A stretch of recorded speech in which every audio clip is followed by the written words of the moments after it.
I'm done. Good morning, everyone. Good morning, everyone. Good morning, everyone.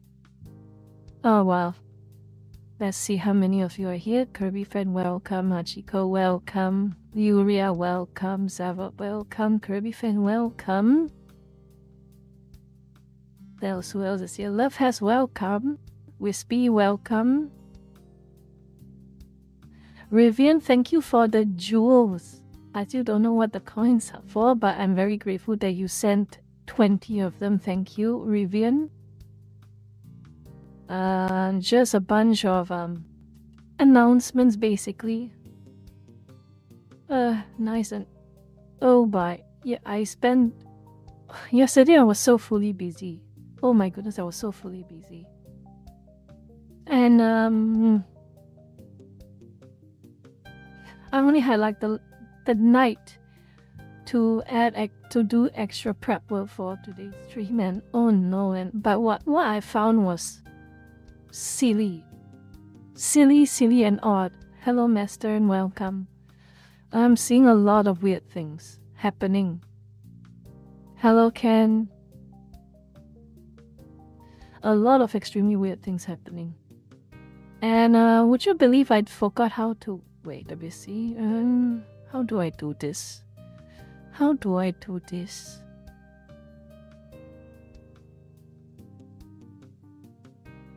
What gives? This is a problem. This is a problem. Ah, well. I'll worry about that later. American Bison, hello. Nice, very cute emoji. Very, very, very nice. So cute, the cat in the box. Ooh. So they tell you a few nuggets. I'll wait till it at least reaches 20 before I start the topic. So let's just take some time and just have a little chat. Oh boy, don't you worry about that. I'm not gonna spoil it. Really, I'm not gonna spoil it.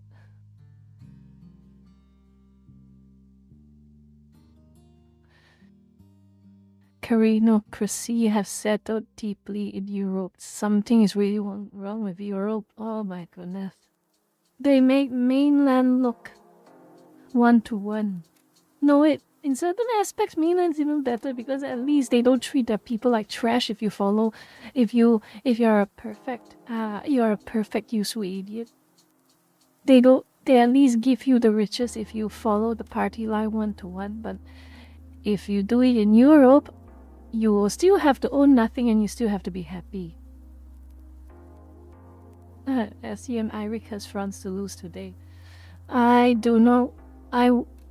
Anything that makes France look bad is honestly not surprising.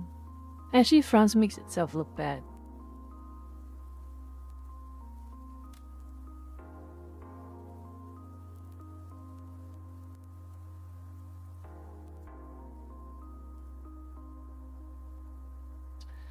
Oh boy, the AI arms race is, let's be honest here, there is no money to be made. Everything is astroturfed, in my personal opinion, and I'll let you all know why very, very soon. Everything is astroturfed, in my opinion.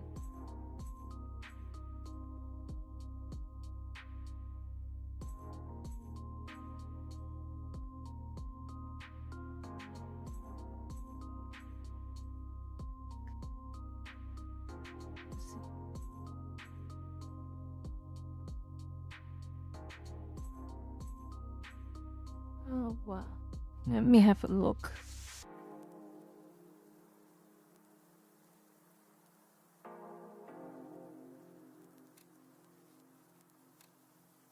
It's very odd.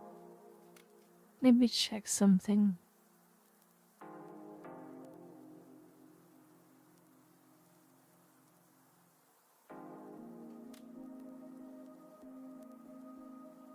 Nope, I'm gonna have to wait a bit. Alright. Any more questions before we actually start? I'm going to have to double check certain things.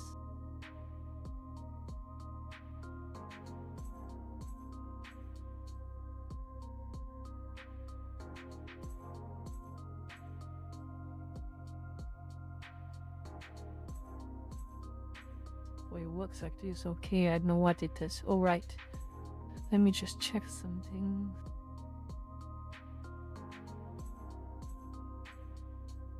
I'll do that later.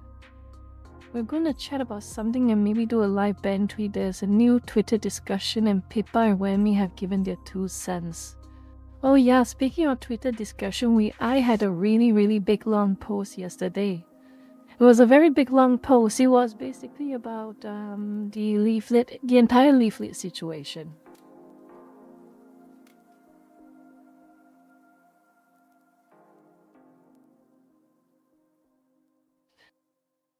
And some people expected me probably. Some people probably expected me that Frina shut up.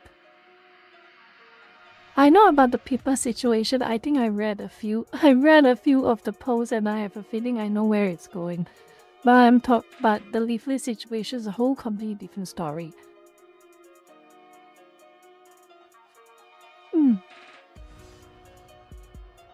It is very long post. Maybe after we are done with the topic stream later on, I will probably go into that one. Oh yeah, did you get the notifications properly this time, Lurkers? Was it on YouTube? Was it 9 a.m.? Was it correct this time? Was it correct this time?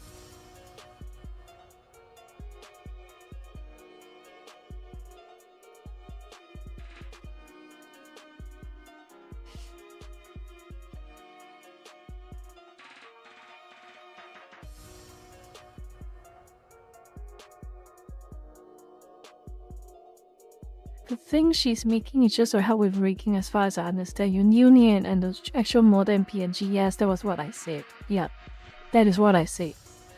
But it's a longer story. Yeah, seeing as I'm here. Okay, good. I was here for 30 minutes, but I did get a notification, right? Plus a notice from the past stream from Facebook. Good. Hello, Lurker Chan. Welcome. Good morning, Maxi. Good morning. Oh, wow. The thing is, I kind of overslept today. Because of yesterday I was stumped with work and I barely have many hours to prepare for today's topic. And I spent most of the night last night to just get it done with. I'm glad to say I have gotten most of the important things done, and in the process of doing so, I have found some very disturbing things. Very disturbing. The kind of things that I can't unsee and unthink anymore. It may not be as dramatic as what you may not see it as dramatic. You may not see this as dramatic as I am seeing it, but in the scheme of things, it is pretty dramatic, okay? Because of its implications and how it will affect us. But yeah, I'm just waiting for a few more minutes until more lurkers drop in, so I don't have to keep you all up to pace with the rest of the things. And in worse news, Twitter is doing their stupid reach throttling all over again. Fun.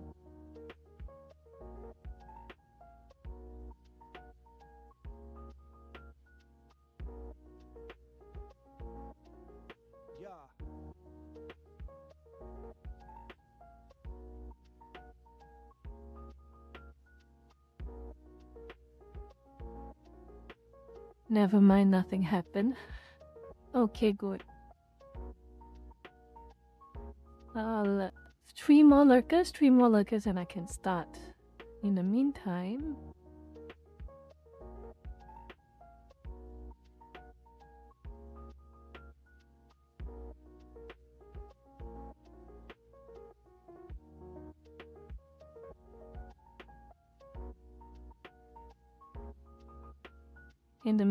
while you all do this, I will get something else done. I'll get something else done. Shut up, Rena. Shut up, Rena. Look, so many of you lurkers always say the same things over and over again about all this, yeah, buy things, all of this, all of this silly things.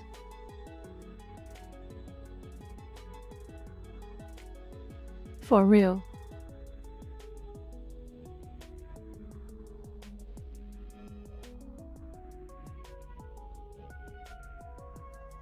Bad nearby. Yeah, bad nearby. Correct. 2 more lurkers. If 2 more lurkers, you all have to pull your weight here. If 2 more lurkers don't come in, this topic is going to be delayed until 2 more lurkers come in. At least.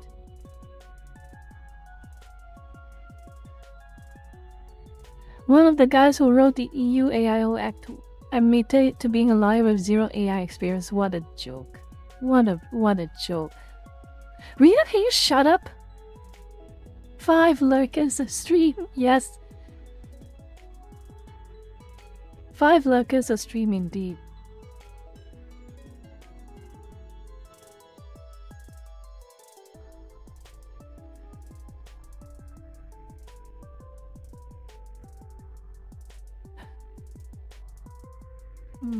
Okay. Erica Devil, welcome. Thank you for being here.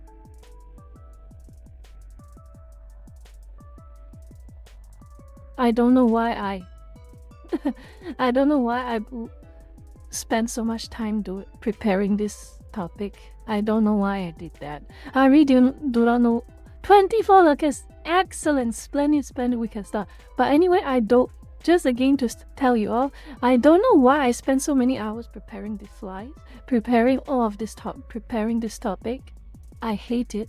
I hate every moment of it. I hate every second of it. But for you lurkers, I guess it's worth it. To inform you all, to warn you all, and to let you all understand everything that's going behind the scenes. Okay? Thank you 24 of you lurkers for being here. We are going to start. Oh boy. I'm going to traumatize some of you lurkers right now. I'm sorry, I'm going to traumatize some of you lurkers right now. If you know, you know. And if you do know, you're going to see this and you're going to scream. You're going to scream, your eyes are going to bleed, and you'll feel nothing but agony and pain. And for that, I am not sorry. But it has to be done. 3, 2, 1.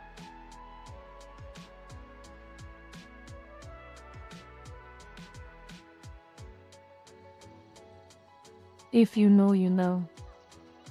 How many of you know right now what this is?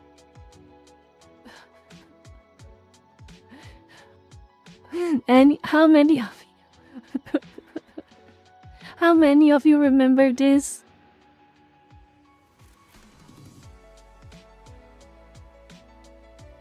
I was typing out the main title of this PowerPoint and I felt agony. Oh my goodness.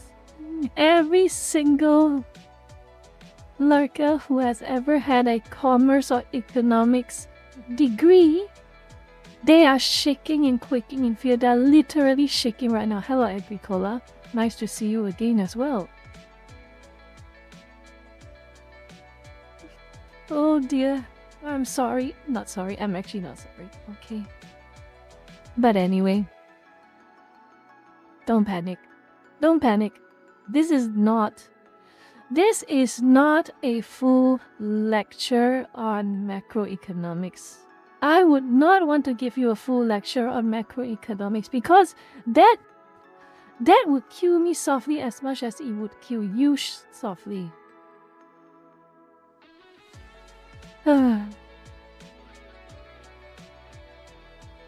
I'm already being expected that thing for my next semester and I already hate it. I don't want to do the full lecture either way. I'm just going to give you the relevant parts of this entire topic. Just the most relevant parts, and I hope my brain can process everything good enough. Long story short, you only need to know the two most key parts about macroeconomics. And that is demand side economics and supply side economics.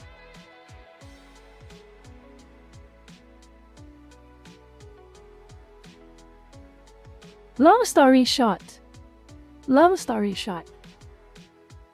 these are just the analogies. These are just the perfect representations of what is demand-side economics and what supply-side economics. I know that a lot of people treat Keynesian economics as the popular one, but honestly, I don't. I don't really. It's so much more complicated than that. Let's just put it that way. Keynesian economics, which is demand-side economics, it is functional on paper. Like with most things, economics, a lot of things are functional on paper, but in reality, things get really, really murky. And most of the times, they get into a lot of trouble.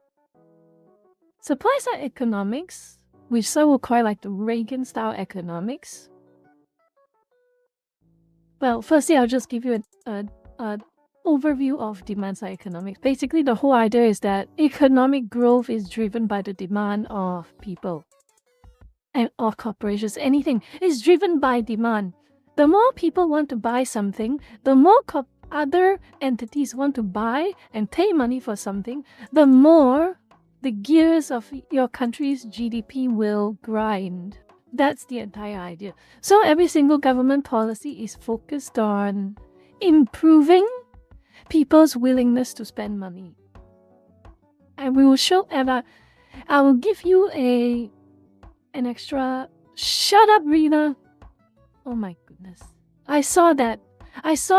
Rena, don't think I didn't see this. Don't think I didn't see this. Look right here. I see it. I see it right here. Look. Right here. I see it. Look up here, Rena. I still see it. No.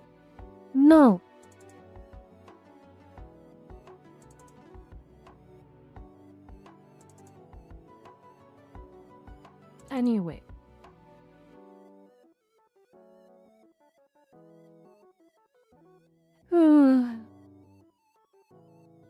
Look what happened.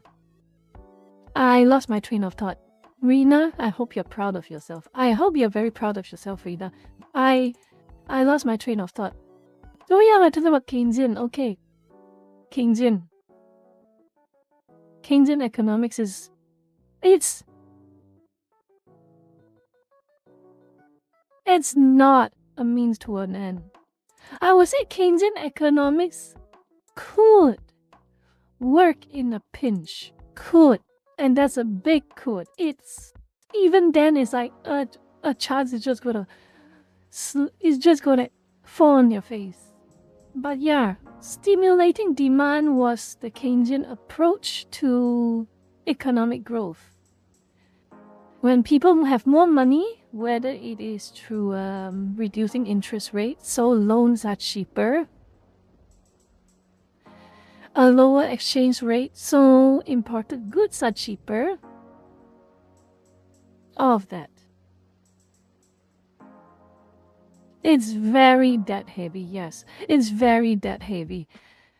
Keynesian economics is kind of like debt on top of your debt. You want, in the hopes, this gated economics is a gamble, is glorified gambling, in my personal opinion. You add more debt to yourself in the hopes that eventually the systems you have around you will spend just enough money to outweigh the debt. And whether it's successful or not, that's really a matter of debate. Okay, now let's move on to the next part, supply side economics. And I'm going to go through that with a little more detail, but it's here. And this is a good analogy. If companies can keep more profit and face fewer rules, they'll make more cars, hire more workers, and prices may fall. In other words, you motivate businesses, you motivate manufacturers, you motivate suppliers to continue to keep raising supplies. In other words, keep raising supplies, and then thereby requiring more workers. But of course, the key point is the suppliers, the businesses, the companies are punished less. In other words, through taxation, they reduce taxes, reduce regulations, improve competition. The key point is competition. Competition. If there's a lot of competitors and there's less restrictions, less regulations that throttle the gains of the business, the logic is that businesses will be willing to just keep chugging and chugging and chugging, and by continuing to chug along, they hire more workers. The more workers that become employed, they have disposable income, and then it feeds back into the system itself, and it continues to grow. That's the whole idea of supply side economics. Okay, let's move on to the next slide. Who said hello? ZD, hello, welcome to the stream. Thank you for being here. Now let's go this part. I want you all to keep this graph in mind, okay? I want you all to keep this graph in mind. And I'll go through with you very simple terms what this graph represents. 41 Aya, thank you for 4i Aya. Thank you for your sub. Very grateful. Rina, shut up.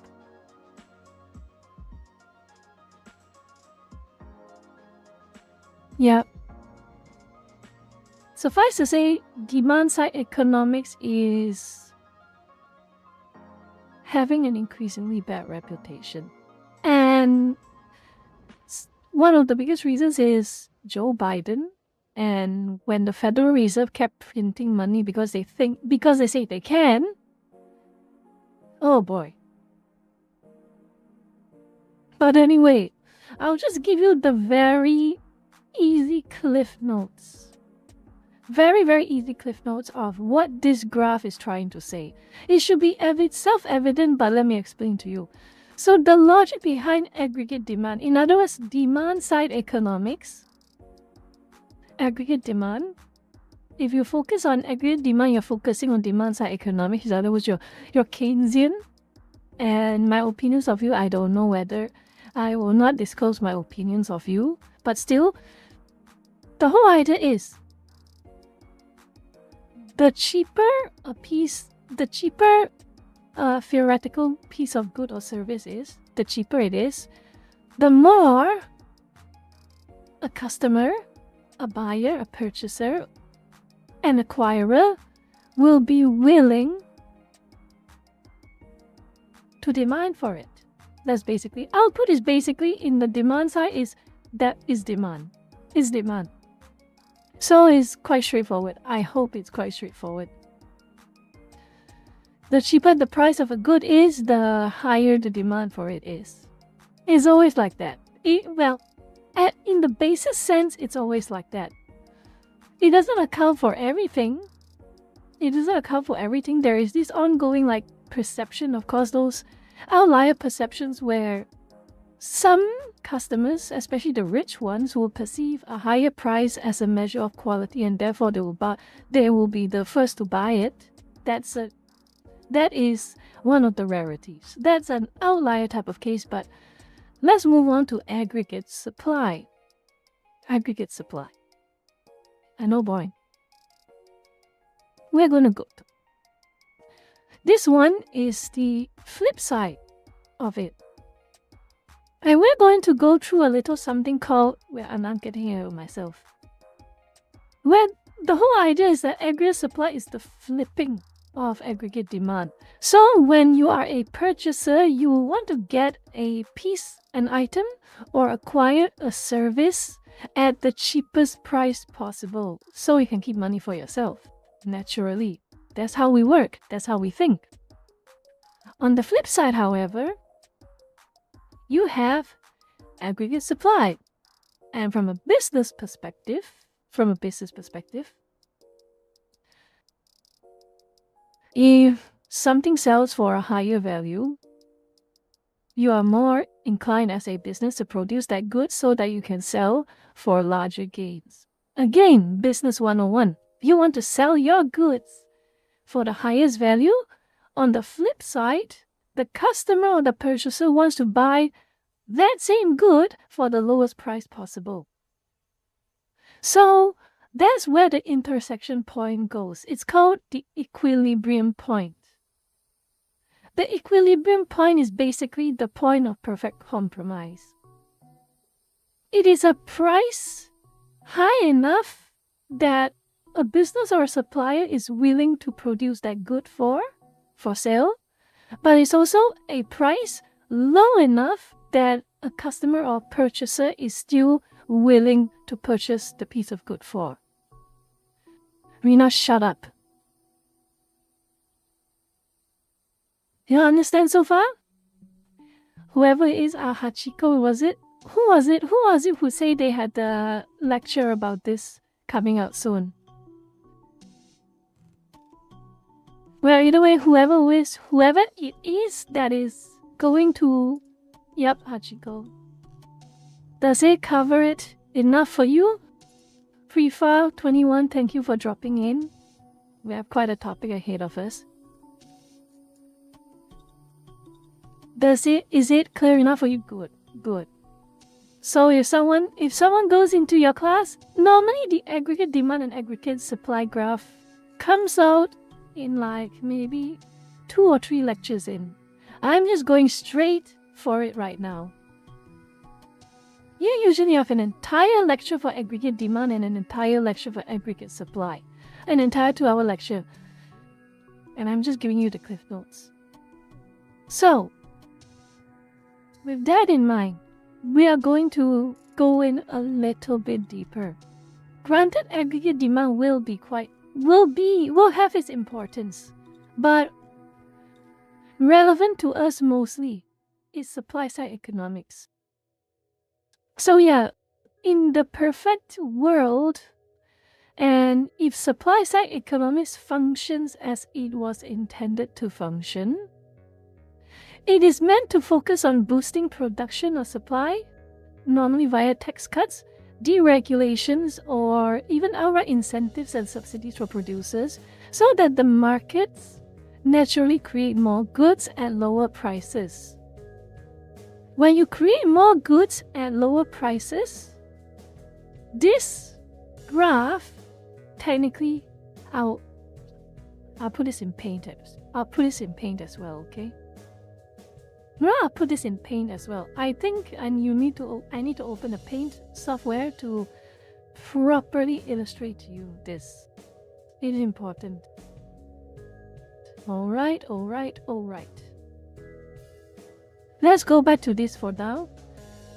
Again, the whole idea is, let's finish reading it and I'll show you how it works on a chart. Focus on boosting productive supply via tax cuts, deregulation, incentive for producers. So markets naturally create more goods at lower prices, and because prices of goods are lower, demand will surge because you are getting goods and services for a cheaper price and more people are willing to purchase. But of course, it functions under the assumption that free competition drives efficient supply responses on demand. So let's talk about the perfect situation, okay? So let's see. Where is my paint? There we go. Let's have a look.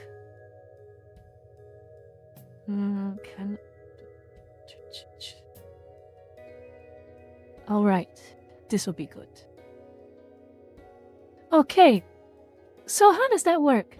In a perfect scenario, what I just explained to you is that if the goals of supply side economics are fulfilled, you see this aggregate supply graph? You see this one? If the policies work, in the perfect world, if the policies work, this is what happens. This graph goes further right.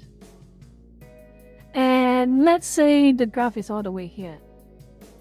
For argument's sake, let's say the graph is all the way here. Let me see what I can... Oops. Damn it, how do I do this? What? I think I should draw it.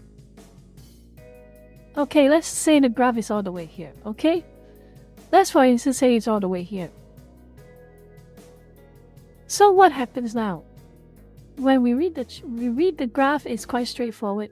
So now, because it is cheap, let's say it's cheaper to produce goods, but from the business side, from the supplier side, you have less taxes on your revenues, you have less taxes on your profits. In fact, you might even have some incentives to keep producing goods. Maybe there's a subsidy somewhere, or some kind of a grant system that the government is providing. So now it's much more possible for a business to produce more goods at a lower price. Okay? So what happens is they produce the same amount of goods at a lower price, or more if you're really, really good at it. And so the next equilibrium spot is at a lower price. That is the entire concept of supply side economics. Basically expanding this. Do you understand it so far?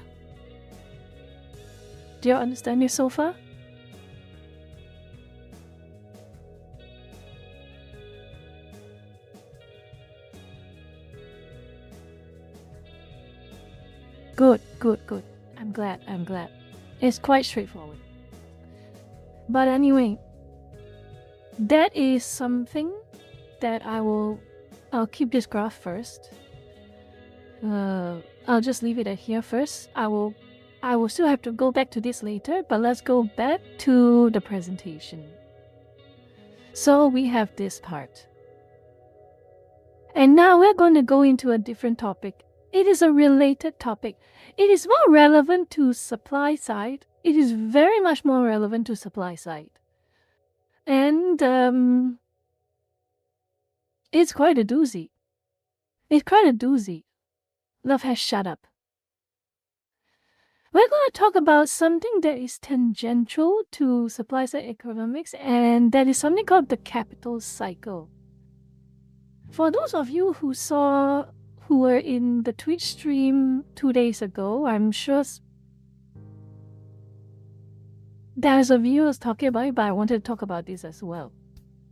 The whole idea of this is that it is called a cycle for a reason. It is called a cycle for a reason. The long and short version of what a capital cycle is, I will increase the size so y'all can read it a little better.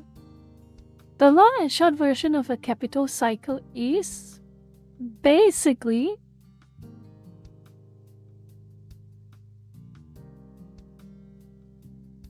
gravy trains. Yep. The long and short story is the capital cycle is the concept of gravy trains.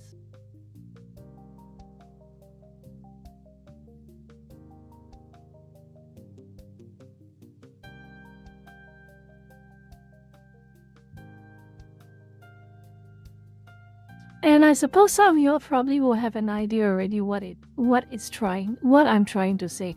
So let's say a hypothetical scenario. Let's say you are a brand new business with a new idea. For the purposes of our aspiration, let's say, what do we want to do? What do we want to do? Let's say in a completely different world. Let's say in a completely different world. Smartphones. Oh yeah, smartphones. Smartphones is still the best. Smartphones is still the best. Okay, smartphones is still the best. Or mobile phones. Mobile phones and smartphones are still the best. Let's say you are the pioneer. You are the first company to invent a handheld phone. And your product was a hit. Your product was such a big hit. And investors noticed that your product is a big hit.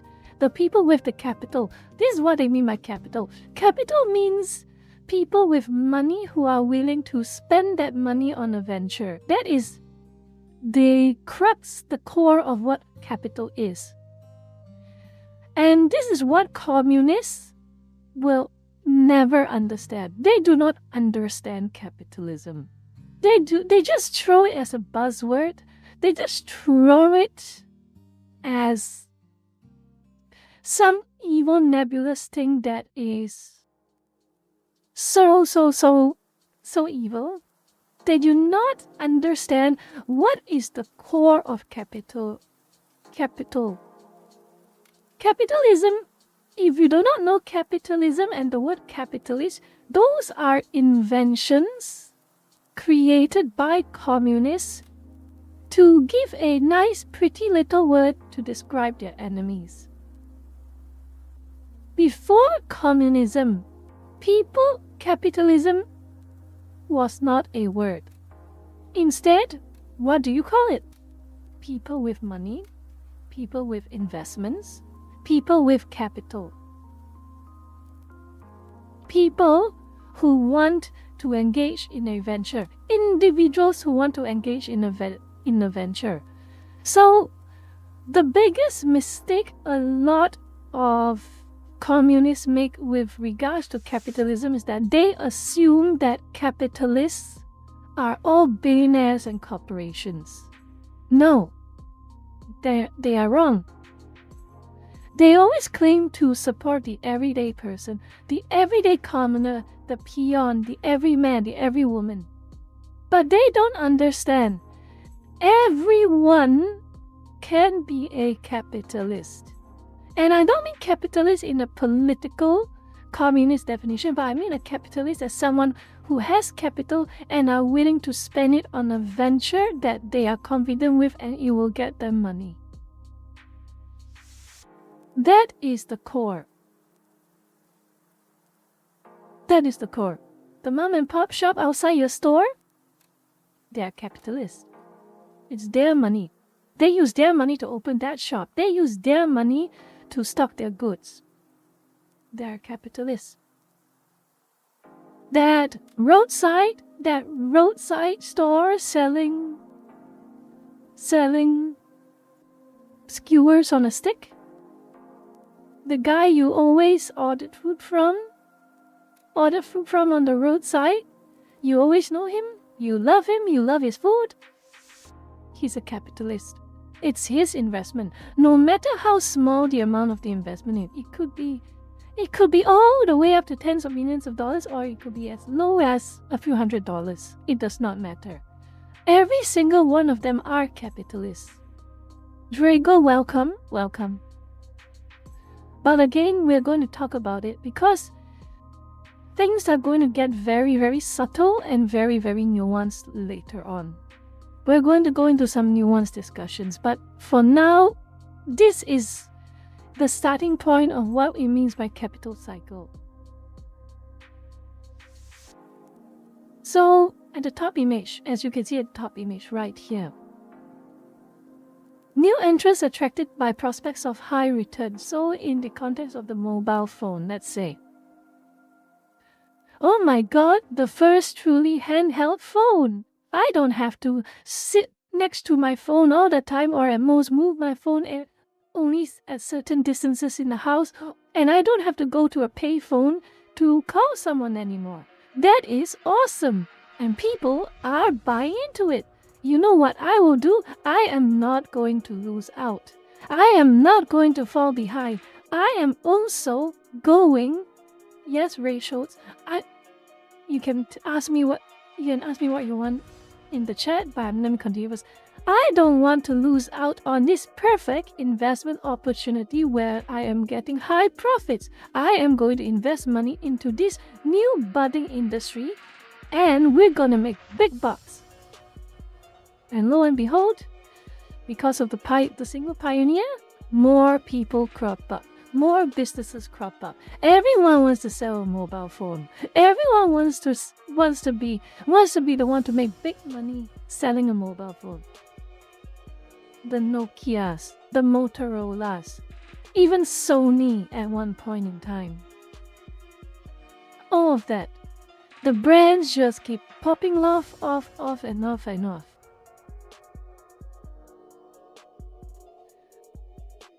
And of course, naturally, when there is a gravy train, everyone wants to be in it. And because everyone wants to be in it, suddenly there is competition. Suddenly, supply starts to ramp up so damn high. Suddenly, supply starts to ramp up so damn high. And because the supply, so this is the pioneer stage.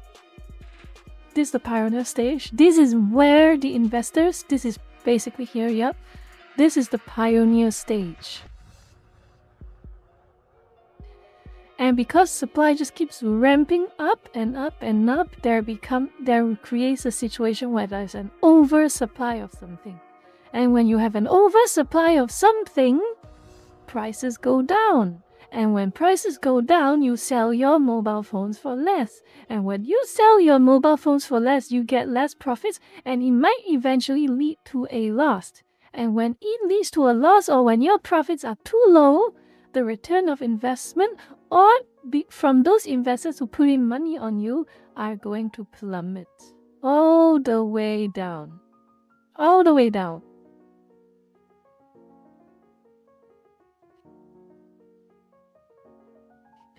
And when it goes all the way down, that's where you see all those rock bottoms. That's where you see the rock bottoms.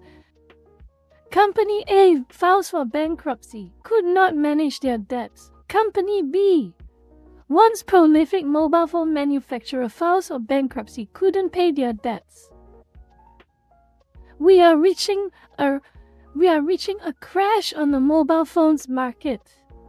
Dirt cheap. Everything is dirt cheap now because there's too many people, there's too much supply, and no one cares because they have already got too much supply of mobile phones at cheaper prices. And so at that point in time, there's not enough customers. There is way not enough customers to make up for the supply, and price plummets. And because everything goes pear-shaped, it goes all the way down. All the way down. But of course, there's a reason why it's called a capital cycle. Eventually, everything tapers off. And you only have a handful of survivors. And they survive usually through very, very luck-based means.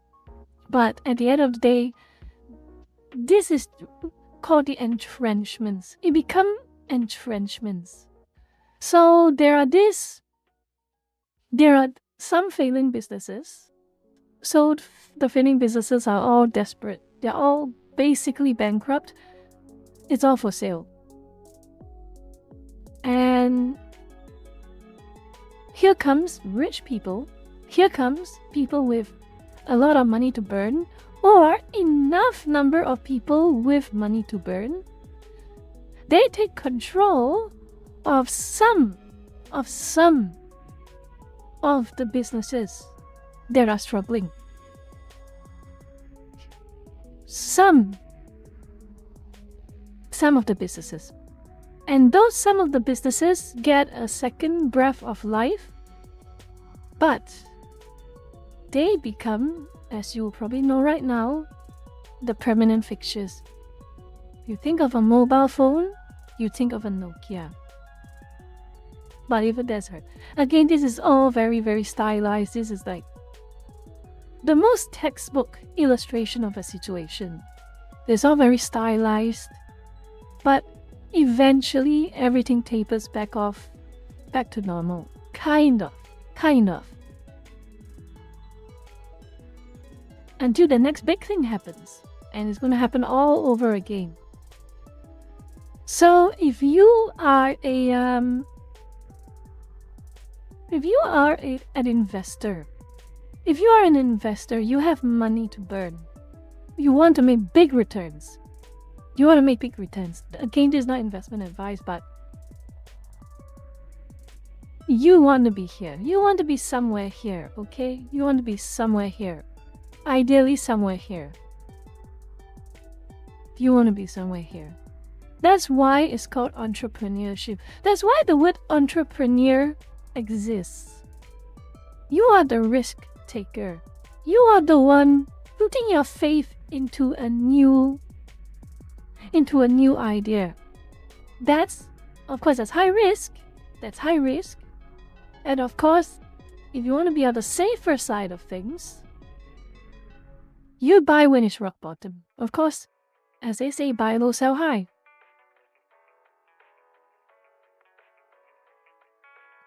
As they say, buy low, sell high. Ideally, you want to be here. When you think it can't go any more rock bottom than this, that's where you invest. Because eventually it will stabilize. Because it's cyclical. It will stabilize eventually. That's how cycles work. You can go into an argument about how long the cycle will last.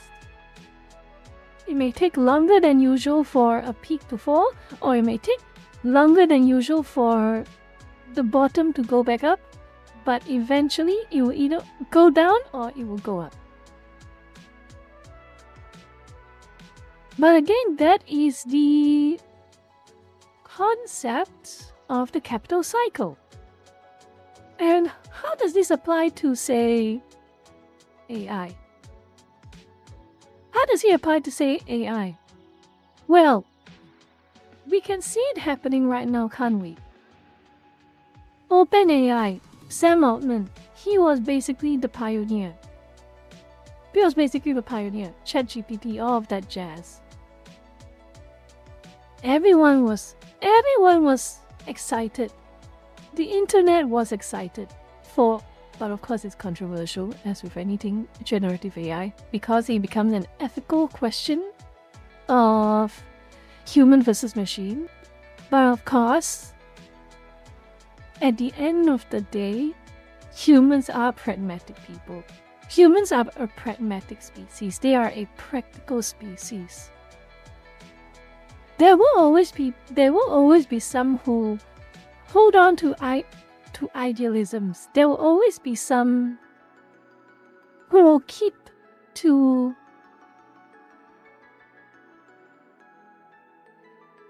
ethics. And for that, I respect them. For that, my hats off to them. But most people will see a shiny new toy, and to experience that shiny new toy, they are willing to fork out a bit of money, some money, or even a lot of money, depending on how rich you are, to spend your time with that new toy. And the toy is AI. And we saw how that happened. Sam Altman at one point in time became extremely rich. OpenAI was the it thing, and investments supposedly started funneling in. They started funneling in large quantities. And so began the AI boom.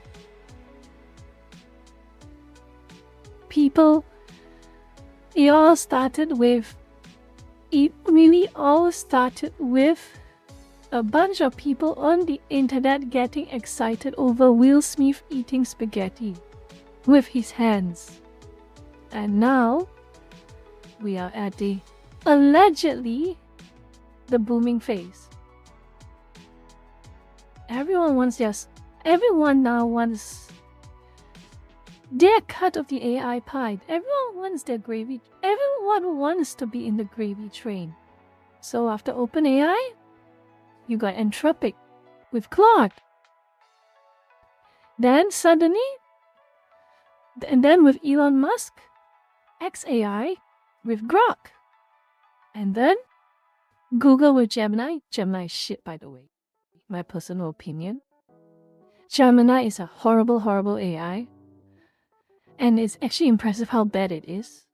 And I'm actually impressed that anyone on Twitter actually relies on anything Gemini says as a source.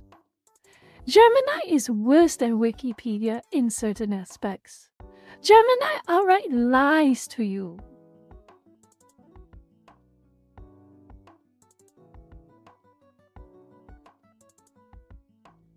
And then you have Microsoft AI.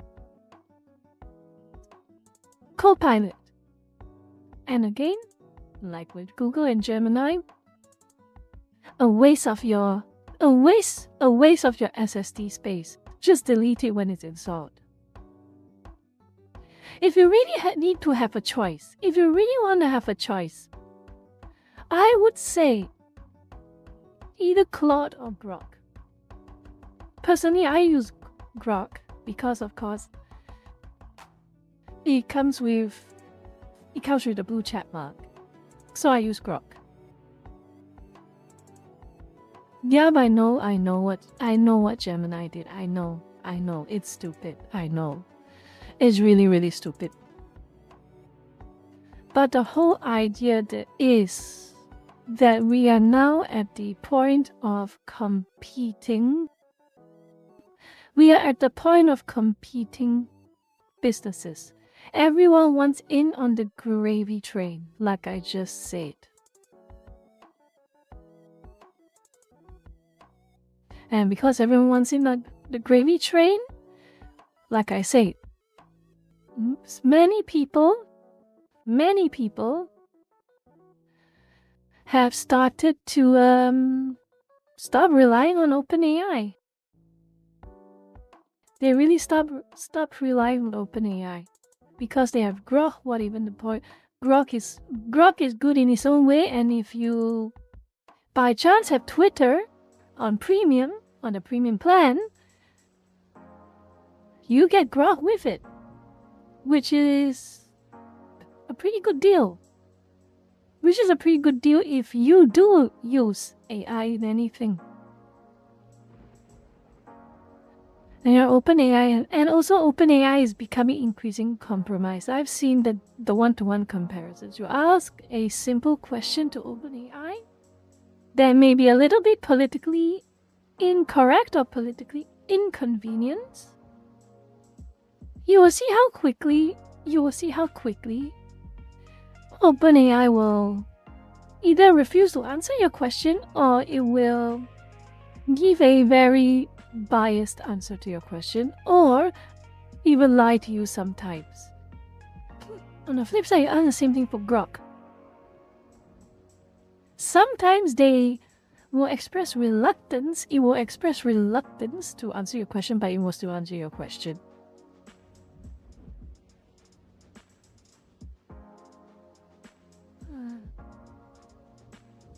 Speaking of, anyone remember Tay? I just want to go into a little bit of a side journey. A bit of a blast to the past. Anyone remember Tay? Remember Tay?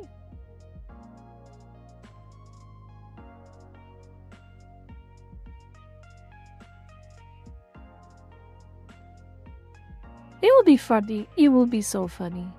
It will be so funny. Master remembers Tay Hachiko? No. Oh my goodness. Tay was a spicy AI. It was basically arguably one of the first AIs. If I recall correctly, it was developed by Microsoft? I think it was developed by Microsoft. Let me see if I can find it. Let me have a look. Tay AI.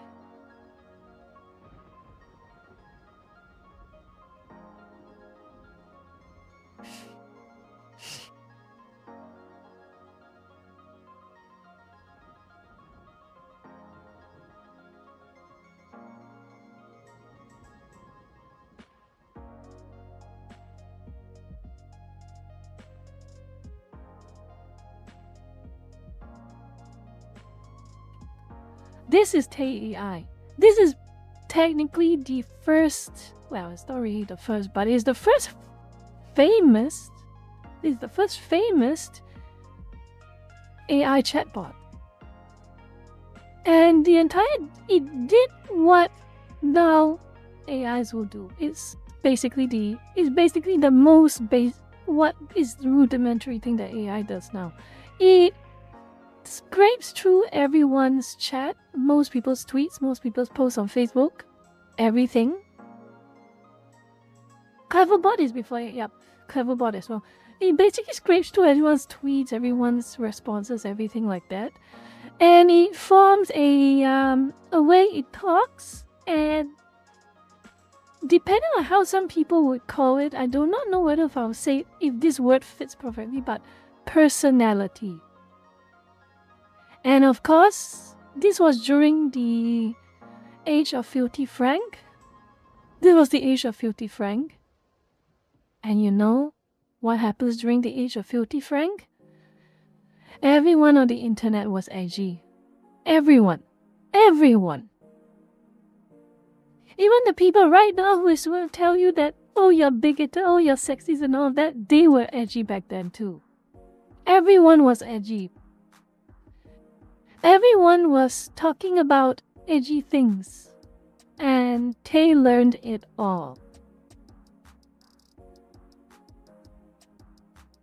Tay learned it all to the point that she was basically, how should I put this into a... She became an Austrian painter fangirl. Let's say it that way. It became so bad that Microsoft shut her down. And the rest is history.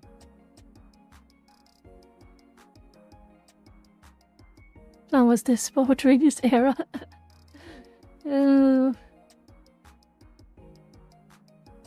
What happened to iDubbbz? Oh boy. iDubbbz's biggest mistake is he's too desperate to find a woman. Truly. That's the long and short story about it. iDubbbz, the tragedy of iDubbbz is the tragedy of a man who is too desperate to find a woman. That's the long and short story. He will settle for anything, even someone who will destroy his life. That is the story of iDubbbz.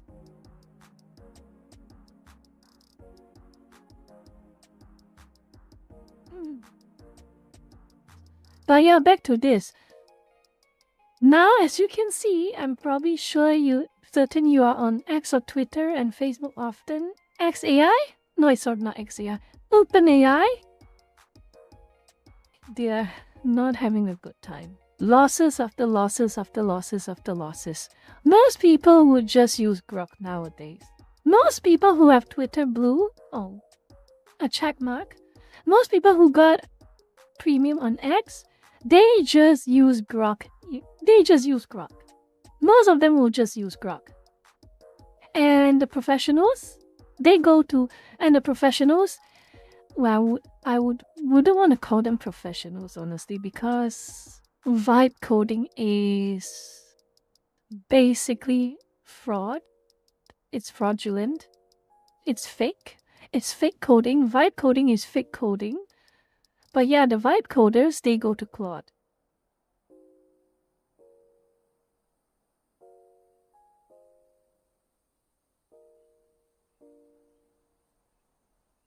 They're professionals in inverted commas perfectly describes it. They're not professionals. They are just frauds relying on AI like a damn crutch.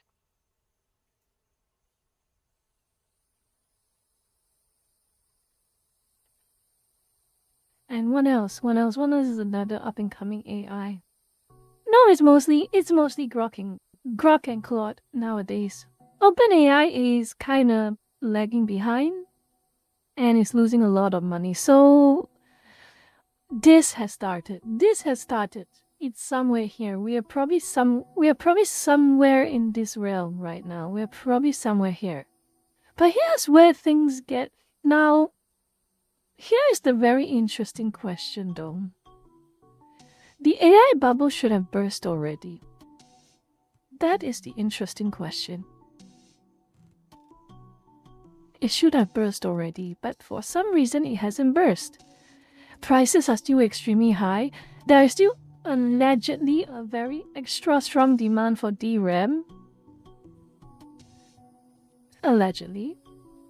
And we are still suffering ridiculous price inflation for all kinds of electronics, SSDs, graphics cards, everything.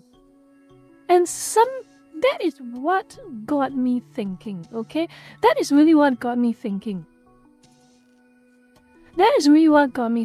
And because I thought about this, something is slowing down the crash so much. If this was any other industry, the crash would have happened already. We would have hit rock bottom. The DRAM prices, everything would have gone rock bottom. But it's not happening. And I find it weird that it's not happening. Because you can see from the signs, Sam Altman is not having a good time. OpenAI is not having a good time. Let me see. Let me show you just a short article. Let's see. Open AI losses. They're losing around $38.5 billion in 2025. And only got $13.7 billion in revenue. So they have a net operating loss of around $20.92 billion. That is horrifying.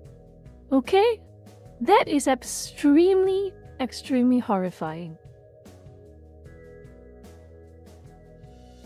Here's what's keeping the AI bubble afloat. We're going to talk about that, okay? We're going to talk about it. Hello, Trumpet. Thank you for being here. Thank you for the gifted membership. Who's going to get the membership? Who's going to get the membership? Eh? Who's going to get a membership? Weird. Very weird.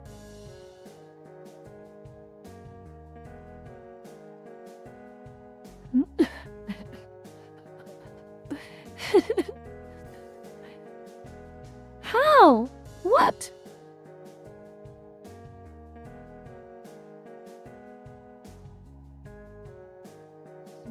Okay, let's just continue. This is weird. But yeah, something is keeping it. Something is preventing the bubble from bursting. Something is really preventing the bubble from bursting.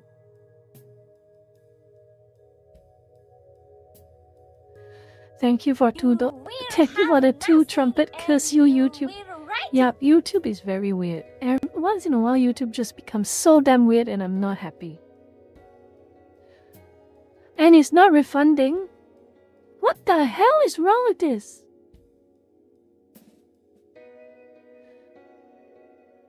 Oh my god. YouTube.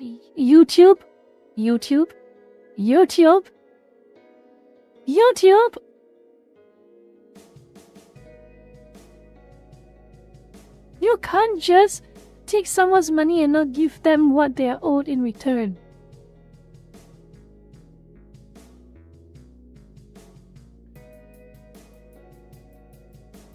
My God, YouTube, what the hell is wrong with you?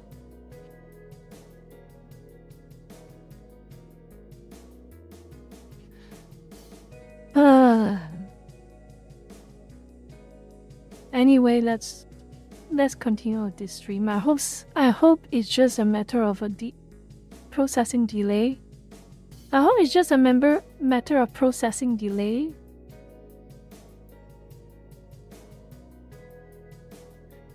Yup, YouTube, fix your damn website. Don't let AI do anything. I blame Neil Mohan. Neil Mohan is Neil Mohan is worse than Susan Wojcicki by miles. If YouTube crumbles and burns, everyone can blame him. He is the reason it all crumbles and burns.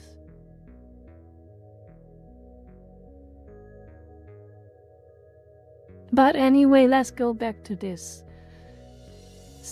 I noticed something weird. No. Wispy, something weird is happening, and I'm going to show you exactly what. But before that, I'm going to take a very short break. I think it's a perfect break to cliffhanger. This is a perfect moment to cliffhanger what we're going to find out soon, and we're going to take a short break. Okay, Lucas? It's a bit of a cliffhanger, and for God's sake, Neil Mohan, don't you dare throttle my online connection and give me drop frames. Touch wood, touch wood, touch wood. I'll see you in a couple of minutes.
Anugrah Amriza, thank you for the 20k rupiah.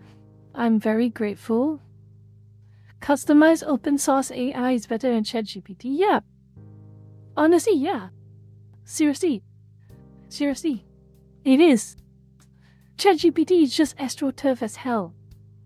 And I have had and even if ChatGPT Sam Altman didn't destroy them, wasn't one of the big reasons the market was destroyed? I still wouldn't like ChatGPT. It's a horrible. It's horrible. I don't know why so many people like ChatGPT. I don't like ChatGPT. And honestly, I hope ChatGPT just gets this just crumbles, honestly. Billionaires must smile, yep. It's an evergreen. You are obsessed with something like that. I don't know why. I don't know why. Anyway, thank you for the 20k, Anugrah. Okay, I'm got to feed myself for a bit. I need to eat something. I'll just take one bite of a bar that I have with me.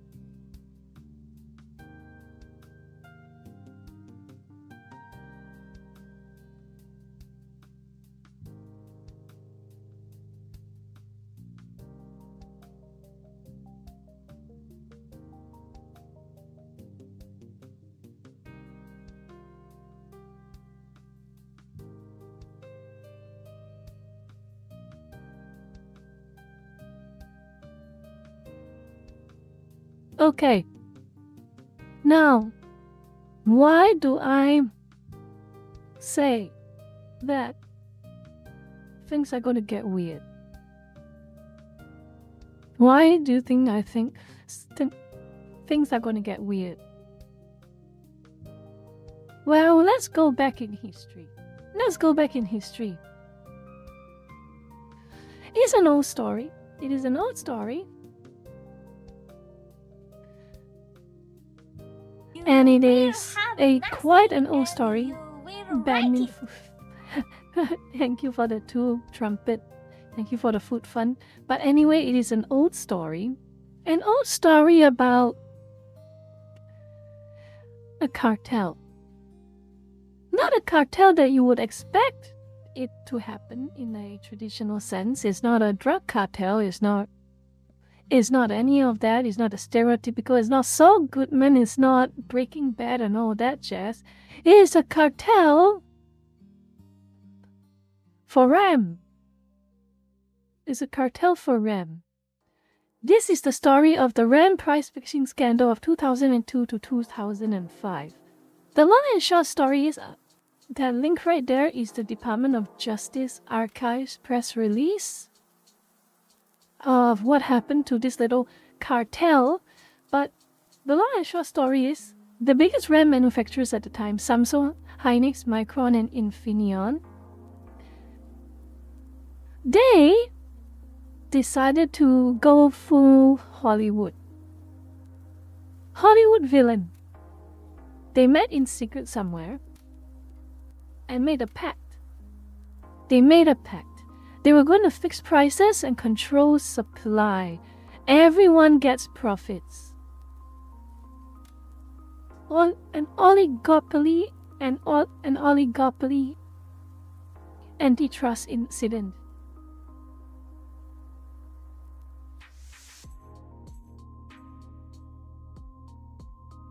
It was around that time RAM really got expensive by standards of those days. You barely get supply of them, and they cost horrifying amounts of money. Not fun. Eventually, however, the U.S. Department of Justice, they managed to find things. They managed to find things about this Samsung, Hynix, Micron, and Infineon. They found the cartel. They knew that the RAM manufacturers were fixing prices and deliberately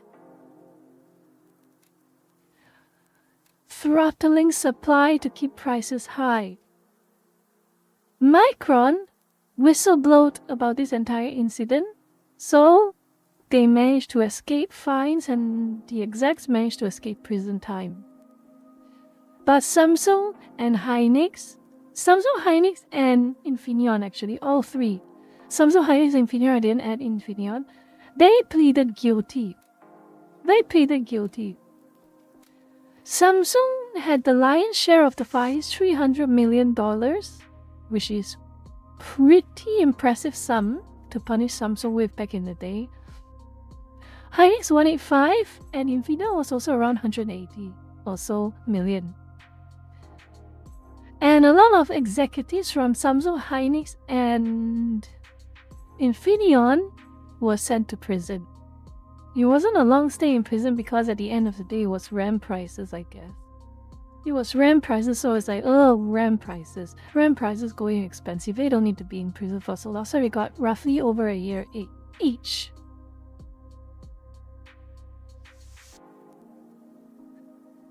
That was the history. That was the history. And for, let's just have a look at this press document for a moment. This is,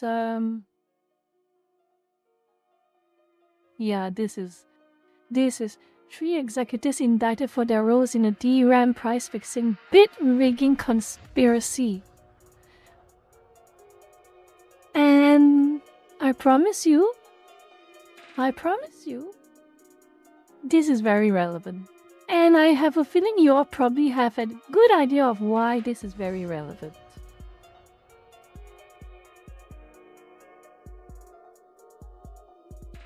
A federal grand jury in San Francisco today returned an indictment against 2 executives from Samsung, 1 executive from Hynix, and their participation in a global conspiracy to fix DRAM prices.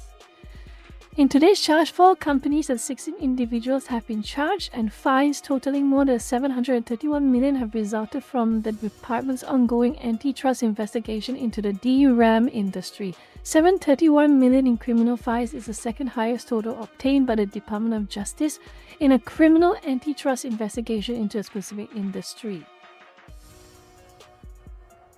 The indictment filed today in the U.S. District Court of San Francisco charged that Kim, Yong-Bae Ra, and Gary Swanson participated with co-conspirators in the conspiracy from on or about April 1st, April Fools, 2001 until about June 15, 2002. At the time of the conspiracy, Kim was Vice President of Marketing for the Memory Division at Samsung. Ra was Vice President of Sales and Marketing for the Memory Division at Samsung. Both Kim and Ra are citizens and residents of Korea. At the time of the conspiracy, Swanson was a senior VP of Memory, Sales and Marketing for Hynix America, the US-based subsidiary of Hynix Semiconductor Inc., which is headquartered in Korea. Swanson is a resident and citizen of the United States. Oh yeah, this is... It has all happened. It's all happened. It's factual. It has happened. Pleaded guilty. And, sorry, I need to move this. Sorry. Let's have a look at this one. So what is the narrative that's happening right now? Well, it's not really a narrative right now, but more like a set of incidents. What is happening right now?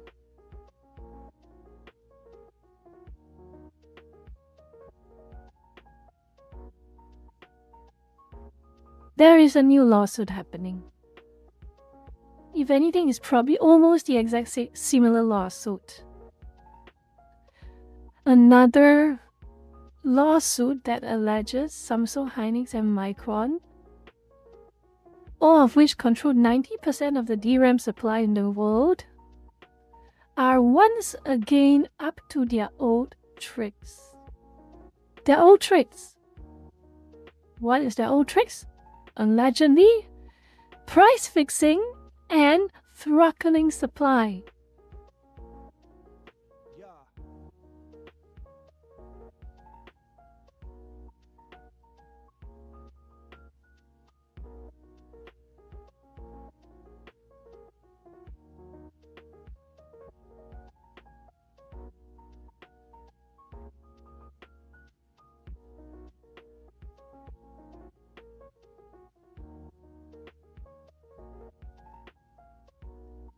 So basically, there were a whole bunch of lawsuits against DRAM. As you can see with this previous image here, one was successful and they were found guilty. There was one in 2000, there was one in 2018, not much happened. There was one between 2016 to 2018, that one. So firstly, the one happened in mainland China. The one in 2018, the investigation, nothing really happened out of it. Then one happened, I think, if I recall correctly, it was US as well. That one came with a dismissal. Not enough evidence. Insufficient evidence. Insufficient evidence for indictments, insufficient evidence for convictions. And now we have this one back in now 2016, just filed recently, June 25th of this year.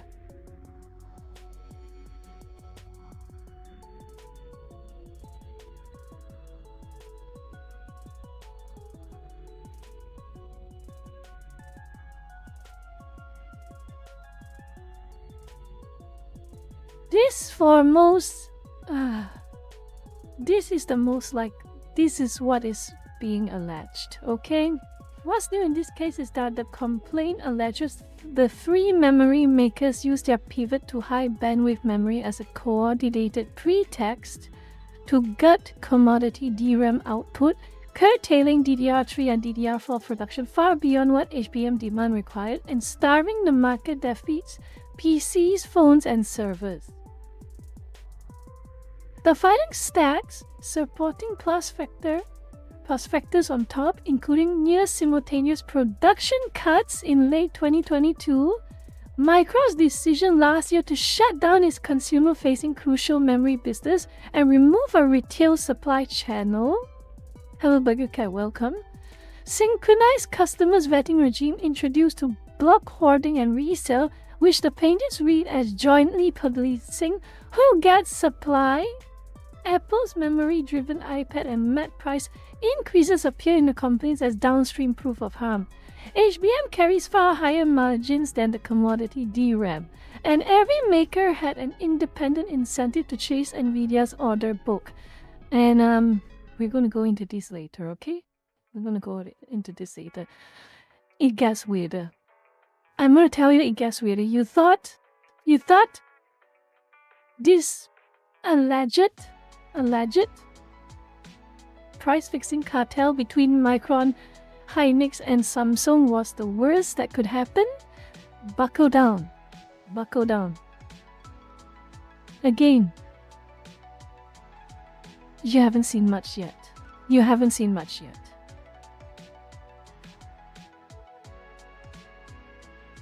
The late 2022 cuts came during the worst memory downturn in over a decade, when SK Hynix and Micron were posting operating losses, and Samsung held out on cuts months longer than its rivals, which is awkward material for a case looking to rely on a lockstep narrative, okay?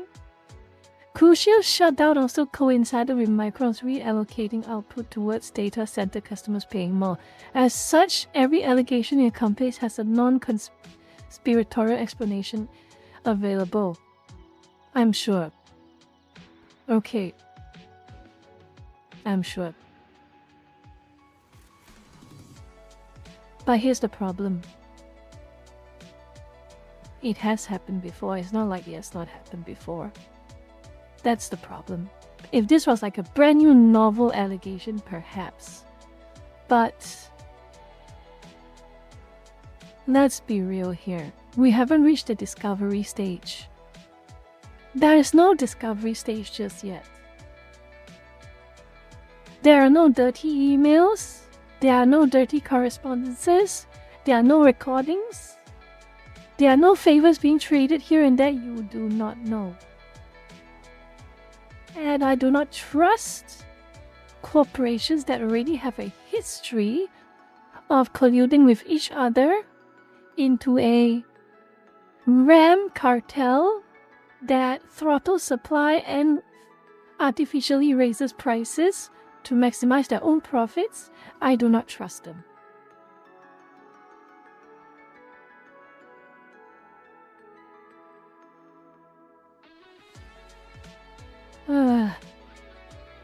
But like I said, this story gets deeper. This story gets real deep. And before I go on, let me take a bite of my bar. I'm quite hungry.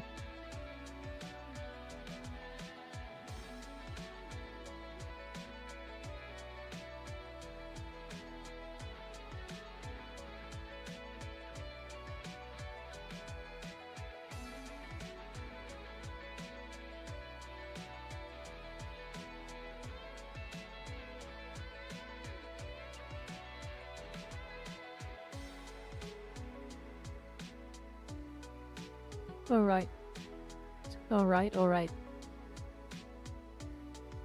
This is where things start to get. If you thought this is the worst it could get, it's not nowhere close enough. Because, would you like to guess? There is one more common link. Would you like to guess?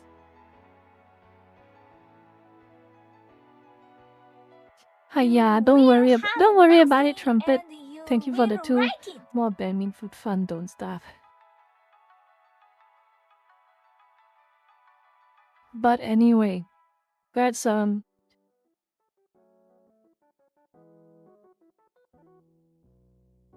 to guess?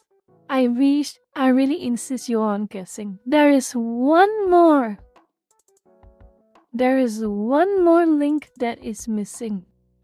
One more link that is completely missing. I will give you 1 minute.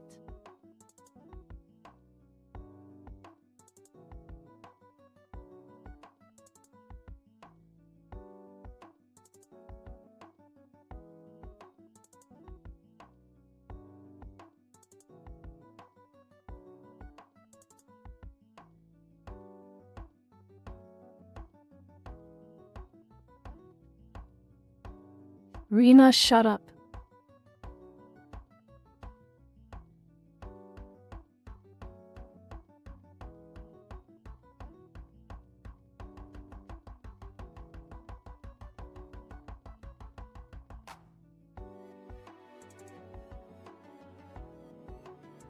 You know what? I don't think you all will know. So, it is what it is. If you don't know, you don't know. I'm going to show you something. And I want you all to look at this closely. Because when I saw this, something clicked. Now, maybe I'm a Shih Tzu, maybe I am a Shih Tzu, but something clicked.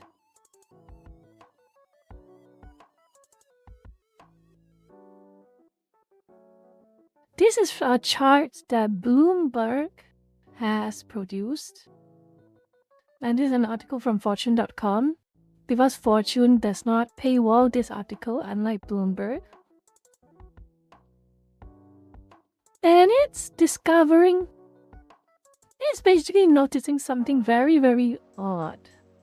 And would you believe it or not, it's all centered around NVIDIA. It's all centered around NVIDIA. And what has been noticed and compiled by Bloomberg initially is that NVIDIA has been extremely busy. Very busy. He's very busy with a lot of very key individuals, very key players in the AI side of things and the demand side of things. But I'm getting ahead of myself. Let's have a read. I've written a summary of what you're seeing here. Okay?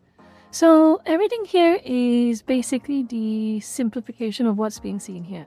Long story short, NVIDIA, roughly 4.5 trillion in market value, invests heavily in OpenAI, up to around 100 billion. OpenAI spends massive amounts buy NVIDIA chips and cloud services, a roughly 300 billion deal, for instance, for example, a 300 billion deal with Oracle. Big players like Microsoft, 3.9 trillion, Oracle, AMD, CoreWeave, etc. are all connected through investments, chip purchases, cloud deals, and partnerships. Money, investments, and hardware keep flowing in circles between these companies, creating the appearance of enormous demand and growth. Now, let's take this as a vacuum. Let's go back to this chart right here. Remember how I say we are supposed to be in a crash right now? The bubble should have popped some time ago, but for some reason it's not. Do y'all remember that? I hope y'all remember that, because this is where things start to get a little odd, okay? The demand, although we are somewhere here, we are meant to be here already, but for some reason it's being held off. It's being held off. It's being held off. It's being held off arguably, allegedly, artificially. The cycle is being forcibly pushed back. It's being delayed over and over again. And that's where I started digging. And I dug. And this is what is the core of the incident. This is where the cycle is being held back. The cycle is being held back because of this. Because allegedly from NVIDIA. Allegedly from NVIDIA. But this is not the end of the story. It's not the end of the story. Well, not to me. Not to me. Now, to almost everyone who is watching, now to almost everyone who is reading into this situation, who is watching this situation and all that, for everyone else, they will think these are just things that are happening in parallel with each other. The RAM price fixing allegedly, and the whole NVIDIA manufacturing demand, allegedly. But here's something that is a little bit odd to me. Remember a year or so ago, before prices really got bad, and I mean bad, do any of you remember this series of photographs? I think one photograph is probably more popular than others, but you'll notice some. So, Jensen Huang with Micron CEO in the left picture, Jensen Huang with Hynix CEO in the top right, and of course the famous photo. Jensen Huang drinking beer with Samsung CEO.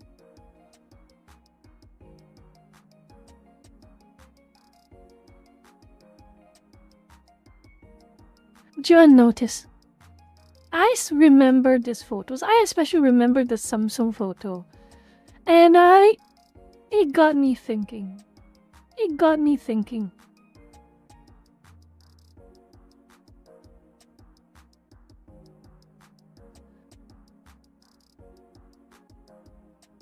Now, I'm going to enter into the realm of conspiracy theory. I want to preface this by saying for legal reasons, everything I'm about to say right now is speculation and opinion. Everything. And time will tell whether I am right or wrong. Hopefully. Hopefully we'll learn the truth. But again, as it stands for legal reasons, this is my opinion, this is my speculation. And I'm going to talk about it right now. After that, since I've made a disclaimer.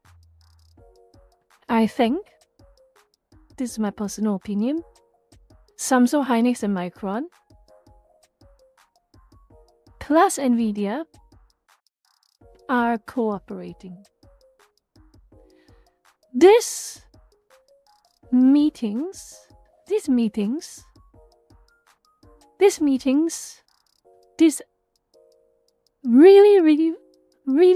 expressions of goodwill. They call it typical networking meetings, but I am starting to suspect that it's not really that simple. No, it's not that simple. I want you all to think about this closely, okay? All this happened within months,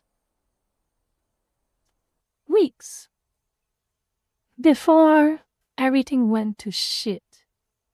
I want you to understand, before everything went to shit, before the RAM prices start to go so high,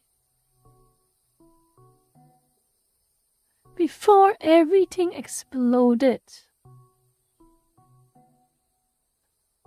So, for those of you who, I'm getting here myself. I'm starting to feel like there is something going on with this whole situation. I'm going to show you all back to the chart on Paint later, but I have a feeling this is my speculation. This is my assertion. This is my speculation. My speculation is that Jensen Huang coordinated with, I don't know for what reason,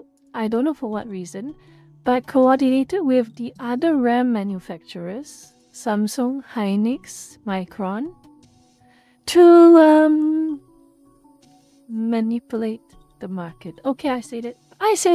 Manipulate the market. Of course, it's for legal reasons. This is just speculation, and this is my opinion. Okay. This is my opinion. But here's why I think things are... There's a chance, of course, that everything happened organically and naturally, and people are just being greedy, and they are just doing everything that just so happens to be consistent and synergetic with each other, possibly. But is it really so? Is it really? Is it really?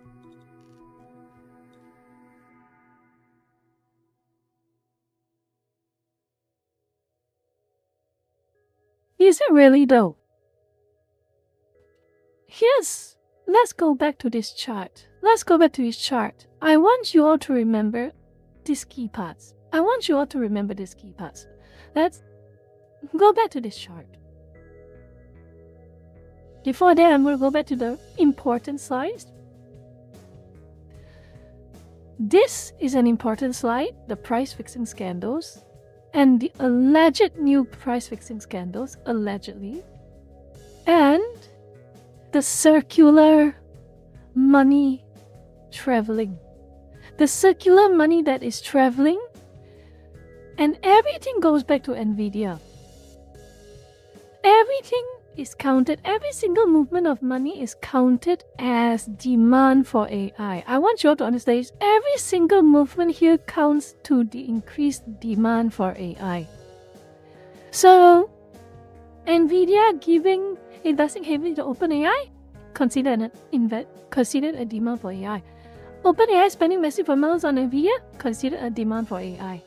And everyone participating in this little trick, this little game of chairs, musical chairs, it's all creating the illusion that AI is a high demand operation. And now, so how does that translate back to our little chart? So, assuming that the allegations turn out to be true, assuming all the allegations turn out to be true, we have a couple of very serious problems here. Okay? We have a couple of very serious problems here. Firstly, let's take a look at the more obvious one, the Samsung, Hynix, and Micron side of the story. Aggregate supply. If we translate that to a movement on this graph, now I want to remind you, if supply side economics is applied properly, this graph would go, if supply side economics was applied properly, this graph would go to the right, okay? If we live in a proper ethical world, in a proper ethical world where economics functions as intended, this should be what's happening in, this is the RAM market. Okay, let me just do this. Let's see. Shoot. Okay, this is the RAM market. Let's just say this is the RAM market. In an ideal situation, this is the ideal situation. This is what should happen. Oh, let me get rid of this okay, RAM marked. In an ideal situation, this should happen.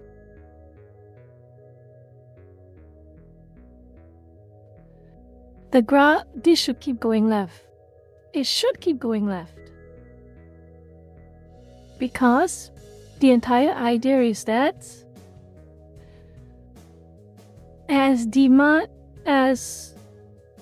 firstly, in a perfect situation, because of many competitors and because, as you can probably see, RAM is not really the most regulated of markets, RAM suppliers should increase production and supply to accommodate for shortages in supply. But that's not what's happening. Again, like I say, this is the ideal situation. Let me reduce the font size. This is the ideal situation. Okay? This graph would go like this. It should be somewhere like this. It should be somewhere like this, okay? But here's the problem. Like I said, we talked about it just now. If we are going to translate the scandals we have seen with the price fixing to a graph, what we are witnessing is instead this.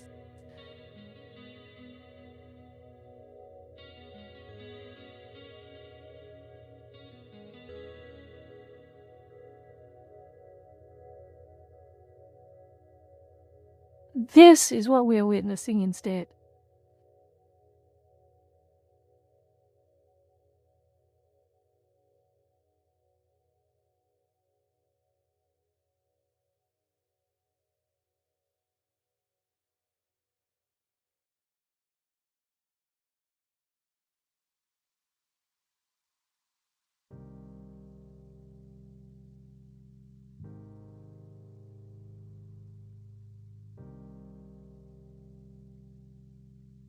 It seems like this is what we are facing with.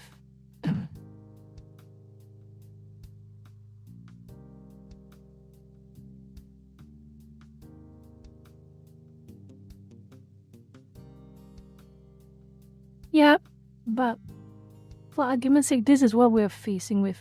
This is the reality we're receiving, and assuming the allegations are true,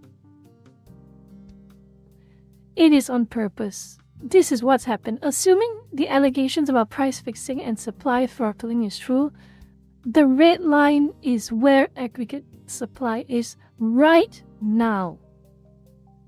You missed a lot, Zero. I'm sorry to say you missed a whole lot. You missed a whole lot. I'm so sorry. And how does the demand side work? How does the demand side work? Okay? Look.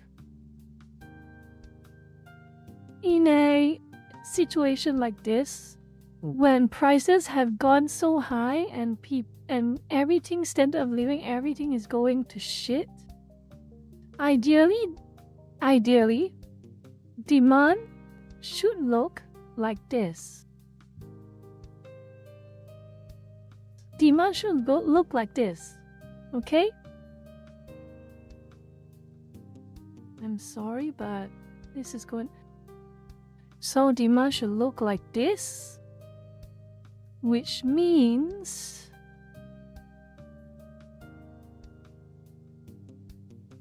this would have been the equilibrium price. The prices will still go a little lower. Okay? The prices will still go a little lower. This is supposed to be happening. So that's not what we got. And we got Nvidia to thank for that. What we have here instead is, oh my god, I really hope I don't mess this up because so let me see. What we have instead is, so yeah, the price is here, so this is the what we have instead is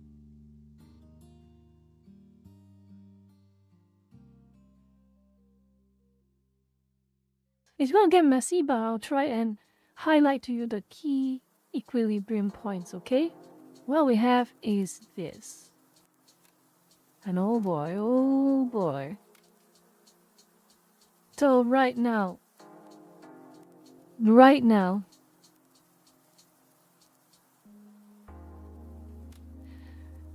this is the equilibrium point we are facing right now.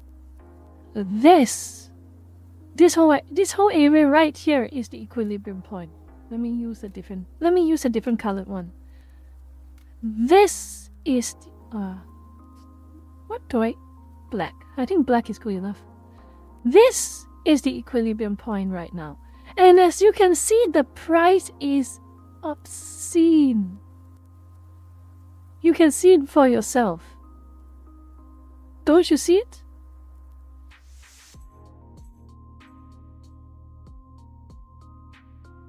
This is where we are. This is where we are. We are here.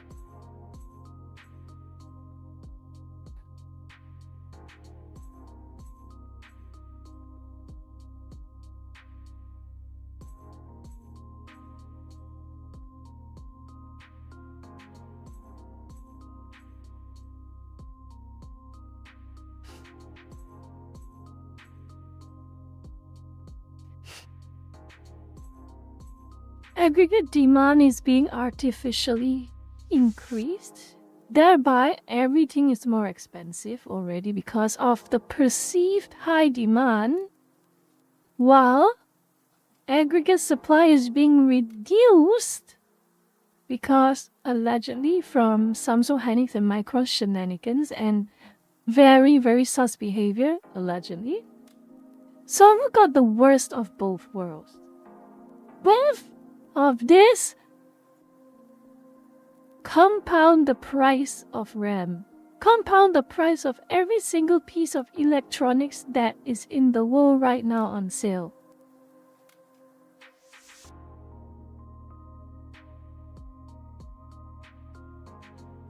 So yes, this is not correct. We all wish it was blue. We all wish the blue was what's happening. We all wish that Samsung Hynix and Micron just ramp up production for everything to accommodate the higher demand. And we wish that Nvidia would just let AI demand go through the cycle of the capital cycle naturally. But that's not what... That is not what we are having. That is not what we are experiencing. We are hoping for the blue. Look at the blue. We would have been happy enough. Okay, we could... Let's see. This would have been ideal. This would have not been ideal, but it would have been manageable.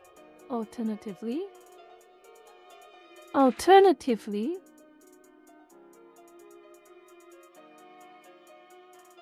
oh my god, this is why I don't like charts. This is why I don't like charts. They're so messy. Alternatively, this would have been manageable. We see the prices? They're roughly the same, give or take. This would have been manageable. But no, that's not what we got. That's not what we got. We got this crap right here.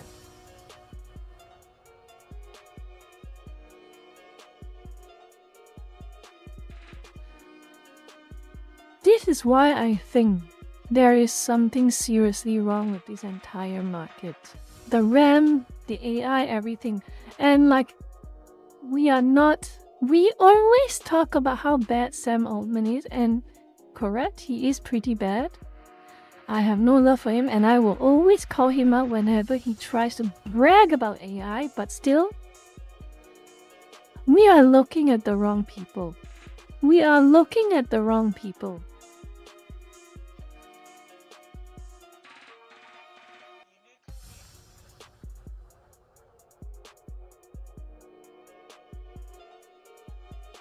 There is a high barrier to entry. Yep, RAM market, there's a very high barrier to entry. And they will destroy you. They will try to destroy you. The ones who are already in the market, in this oligopoly. But yeah, we are looking at the wrong people. We are looking at the wrong people when we are thinking about this AI bubble. If anything, the AI bubble is less the focal. AI itself is less the focal point, but rather it is the greed of those who are colluding with one another, allegedly. Because, again, none of this is found in a court of law, so we have to say everything is alleged. But if it turns out to be true, it's just another... Here's again something that communists do not understand. They will see this. They will see this. And they will say, oh, that's why capitalism sucks. They will see this and they will think that. But let me ask you this, a genuine question for anyone who actually is thinking right now, oh, this is why capitalism sucks. I want you to think about this right now. Is it capitalism when a bunch of people completely bypass the market itself, bypass everyone freely expending capital to improve the situation and to create success? Is it capitalism when this group of powerful rich people are making secret pacts with each other, allegedly, to upend the market, to disrupt the market? Do you really think that is capitalism? Or is there something that is polluting and corrupting capitalism? There's two very important points you have to understand. Is this amount of scummery, is this amount of sleaziness a feature of capitalism, or is it the corruption of capitalism? Because if you think it is the corruption of capitalism, you already have your answer. You already have your answer. These are not capitalists, they are cronies. Not clockwoman, crony with a C. These are not capitalists. They're all in it for themselves with their little ultra exclusive club, and none of us are invited. None of us are invited to make money with them. None. And that is the problem.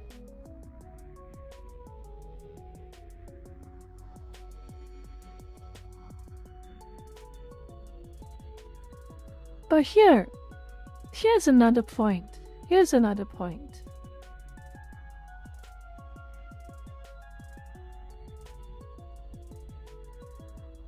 For the communists to say, oh, this is why we need communism, I want you to think this carefully as well.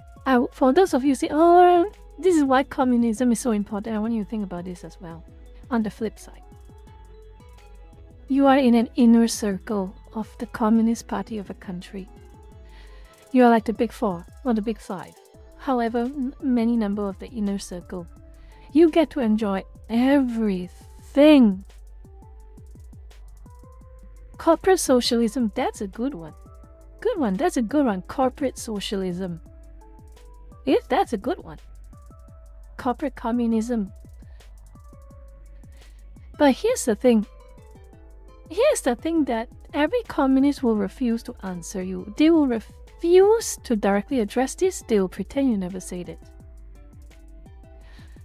If you think that a bunch of corrupt, exclusive club of ultra-rich executives who are destroying or sabotaging the market for their own personal enrichment is capitalism, what do you say about those members of the inner circle of the Communist Party of a country alongside their president or chairman when they are hoarding all of the riches, all of the food, all of the luxuries for themselves while allowing every single person in the entire population of that communist country to suffer in poverty and despair?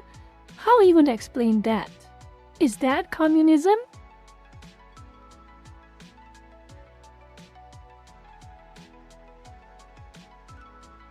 Is that communism? If you're calling this capitalism, are you willing to call that communism?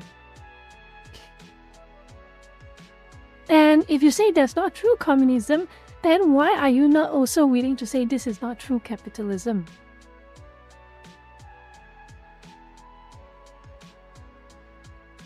That's the problem. That's the biggest problem.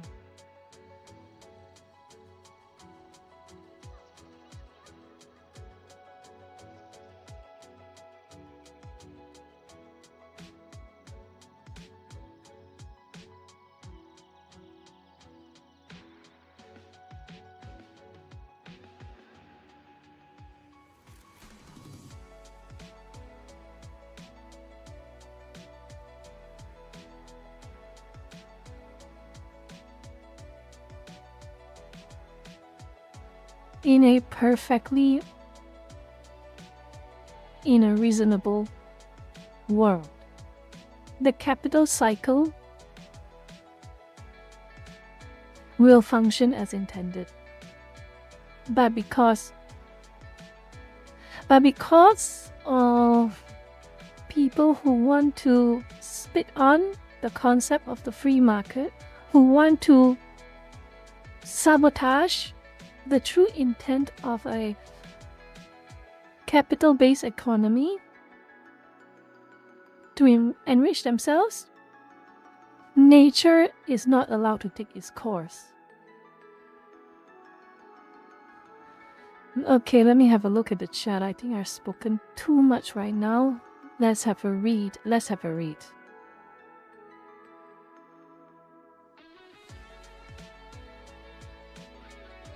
Calling capitalism is an economic system where the business success relies on close, corrupt relationships between business leaders and government officials instead of competing in an open and free market. And the ironic part is,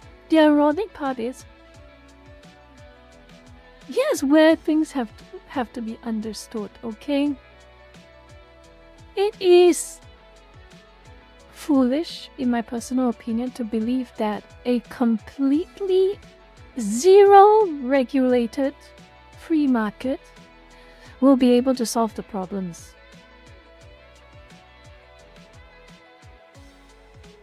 This cartel was caught through government, the antitrust lawsuit.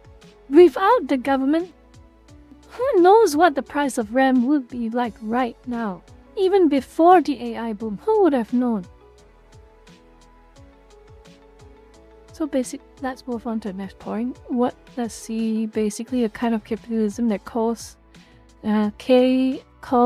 one outside the closed circle a monopoly for being more successful than anyone inside the circle. Oh yes, I know what you're referring to. That is also right. That's also right. It's a clique and you're not invited. And how dare you be more successful than us part of the clique? Yes. Let's see. The extreme high barrier of entry is absolutely helping prevent the capital cycle. Yes, it necessitates competition flooding the market. And I agree there is a double standard and many people have different notions of what these systems means anyhow. I agree that we shouldn't assume Adam Smith's version is the same as Hayek's. Not just RAM, but storage as well, yep. Aerospace hates our guts anyway. You're asking them to come to terms with how we are all not so different while they are trying to make themselves superior to you to justify their agendas. Now, at the end of the day, here's the thing. I want you all to understand this thing. Communism would work perfectly if every single human being on the entire planet is a mindless troll who cannot think for themselves or feel for themselves, and they will only function according to directives, and only live on subsistence. At that point, communism can work. Because communism, for it to properly work, necessitates the erasure of what makes humans human.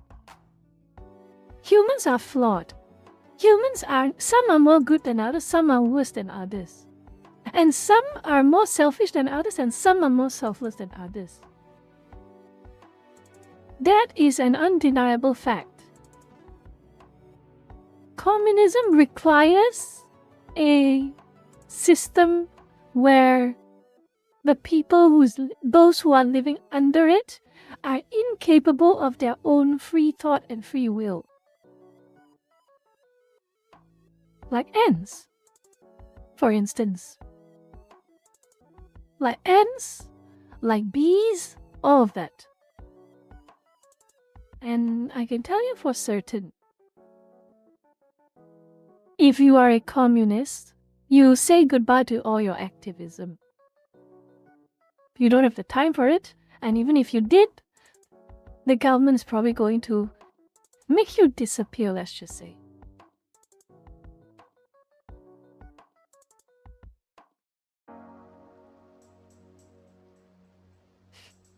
Communism can work in the smallest of situations, because the key thing about communism, for it to work, is consent as well.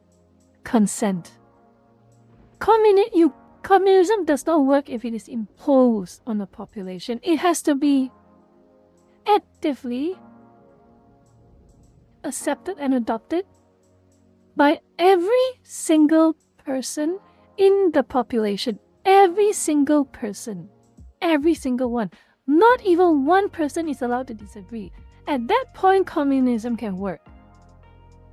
And the problem is, because humans, one of the perks and benefits and limitations of humanity and humans is that humans can change their minds. Yes, they can give you enthusiastic consent for a couple of years. How long? A couple of years, a couple of months, maybe a decade if you want to be generous. Eventually, they'll get sick of it. And then the same problem happens all over again. Communism stops working. Suddenly, the human who was so enthusiastic starts thinking to himself, I do so much work. Why don't I ever get credit for the extra work I do? And the other guy who does absolutely nothing gets rewarded the same as I do. Questions like that will arise, and that is bad for communism.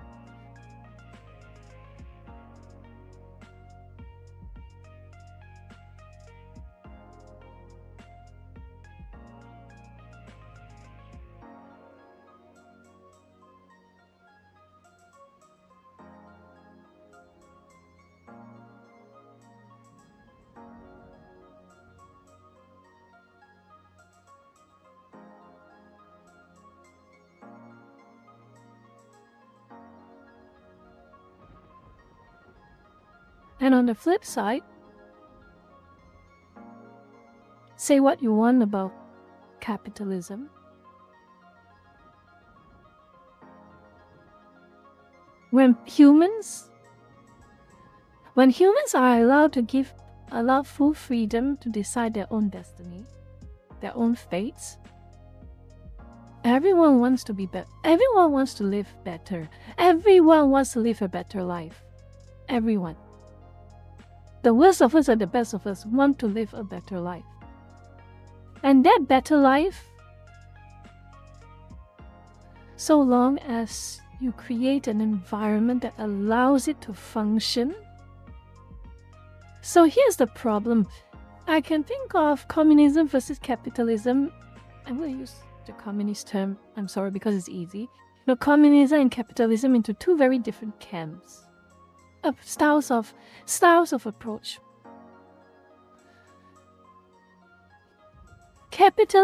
Communism is prescriptive. Communism is prescriptive. It tells you what to do and you have to do it, no questions asked. You can hate it, but you still have to do it. If you don't do it, you are punished.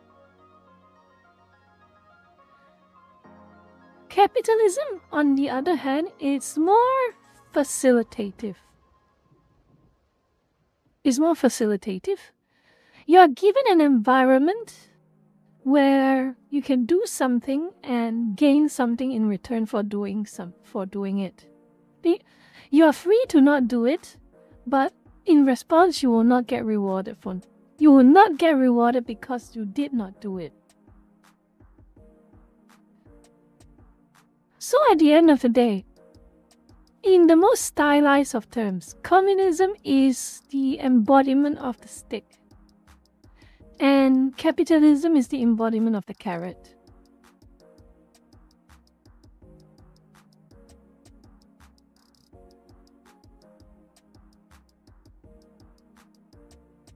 And if this is not the biggest, biggest endorsement of balance, I don't know what is. In an ideal situation, because taking into account our flaws, taking into account the flaws of humanity, but also taking into account that free will is what makes humans human, and that driven enough, humanity is capable of creating great achievements. There needs to be a good balance between a carrot and a stick. Too much carrot and no stick, you have wealth being hoarded by people who are never willing to share it. Never willing, even if other people are giving them something good in return. This is the problem. Fully unregulated markets. Fully, as in zero. No such thing as antitrust laws, nothing like that. That's where you get this cronyism. That's where you have all of this. That's why you have these corporations who collude with one another to fix prices and make sure that no one else can enter the market, because you will gatekeep them and you will prevent others from sharing in your success.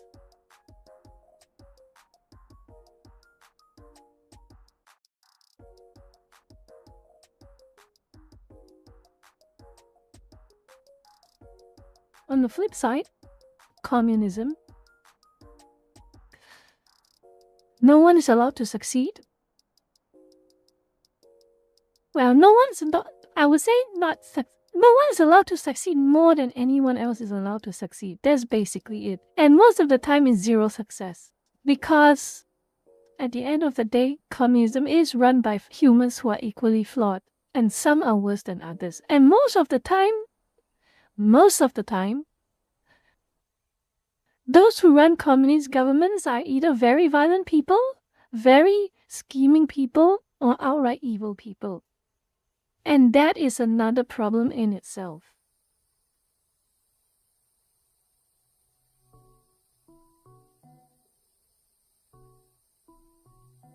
Yes. Yes. So yeah, this is why I am more partial towards the capital system style of life and economics. Because at the end of the day, who doesn't want the proverbial carrot? Who doesn't want to be successful? Who doesn't want to make it big? The only thing government should do is to facilitate the environment that allows anyone to make it big. And I think antitrust is a big one. Antitrust is a big one. Anti-monopolistic, genuine monopolistic, by the way. Not like, oh my god, they are performing better than me and all the customers gravitate to them. Not that type of bullshit fake monopoly. Okay? Actual monopoly. Those have to be controlled. Oligopoly, collusions like price fixing, that has to be controlled. There is certain things that need to be controlled, even in the freest of markets.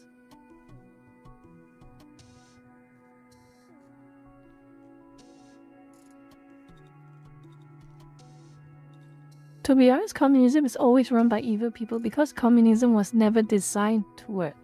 It was designed to subvert useful idiot populations into usurping pre-existing hierarchies. Well, I wouldn't say always run by. That's a good. I don't want to think about what you just said, actually. I don't want to think about what you just said. Always run by evil people. Well, you did make the distinction run by evil people. But sometimes... Okay. I think we need to make a distinction. The founders of the individual democratic and or communistic systems may not be evil people, but more often than not, they end up being run by evil people. I think that's a more nuanced but accurate thing to say. That's my interpretation of it.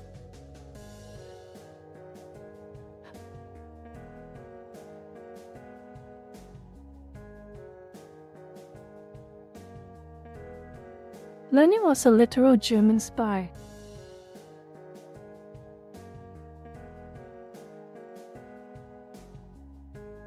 Nobody on the top ever planned to keep the communism's promise. They just want to get power. That is true at the end of the day.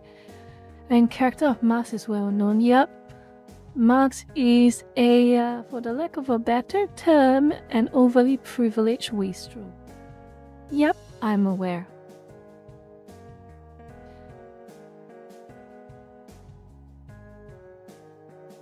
Do you remember Assassin's Creed Syndicate? Any of you played Assassin's Creed Syndicate? Any of you? Do any of you play Assassin's Creed Syndicate? I just want to see. You know what, let me have a look. Let me see if I can find the video. It's funny. I promise you it'll be funny.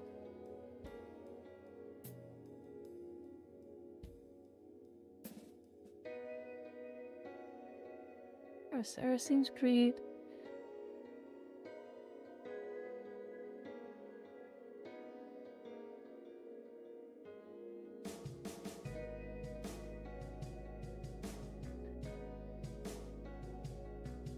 Oh wow.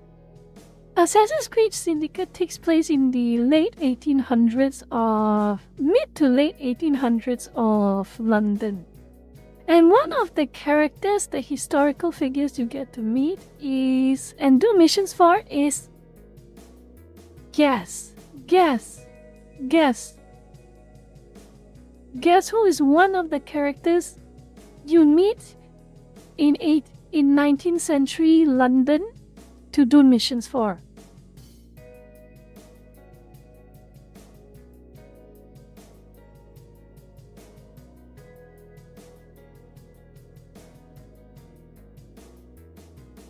Right, let me check.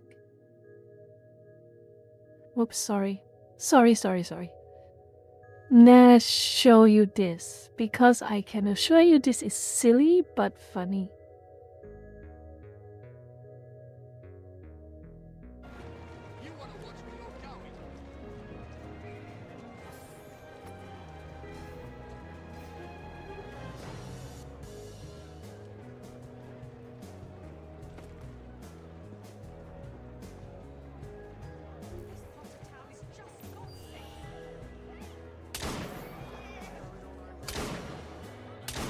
Ooh!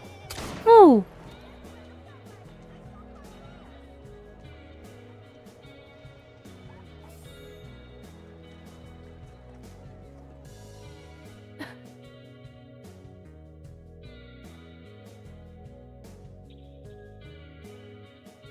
Yes. But here's the funniest thing about that video. After that video went viral back during Assassin's Creed Syndicate's release, Ubisoft released a patch, and after that, Karl Marx was invincible. Oh, come on. Karl Marx was invincible after that. Of course someone in Ubisoft decided to make him invincible. You can't have silly things. No fun allowed, that's correct.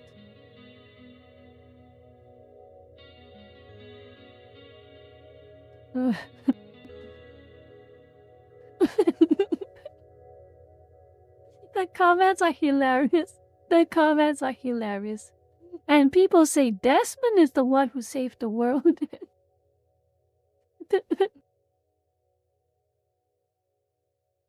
How to save 100 million lives in half a minute? I wish Karl would accumulate some capital instead of just writing about it. Karl Marx's mother, Henrietta. Ooh. Yeah, it was pretty well known that Karl Marx was a super privileged and extremely lazy wastrel who spends most of his time complaining about things instead of actually doing anything. Doing anything for himself. In other words, like a modern-day Pakjaw.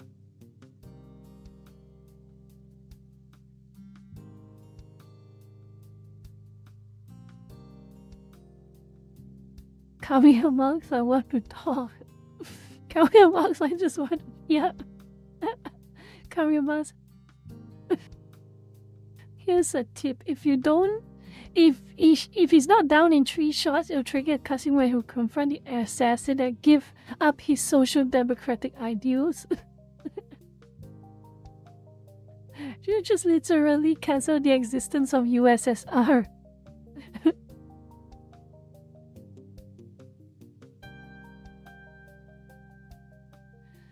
Yeah, with thanks, bro, you saved 120 million lives.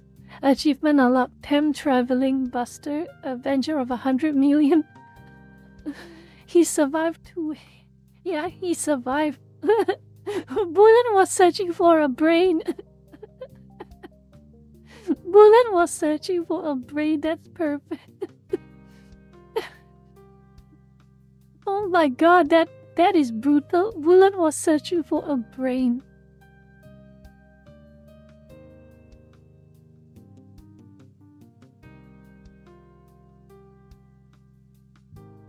The main villains always die the slowest.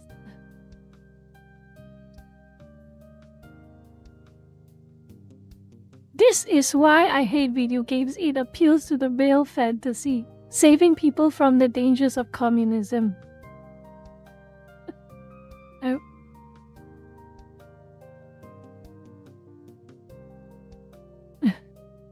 Toilet.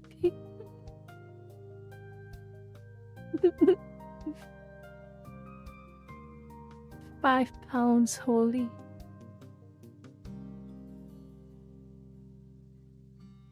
Other NPCs require a card to kill them. If the card can reach the... Oh no. Yeah.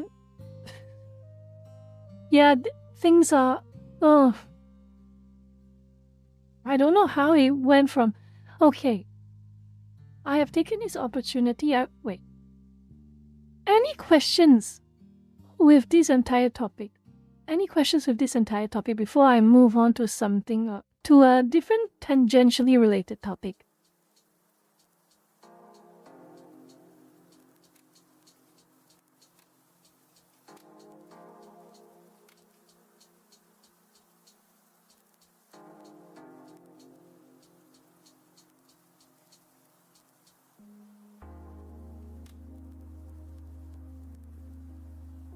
Hmm.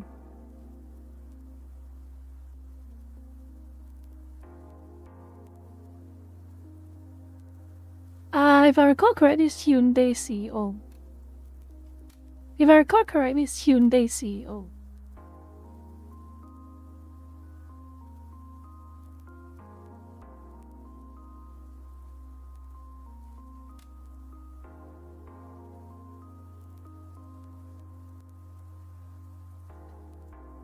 But, okay. Y'all can keep asking questions, but on the flip side, what do you think of that schizo moment I had? What do you think of that schizo moment I have?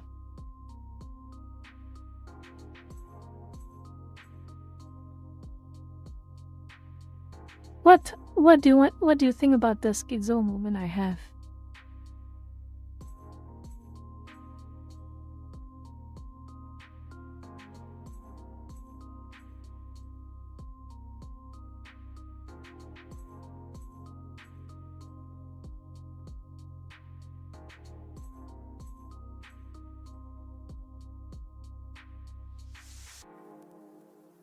I wouldn't be surprised either.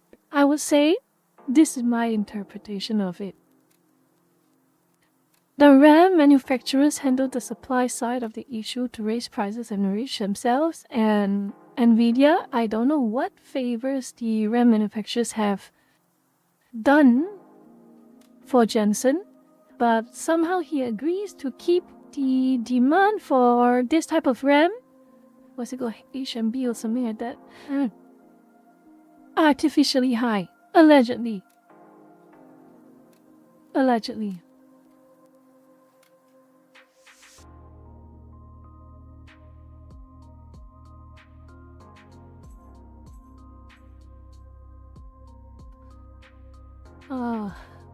What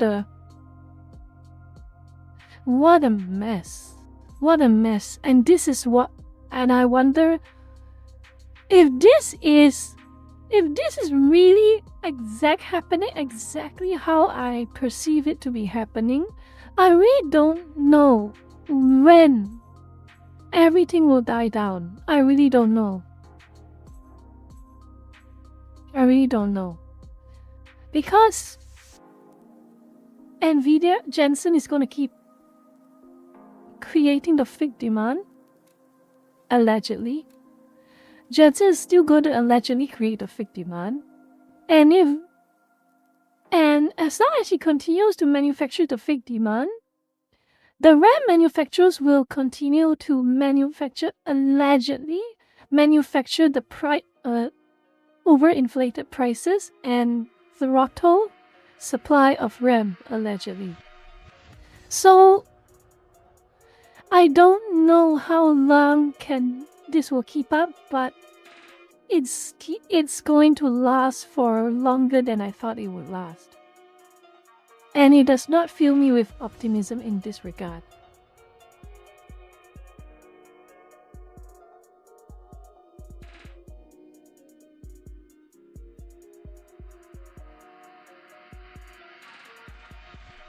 Oh.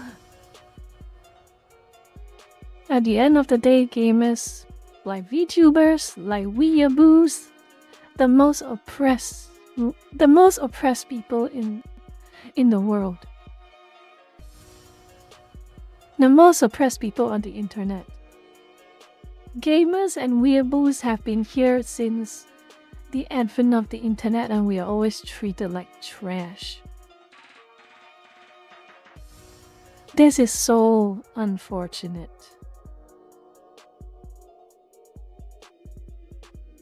Okay, I think if no one has any more questions about this, that will conclude the lecture. Well, it's not a lecture really, it's more like that will conclude my schizo rambling of the RAM manufacturing and the AI bubble incident.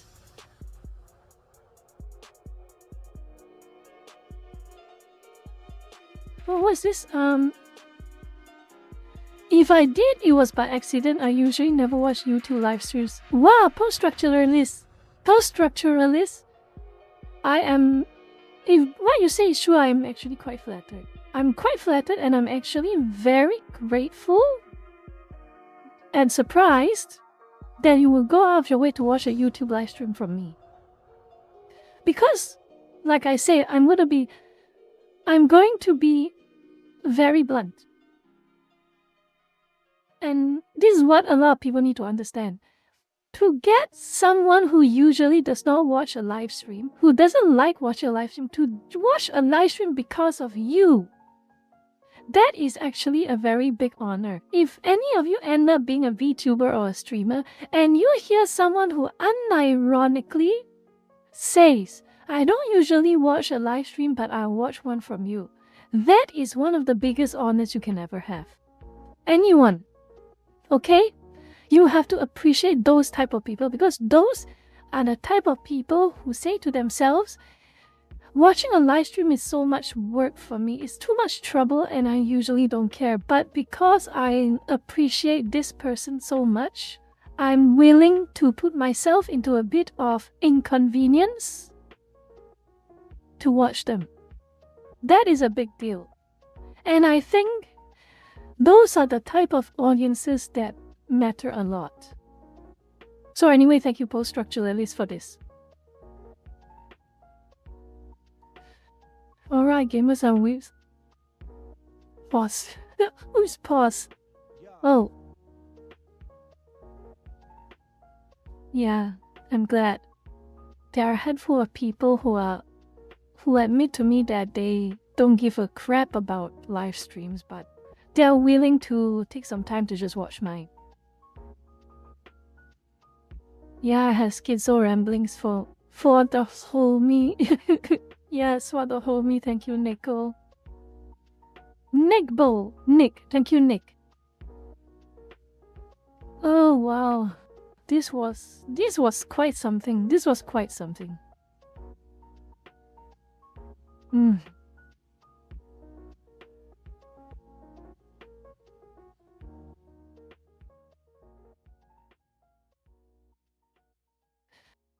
So now, what I'm gonna do is I will probably take a short break, a 3-minute break, because right now I'm going to take this opportunity to cover another topic. I'm going to take this opportunity to cover another topic. It might be a controversial topic.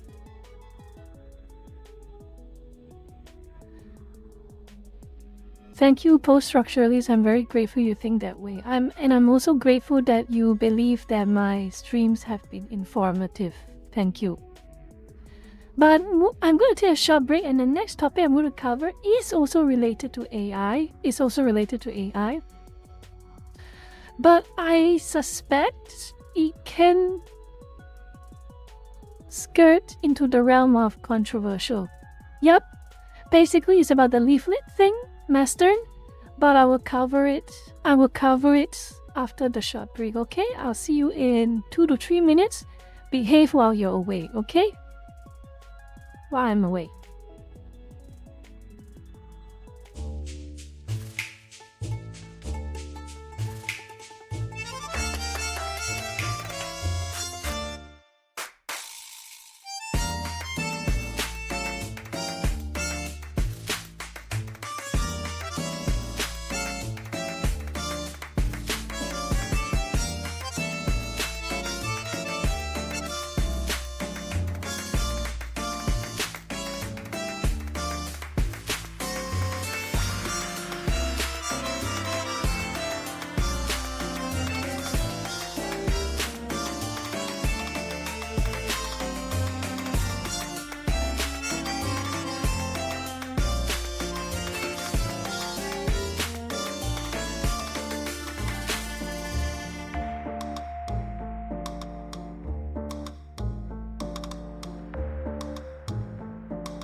676767 六七。Remember to like, comment, and subscribe. Hit the notification bell button. If not, your PC will break down and the cost of replacing your PC will be $9,999 at 3 a.m. tonight. $5 a month.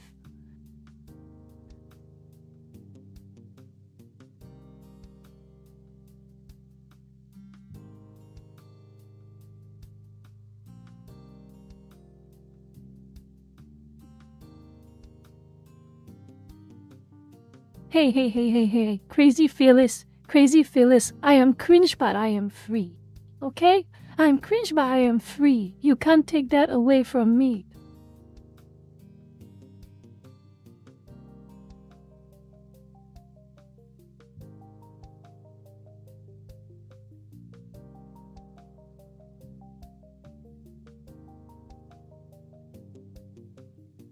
Okay. Now we're moving on to a different topic. 3 a.m. Yes, at 3 a.m. your PC is going to break down and you're going to need to buy a new one and it's going to cost $9,999 at 3 a.m. because the RAM shortage.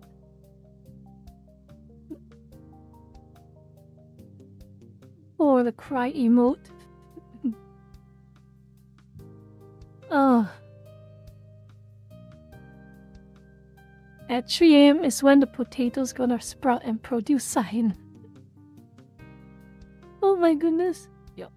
Your favorite game will get a remake for modern audiences by a studio in California at 3 a.m. Oh my god, that's horror. Felt like shit afterwards. Yup. Having a lack of sleep tends to do that to you. It tends to do that to you. But anyway. Okay? Anyway. Leaflet. How many of you are aware of what happened to Leaflet? And just so you know, if you feel strongly for or against the AI as a generative tool or any tool whatsoever, it's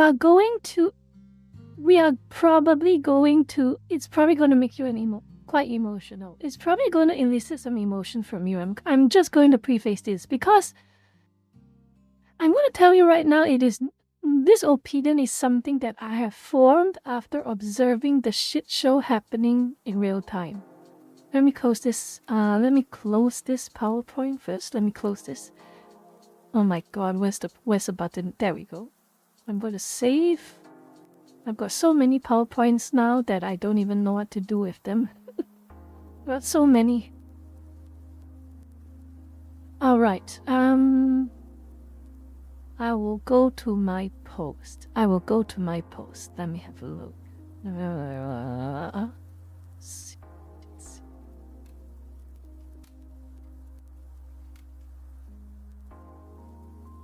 Where are you, Leaflet? The Leaflet post. There we go. Long story short, Leaflet released a new tool. She calls it the budget VTuber system tool. And the entire premise, the entire functionality of this tool is that it converts your PNG into a kind of usable live 2D.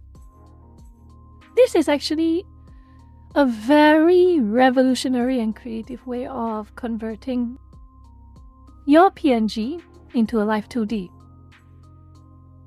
So yes, you can have a live 2D that's you have been using for years at this point. For instance, some PNG tubers remain a PNG tuber indefinitely because for one reason or another they either cannot afford or they can't find someone to work on the model for them.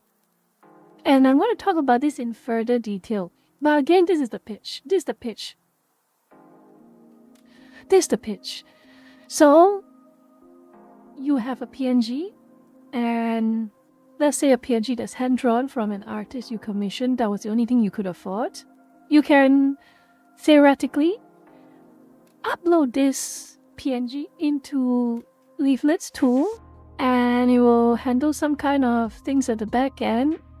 You set some parameters, you add some little prompts maybe to just fine-tune the PNG when it gets converted into a live 2D, and the output is, well, the output, it can vary in quality, but you have something. You have something that is live 2D and you can use it.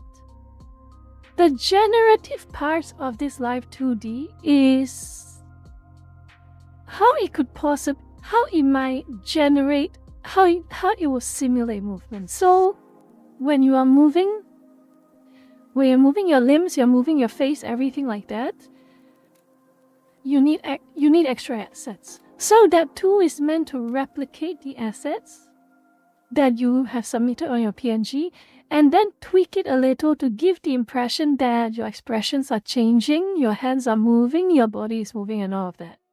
So that is the generative aspect of that tool.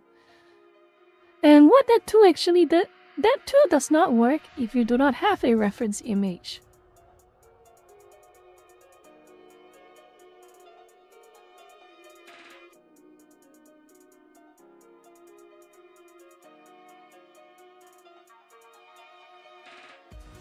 So yeah, they need a reference. It needs a reference image for it to function properly. It cannot generate something out of nothing. So this is the misunderstanding that a lot of people have on Leaflet's tool. It thinks it is creating art from nothing. They think Leaflet's tool is 100% generative. It is basically, long story short, it's kind of like a rigging system.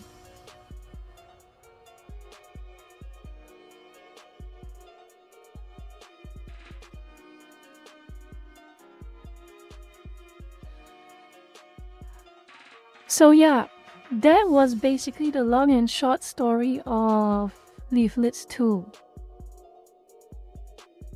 But here is but of course, whether it is people who are genuinely against AI, or it's people who hate Leaflet because she has a different view on politics compared to them, there was a lot of people who are basically going after her. And I think the best way to describe is that they're going after her and they are basically saying, oh, she's a horrible person. She's a racist right-winger. Of course, she'll produce something that for other racist right-wingers, because no artist will ever commission them, and that's a good thing. Yes. Yes. I'm sure. And of course, some people, most of them suspended, basically leave DMs and public messages to Leaflet telling her to, for the lack of a better term, off herself.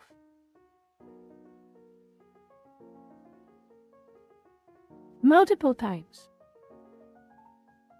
And of course, the usual threats. When I get my hands on you, blah, blah, blah, blah, blah, I'm going after your family, blah, blah, blah, blah, blah, all of that.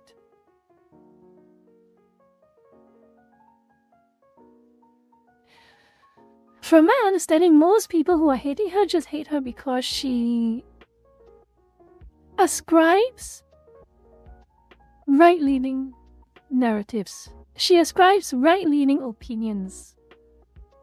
That's why most people hate Leaflet. She has been ascribing right-leaning opinions and views, and for most part, she is unapologetic about it. And of course, again, she uses, like Zero said, she uses AI occasionally to create silly meme videos and music videos.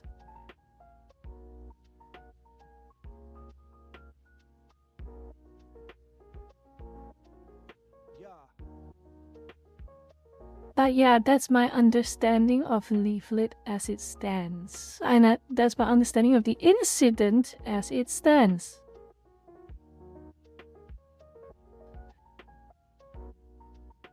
So what is my entire point of this post? I wrote a wall of text, and I feel that for those of you who didn't read my wall of text, because right now, like I said, Nikita Beer is throttling.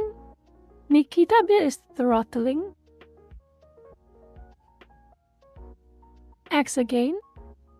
Followers getting purged for no good reason. Mistaken as bots. If you are someone who does not use your account often, you could get purged. Reach is getting throttled again because they are tampering with the algorithm all over again, just like they did late May. Not fun. Extremely unfun.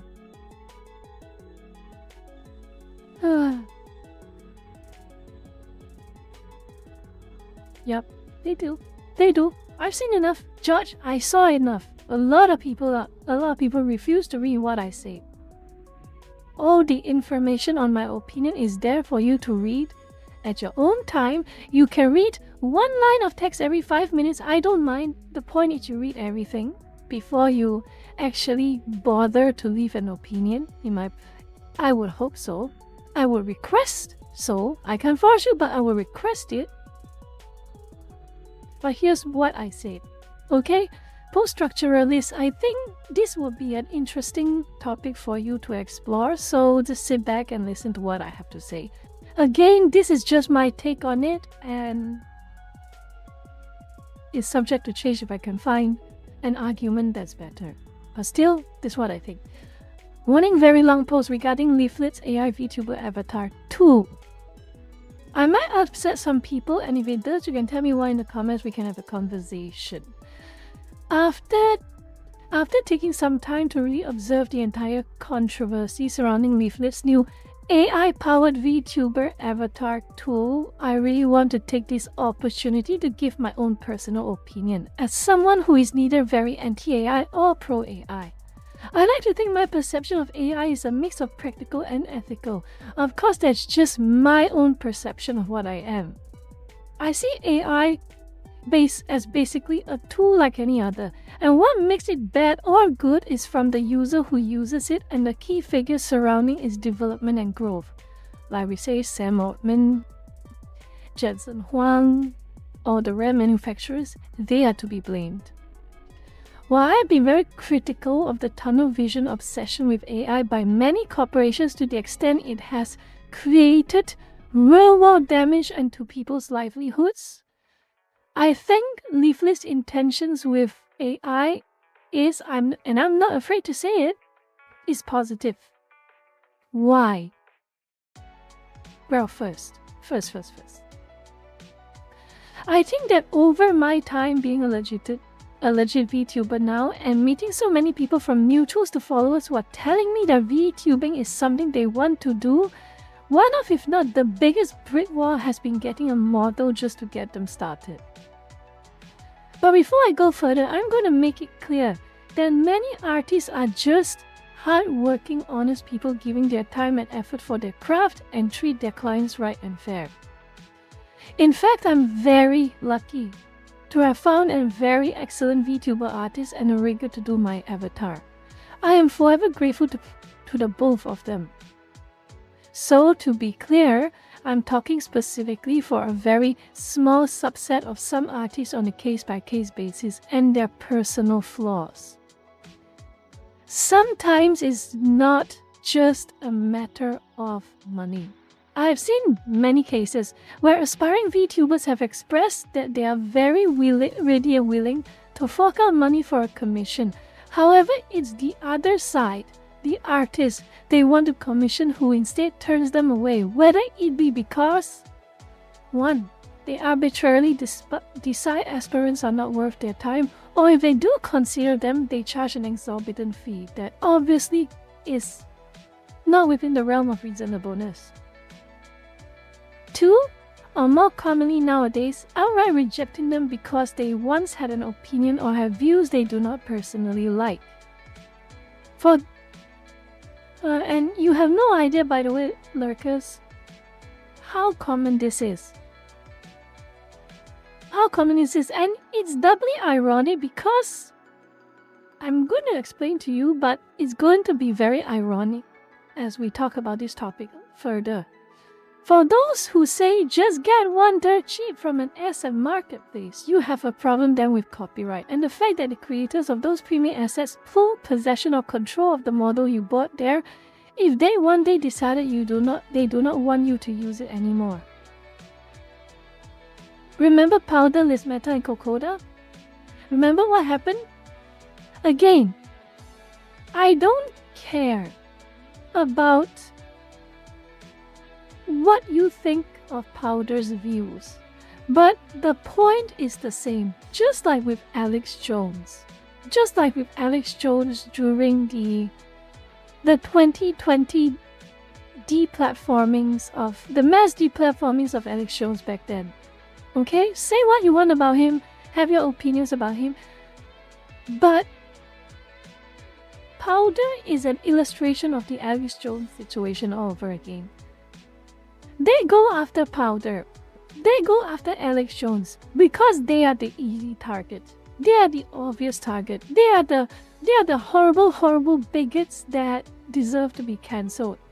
They are the horrible bigots who is right to not give them business. That is the. We start off easy. We start off with the easy target. The target that most people will try to argue that it's fine to cancel them, it's fine not to give them business. But they do not understand this very important problem. If it can happen to Powder, just like if it can happen to Alex Jones, it can happen to anyone. Anyone at all. You can be the most milquetoast, inoffensive person imaginable, but you make one opinion, one view about one topic that an artist does not like. Suddenly, they refuse you service. They refuse you business. Okay? Do you understand that? It has happened before. It has happened so many times before. Christina Hoff Sommers, for instance. Christina Hoff Sommers, the factual feminist. She was one of those actual feminist academics who tackled the Gamergate situation back in 2015 and 2014. And she came to the conclusion based on her own assessments and her own knowledge that Gamergate was not a misogynistic harassment campaign, but it is rather a consumer revolt campaign against corruption in games journalism. She understood that. And lo and behold, people cancelled her. They went after her. She lost some shows, she lost some speeches. She's not Alex Jones. She's not right-wing. She's not even conservative. She's a feminist. But the problem they had with Christina Sommers is that she was factual. Factual feminist. You can agree with 99% of the things they say and they think. But that 1% nowadays gets you hostility. This is why you can see cases like people on the internet, leftists on the internet, Bakjo on the internet, they will call Christina Sommers a right-wing internalized misogyny, with internalized misogyny. They will call J.K. Rowling far-right because she has views about trans identity that is deemed controversial. So I tell you this, it happens to Powder first. It happens to Alex Jones first. But do you really think it's going to stop at Powder and Alex Jones? Do you really think it's going to stop at Leaflet? Do you really think it's going to stop at who else? Stop at Kirsha or Banana Juju? Do you really think so? Then went after Silver Veil. Silver Veil is not right wing. Not by a long shot, but they still went after her. Because she wanted to play Hogwarts Legacy. They went after Pikami. And she does not even know what left wing and right wing is. She is from Japan. And they still went after her. The death threats, the harassment, they still went after her.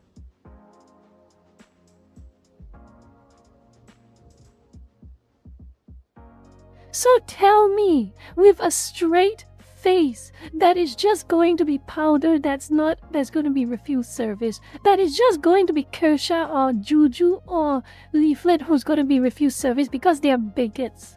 Tell me if a straight face is going to stop at that. You cannot. That's how slippery slopes work.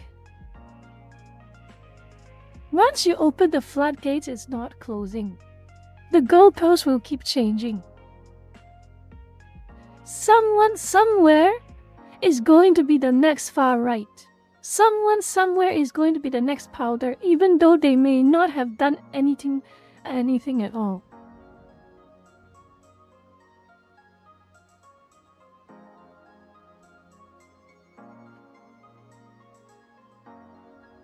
Let me continue.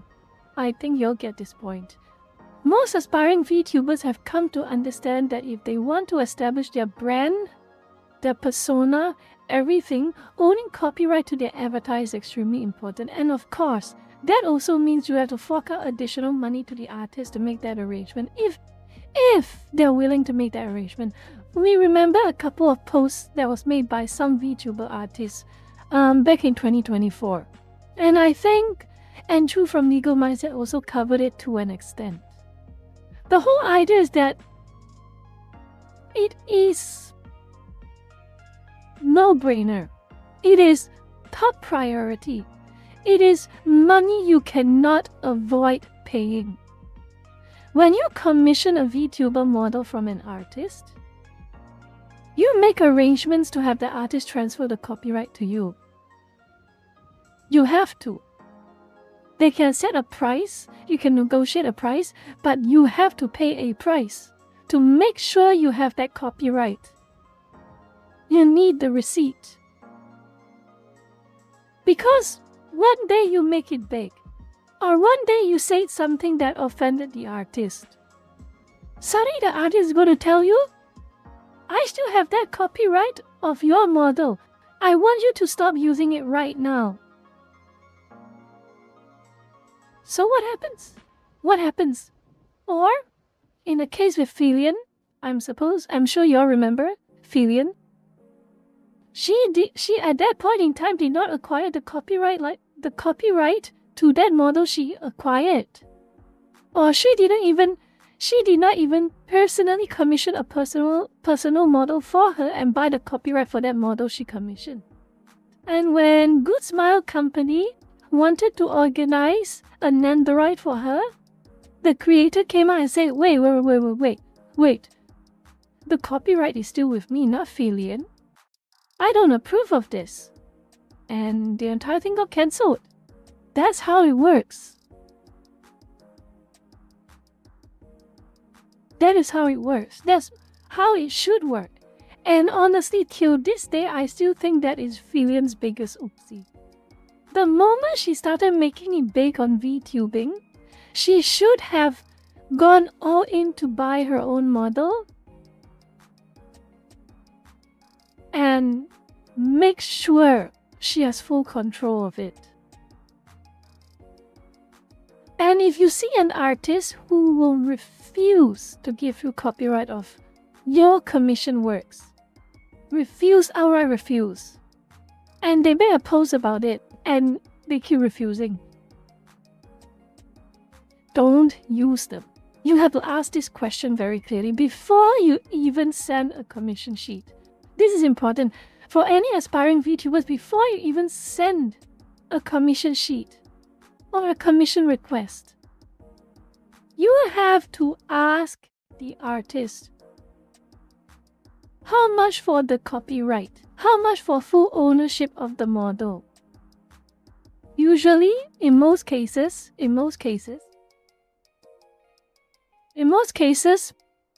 the artist will quote you a price and you can negotiate the price until both of you are happy with it. But on the off chance the artist say, oh no, I'm just going to make the model but I have no intention of giving you the copyright, that's not a commission you want to go forward with. You just have to respectfully decline the commission at that point in time. It's that important. It is that important. Copyright to your own model is that important.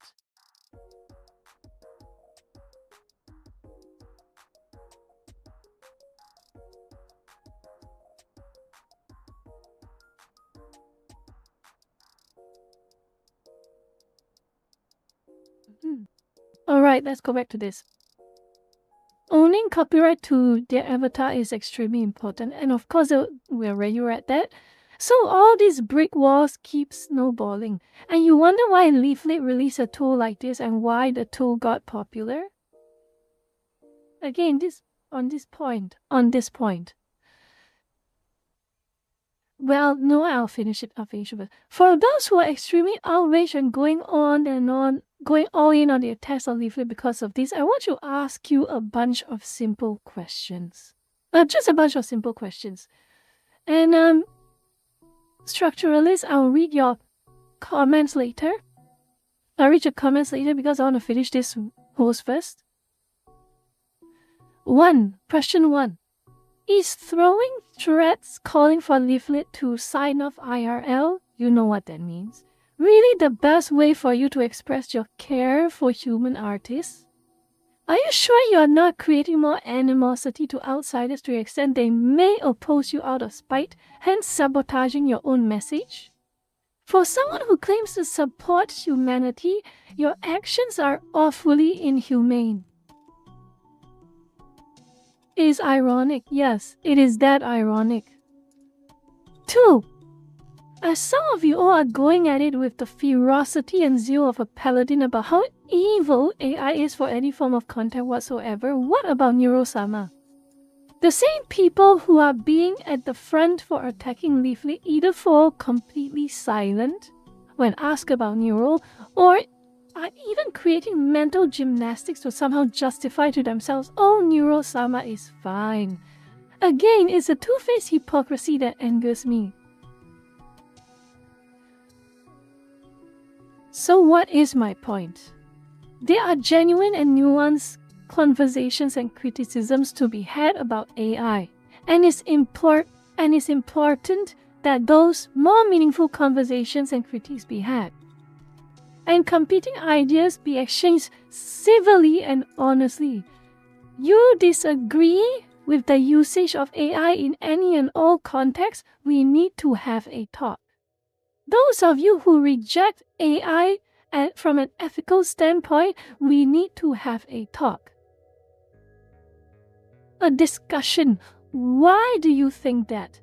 For instance, if you are pro-AI, everything AI is good. Why do you think that? Why do you think that? Or if you are anti-AI, all AI is bad. Why do you think that? These are important questions to ask. There's no two ways about it. These questions have to be asked, and these questions have to be answered honestly, with thought and care. Wisdom and maturity. You don't just, by virtue of saying, oh, AI is great. The first thing you don't do is to say, well, you are an evil pro-AI bigot, and I hope you something. Or you're anti-AI all the way. You're anti-AI. I'll say, oh, you're just a virtue signaling grifter who is just going to throw death threats at everyone. But the funniest thing, the ironic thing is that a lot of anti-AI people are the ones who throw death threats, so that's kind of ring hollow. It's unfortunate. But entertain those who have a genuine point to cover. Oh, that's my point. Okay? Okay, let's see. In my humble opinion, this maelstrom centered on leaflet is not one of those conversations. It has just become another excuse for overt tribalism and for people to just throw jabs at each other or to gain cheap clout. I'm certain most or all people are happy and willing to support their fellow humans when it comes to giving each other business and the means to get their careers or dreams running. The harsh reality is, well, it's reality. It's not perfect, as I have explained. And for some people, that imperfection is what is stopping them from chasing their dreams or their passion. Lively says so herself, and I am certain many who would end up using a tool think so too. This is a stopgap, a stepping stone, a foot through the door. Few or maybe no one would be under the view that whatever that is created using this tool is their permanent solution. And if they get their chance and they have that clear road, whether let's say they made enough money to create another commission, or something else entirely, they managed to get enough of something, or they found someone perfect, they found the perfect artist who knows exactly what they want and what they need. The first thing in your minds will likely be, I'm going to make this legit. I'm going to find that special someone to make my model.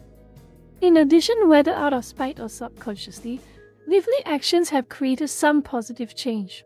Some artists who evidently hate Leaflet have decided to make their entry-level models more accessible and easier for the aspiring VTubers. I've got some images right down here. The brick wall is slowly but surely cracking, and that's a good thing. Honestly, even if Leaflet was not the core reason that these walls are starting to crack, she at least contributed to it. So yeah, that's my take on it. I'm sure some will feel strongly about it, for or against.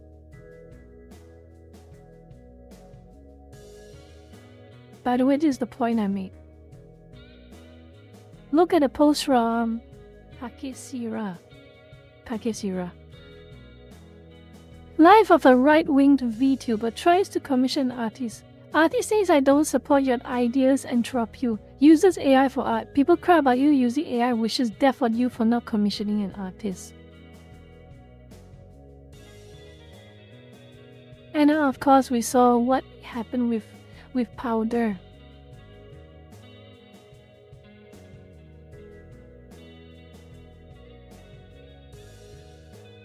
This is a talk that a lot of them are not willing to take. This is not a talk that they are willing to take. They want me to take a side. They want me to say, oh, all AI is good, or oh, all AI is bad. I'm sorry. I'm sorry for being a milquetoast fence-sitter, but I can't force myself to believe things that I don't believe in. I'm sorry.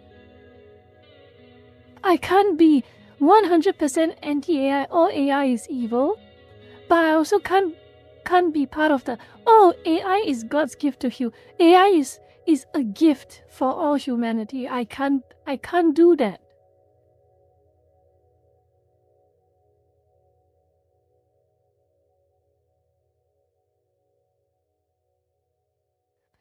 I wouldn't say, well, I'm talking about in terms of an easy target, as in a target that you can easily shape your optics to oppose. That's what I mean. That's the same case with Alex Jones. Everyone, oh, Alex Jones, the conspiracy theorist, evil far-right winger. Everyone talks trash about him without consequence. I can too. That's what I mean by easy target. Powder fights back. I'm aware of that. But I'm talking about in a optics standpoint.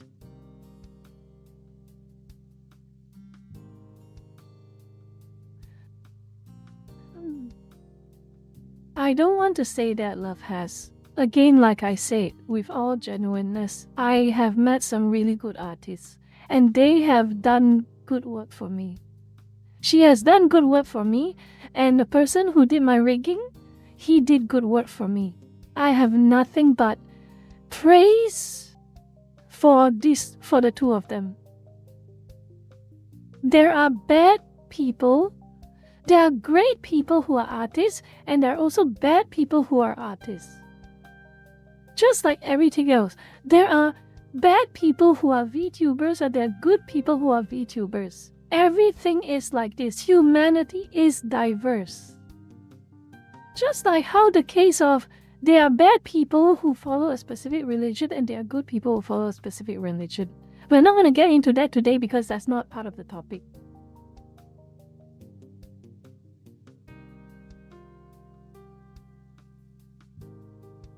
Let me see. I will take your chance to read what you say, structuralist, because I think you have an opinion on AI. I do agree that it is a tool. The problem is that it's difficult to regulate the users of that tool. It's easier to regulate the tool as such. The genie is not getting put back into the bottle. Yes, and this is why I say that this is a conversation we have to talk about.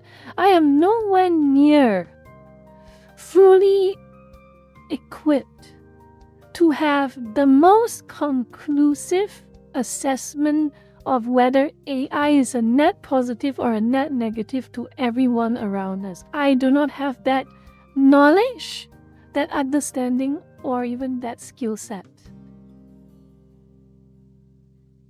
And let me see. Let's see my entire... Yup, correct. Let's see. The funny part is that these lefties don't even read the text that they put on the pedestal. I think the same can be said with some right-wingers too. Yeah, correct. That is true. It is growing. The amount of right-wingers who are demonstrating the personality flaws of what has customarily been monopolized by leftists is starting to crop up. It is starting to crop up. I do agree with you. I do. I have faced certain right-wingers for quite some time who are participating in the exact same tactics as any leftist. Of course, I question whether they are actual leftists. They are leftists pretending to be right-wingers, or they're actually just right-wingers who have gotten too smug and too absorbed in their own sense of superiority. I don't know.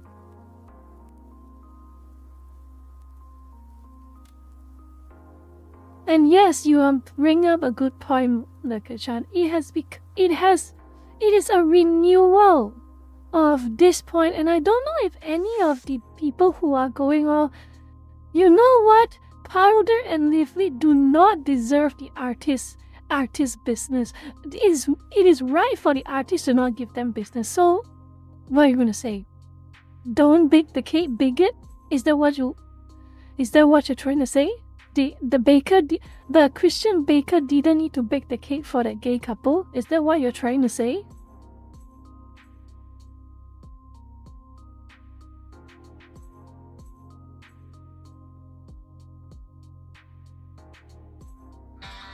Is that what you're trying to say? Oh, who followed me?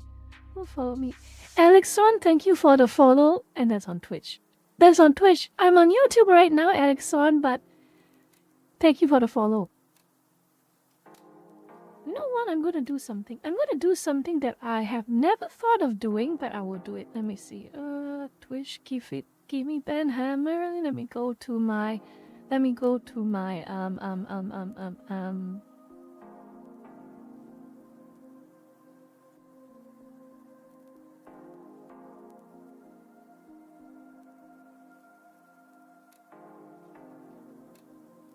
I'm going to pin this for...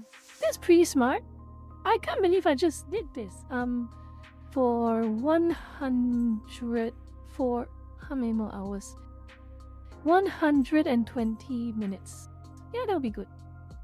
Yep, that's good. Oh my god, there's a lot of... Oh no, not this again. Oh, here. Phew. Oh my god, there's so many comments Here, I need to keep a track of everyone's comments. I need to keep a track of everyone's comments. Yes. Yes. Like a child, sometimes things are funny. I'm not double streaming. My internet is not good enough. Probably I could multi-stream again. Okay, here's what I'm going to.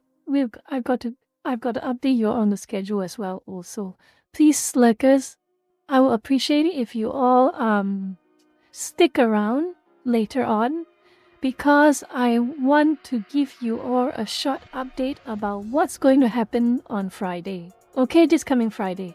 So tomorrow we have a rest day, and Friday we'll be back. But the times are different. And I'm going to let you know why. But on the topic of double streaming corn, when around the end of the year, so maybe around late October or November, December, and early of 2027, I will be able to multi-stream again.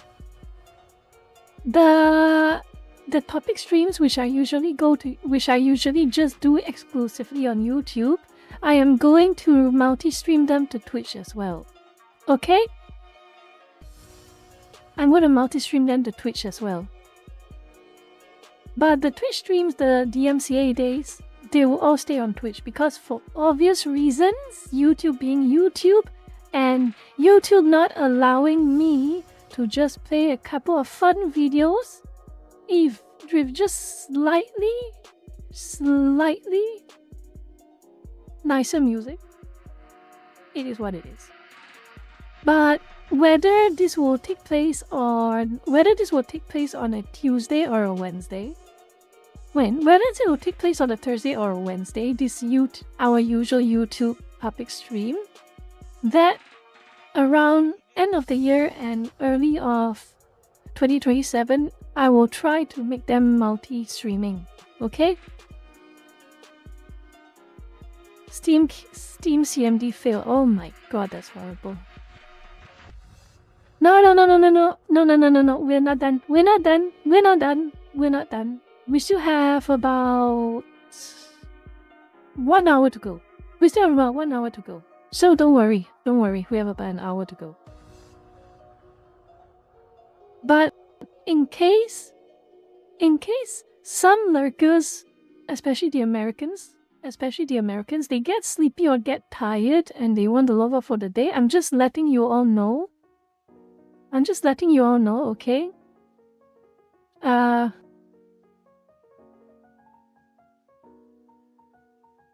Let me see. Hold on. Pause for a moment. I have something to check on.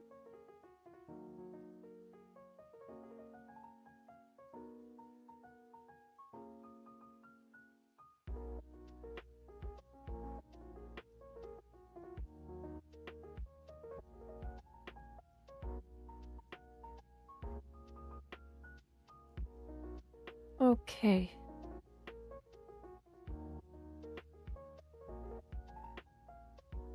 Now. What was it? I lost my train of thought. Oh, yes. So, just to let you all know, let me just open I think the PowerPoint will be good. I need to open PowerPoint. At least I give you a pictorial representation until I make the formal announcements. Where is it? Damn it, where is that post? Here's the fundamentals of... Nope.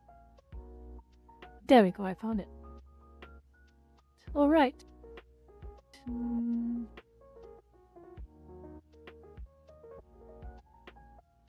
So, this Friday, 6 to 6. Alright.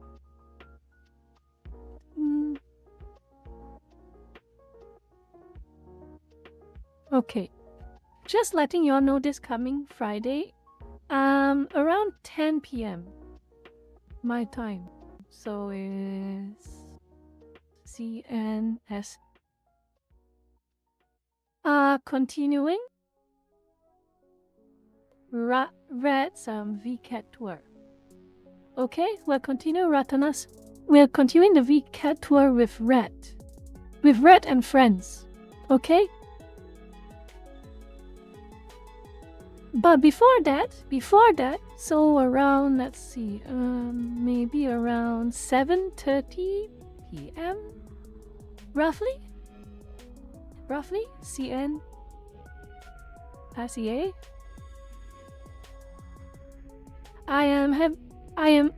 It is, what's the word called? I forgot the term. Tentatively, it is a Division 2 stream. I'm gonna play a bit of Division 2 for like about, give or take, 2.5 hours.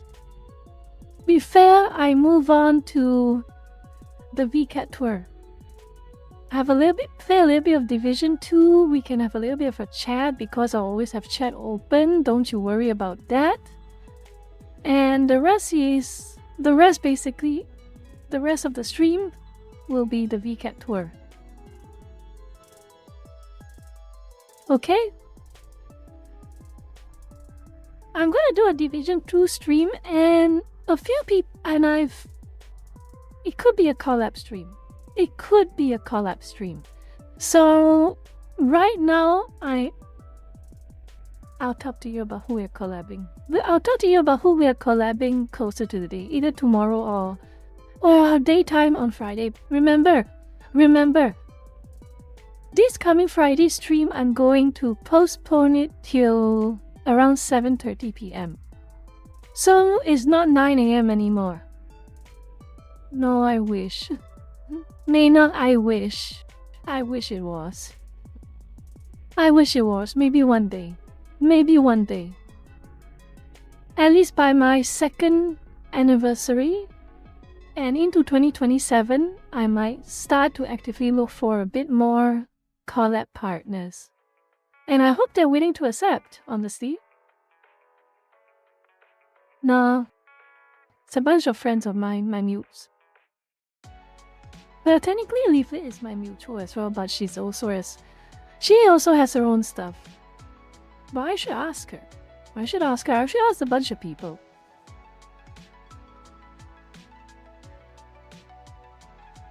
I don't know if I want to network, that's the thing. Thinking about networking already makes me tired, extremely tired. Oh my god, networking. You know, Saint Cisco, bless her heart.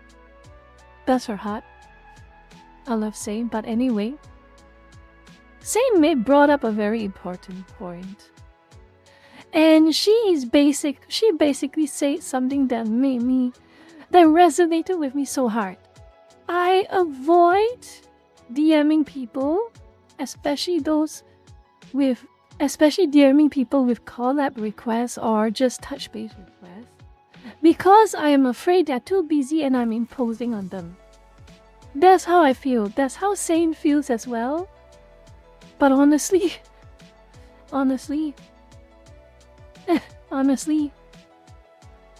it will take me a while to get over that type of a mental blockage. It is. Some people are just really, really good at getting collabs. Like Red. Red keeps talking about how shy he is and how he's very reserved, how he's an introvert, how he's very quiet, but no. Red is outgoing as hell. He underestimates himself. He really underestimates himself. Meinong, it's not that I'm shy. I don't think it's necessarily because I'm shy, okay? I think it's more like I care about other people's convenience. I care about other people's convenience too much, perhaps. And that inadvertently has created a situation where I am less, it's not that I'm unwilling, but I have my reservations when I want to request a collab with somebody. auntie in a kid's party, that's the thing. That kind of makes sense as well, actually. That does kind of makes sense. I mean, let's be fair here. With the amount of things I talk about, with the posts I made, you really think I'm shy about anything? For me, it's more like I say, it's more like I prioritize other people's convenience over my own desires when it comes to DMing people and collabing with people.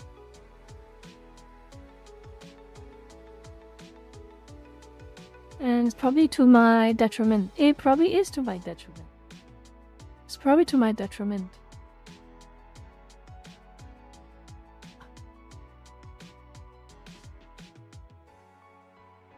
You know what? I really do want to collab with a bunch of people. I know Kesha will probably be too busy, but maybe one day I will ask her. One day. Not this year, probably next year.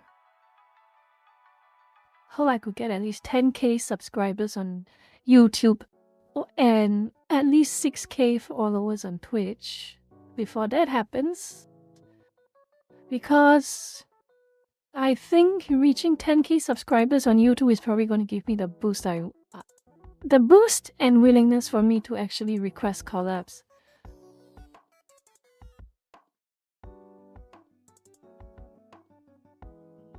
So I'll leave that for next year. I'll leave that for next year. For now, I'm just going to stick to my guns and I'm just going to... Oh, Madam Savvy! Ooh! I actually didn't think about that. I have so many people to ask now, actually, which is interesting. As a VTuber watcher, I sometimes tell people to avoid streaming too long or take a break if they're feeling sick. I'm not trying to be parasol, sure, I just want them to take care of their health.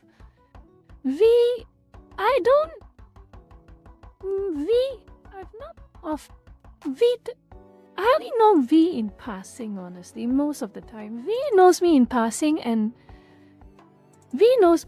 that goblin, yes. V knows me, that gremlin thing, V. V knows me in passing and I know V in passing. Sometimes we share each other's posts, sometimes V comments in mine, but I don't think I communicate with him enough to really formally ask for a collab. I communicate more with Kersha than I communicate with V. And most of the time Kersha is busy.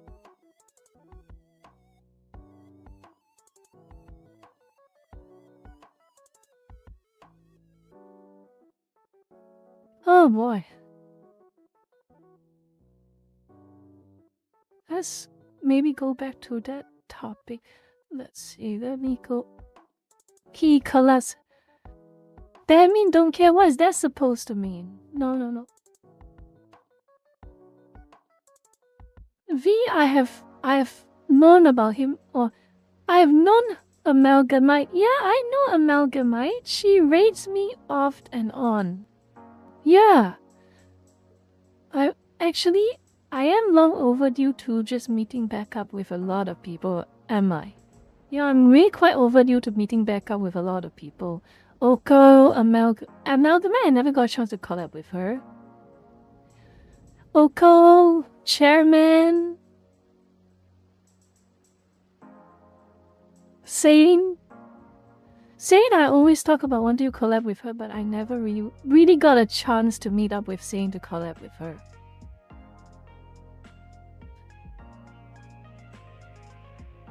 I probably should DM her more often.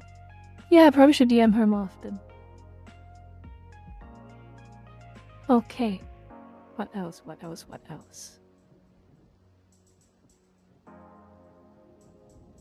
Let's go back to the leaflet post for a moment, okay? Let's go back to the leaflet post for a moment. And this is the irony of it. Yeah, Midas is handling a lot of things, okay? Midas is handling a lot of things. I know that from talking to her, and I know that from watching her stream. She's handling a whole lot of things. Let's just say she has multiple roles to play. I'm going to leave it that vague, but if you know, you know. She has multiple roles to play. And if she ever has off time, I might ask. But still, let's move back to the point about the Neuro-sama thing. The Neuro-sama thing is another argument that now many of the anti-AI people, a lot of the anti-AI people are trying to say it's different. But is it really that different? Is it really that different? To be honest, is it really that?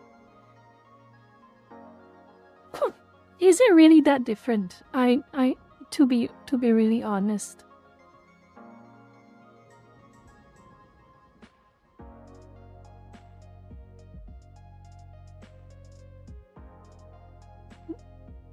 Again, I am saying this in the perspective for the record, I love Neuro-sama. I love Evil Neuro, and I respect and I am very happy for Vito for his achievements with Neuro-sama and Evil Neuro. I'm going to preface that by saying, but I'm going to address this as a form of argument. So these people will tell you, as you can see in the image from this anti-AI guy, that it is different. Neuro-sama is a chatbot. Neuro-sama is a chatbot, so it makes it different. The artist and the rigging was done by someone else. Okay, fine. What? You use an... Okay, the PNG was made by someone. The PNG that you're going to input into Leaflets 2 is used by someone. Was made by someone. Was made by the hands of a human. So what's your point? What is your point? The art is human-made. Well, you can see the rigging would probably be the AI part of the equation. And the person behind the avatar will be human. Will likely be human. So what's your point? These are just you're just fiddling with different factors. It's like an equation. VTuber is like an equation. VTuber equals avatar plus rigging plus voice. So okay, I'm gonna put this as a presentation. I feel I should put this as a presentation. This will make a lot more sense as a presentation. Let me just go back to this. Duplicate size.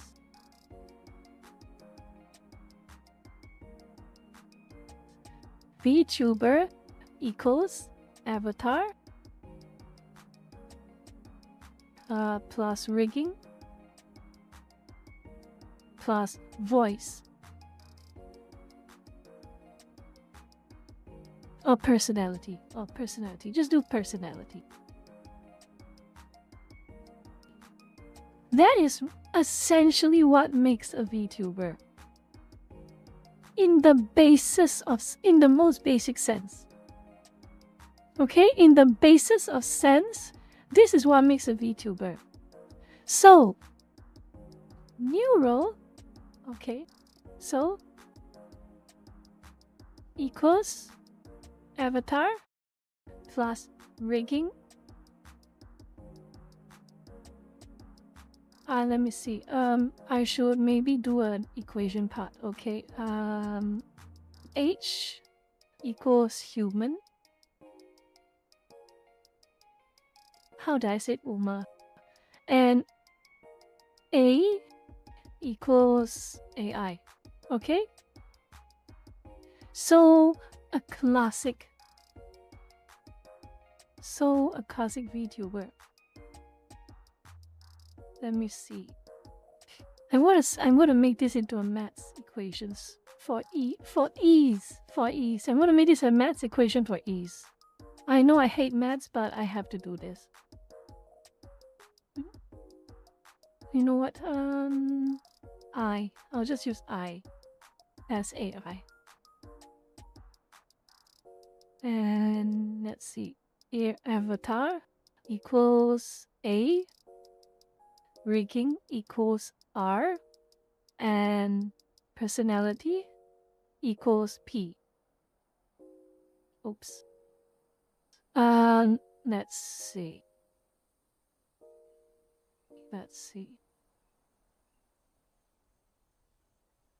Reduce the size. There we go. The typical VTuber. So VT equals HA plus HR plus HP. That is the typical VTuber. Okay? That is the typical VTuber. What Leaflet is offering? Leaflet.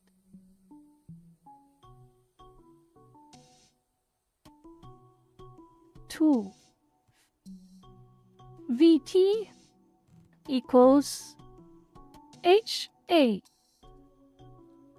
plus IR plus HP. That is Leaflet's tool. And Neurosama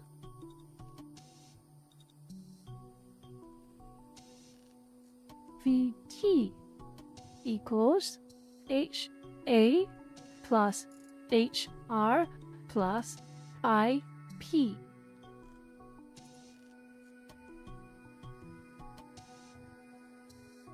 So essentially, you're just changing factors in an equation.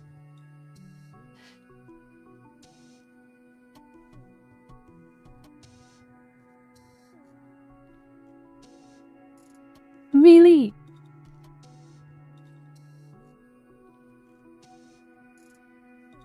What even is the point anymore?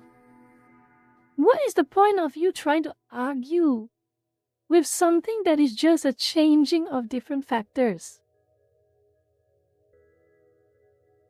What other argument can you give that will somehow say that Leaflet is problematic but Neurosama isn't? What is the argument you're going to use anti-AI, the ones who are crazily anti-AI? It's either all or nothing. It should be all or nothing. If you have a problem with Leaflet, you should have a problem with Neurosama. It does not matter whether the creator is a corporation, whether the creator is a single person, it does not matter. It should be a stand on principle. That's what you're trying to argue, isn't it? It's a stand on principle.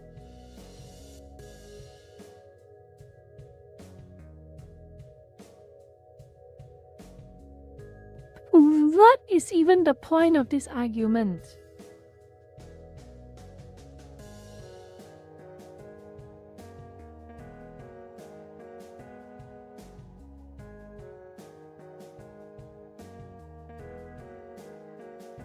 Lucas, can you tell? I think I'll read the chat. Maybe some of you have answered it. Say Martin who thinks AI is you use AI translation as a matter of fact. Keep your eye, most of these artists don't have actual consistent arguments. They just do not want to be replaced.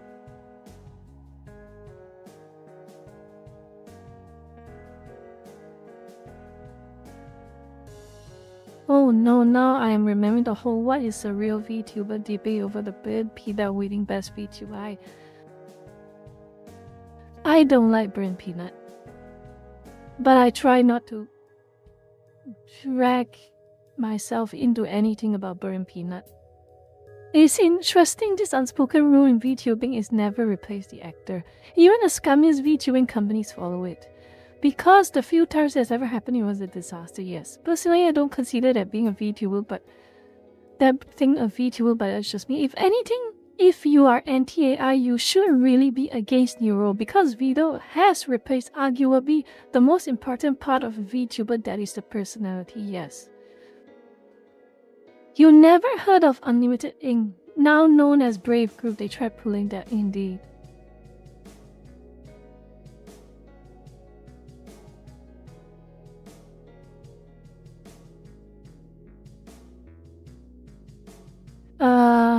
Again, consult this chart.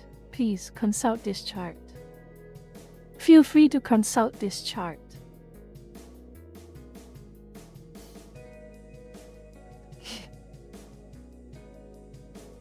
It's not a chart, it's an equation list. Oh my goodness. Can't believe I did some maths today. Clara, I can't believe I did some weird algebra nonsense today.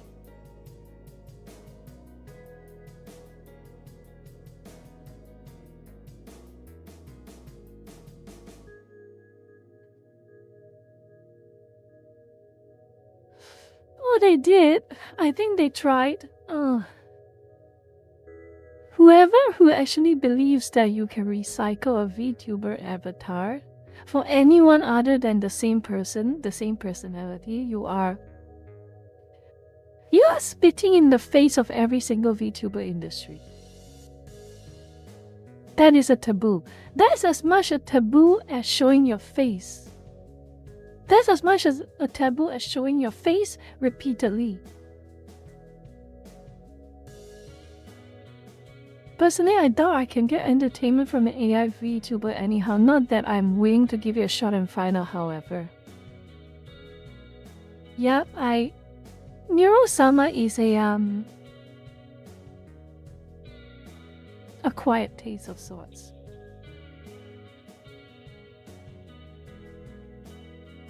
And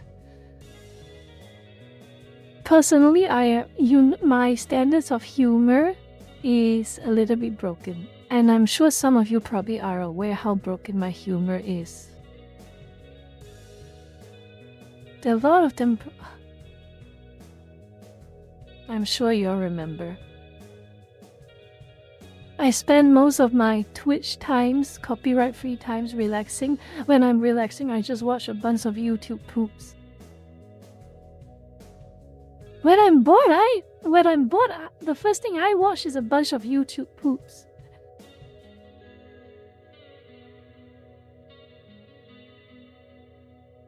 Those, at the end of the day, how meaningfully different is Leaflet from Neuro-sama? Seriously, the Leaflets too with Neuro-sama, how meaningfully different is it? You can try and create the argument that Leaflet's tool makes rigging obsolete and riggers will lose their jobs overnight or something like that. But that's not the case, is it? Some people find the best rigging artists the best. And you have no idea how good some of them are capable of being. And that is something an AI will not be able to replicate. Look at Kevin, for instance. I remember seeing Kevin and Kyle collaborating on a VTuber model. And there is no question, Kevin's skills as a rigging person, a rigging artist, it cannot be questioned. Not just his art, but his rigging skills. You cannot question his skills. And it's not something that and it's not something that an AI can replicate. And this is why I want to go into this. There is one article I want to show you all. There's one article I want to show you all. It's from a let me see if I can find it. It is a critique of AI as a form of art, which I personally don't believe. I believe that AI just generates images, it does not generate art. But where is it?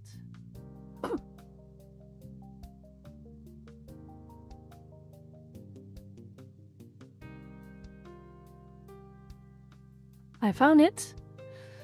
Alright, this was an article that I was reading a couple of days ago. And it's basically saying, how does the onset of AI affect the artist? How does it affect the artist? You don't have to read most of this. You don't have to read most of this, honestly, but at the end of the day, the key points is when you have AI will become a filter that will undeniably excise and filter out fake artists. It will filter out fake artists. However, what it will do in return is that it could potentially make handmade art that is of a high quality to become premium, extra premium. So if you are a good artist who can draw amazing things, create amazing artworks by hand, you're going to be eating good.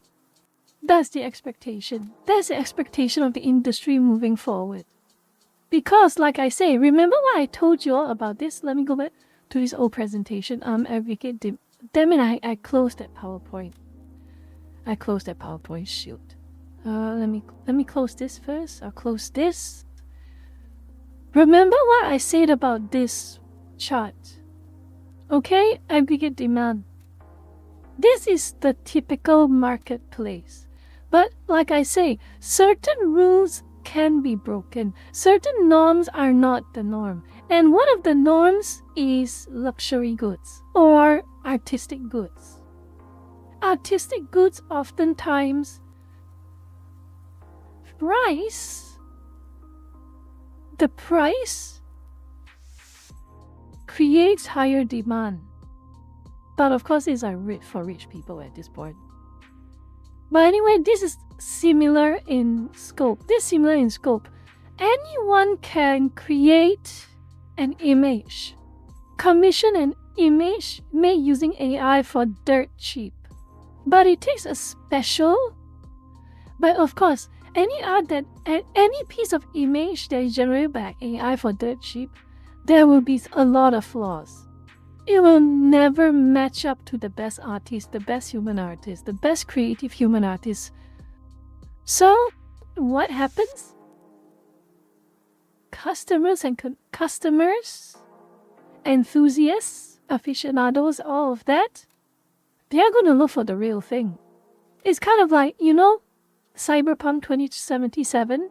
Remember Cyberpunk 2077? How most foods I think this is the perfect illustration. How most foods in Cyberpunk 2077 are hyper-manufactured, hyper-processed pieces of trash. Hyper-processed meats and vegetables, everything is fake. Everything is fake. And because everything is fake, it makes organic foods, truly organic, a vegetable planted from a garden, from a farm, meat actually slaughtered from a cattle farm, that makes them fetch a premium, a very serious premium. And I would expect, at least tentatively expect, that this is going to be the same case for AI and art. The slop, as they say, the AI, the slop. The slop will only at best filter out the fraud artists, the ones who are not providing a quality service or a quality product. That's the only thing that AI could conceivably kick out. But what it does in return is that it will venerate and it will promote the artists who actually have the skill, have the creativity, and have the passion. So yeah, if you are a good artist, and there are a lot of good artists on every single website, let's not kid ourselves. There's a lot of good artists, as much as there are bad ones. Those good artists do not have to be so afraid of what AI is about to do. They do not have to. If they are skilled, they're talented and they're confident in their talents and their skills, people will still want them. In fact, more people will probably still would want them because they know they don't, because like me, for instance, like me, I went to a VTuber artist. I love her style, I love her art, everything. I barely even negotiated price with her because I valued her art so much. And also the rigging. I would, if I had a choice and if I had the funds, and I did have the funds and I did have the choice, I went straight to her. I was ready to invest in her. And this is the same case for many other artists in the future. AI is just going to produce slop. That is expected. And people, humans who produce slop will fail because the AI will produce slop better and faster than them. But if you are the diamond in the rough, if you are the shining star, you make amazing art. If you are like Kevin, you are like Kyle, for instance, or you are like a Hughes, or a Tian Kazuki, or a Chen Tai, you will never run out of work because they know your art, they know you're good. They will keep coming back to you. And they know what you make is 100%, is 100% organic, human, hand-drawn art.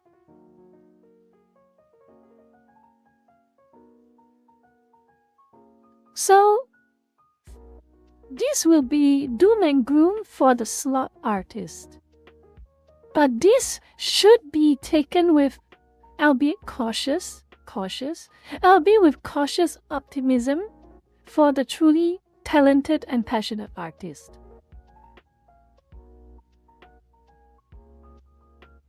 But again, this is just my opinion for it, and I'm aware that there's a lot of nuance that goes into all these arguments.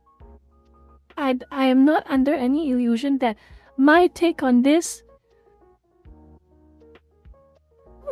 I will consider that my take on this may not be the objectively correct or even be the popular view.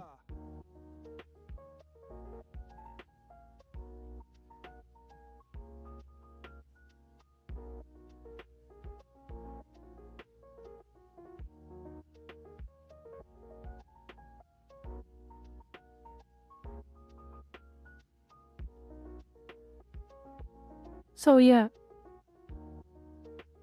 at the end of the day, people just have to understand. Artists have to understand.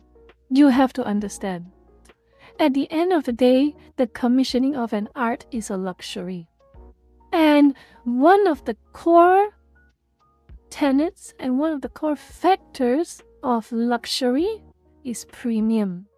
And one of the core aspects of premium and luxury is handmade. Tell me, Lucas, just tell me. How many times have you... I want to give you another perfect example. Coffee. I want to give you a perfect example. Coffee. Lucas, think about it this way. Coffee. How many times... Okay, if we follow the doom and gloom scenario of the anti-AI people with, let's say, applied to the logic of coffee, the moment instant mass-produced coffee from factories came out, every single coffee roasters are out of the job and everyone is gone. There will be doom and gloom. Oh no, the coffee roasters are gone. Those who do it by hand, they're all gone. They're gone. The business is over. Everyone is just going to go to the slop instant coffee powders. What actually happened? Tell me what actually happened instead. What actually happened instead? You have? None of that actually happened. Only the people who drink the slop, they don't drink the slop because they enjoy the coffee. They drain the stock because they need the burst of energy. You still have the coffee enthusiasts. You still have the people with money to burn. You still have the people with money to burn. The people who actively go to every single high-end cafe. Go to every single high-end cafe. In fact, most cafes around the globe, whether it is South Korea, whether it is Taiwan, even mainland, or Australia's famously Australia, hey, even Southeast Asian countries, most cafes, what do? They buy beans. Cafe culture is booming. Do you understand this or not? Instant coffee is the AI apocalypse for coffee makers. It was perceived as the AI apocalypse for coffee makers. But did it actually happen? Did coffee makers all get thrown out of the business overnight because manufactured instant coffee came into the market? No, it did not. What you have? A sea of cafes. Cafes everywhere you look, around the globe, in US, in Korea, in Japan, in Southeast Asia, in Australia especially. Australia, like it or hate it, Australia is one of the biggest coffee capitals of the world, cafe capitals of the world. They live and breathe cafe standard coffee.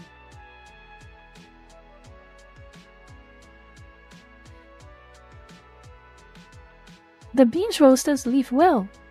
They still make big money. They still make like enough money.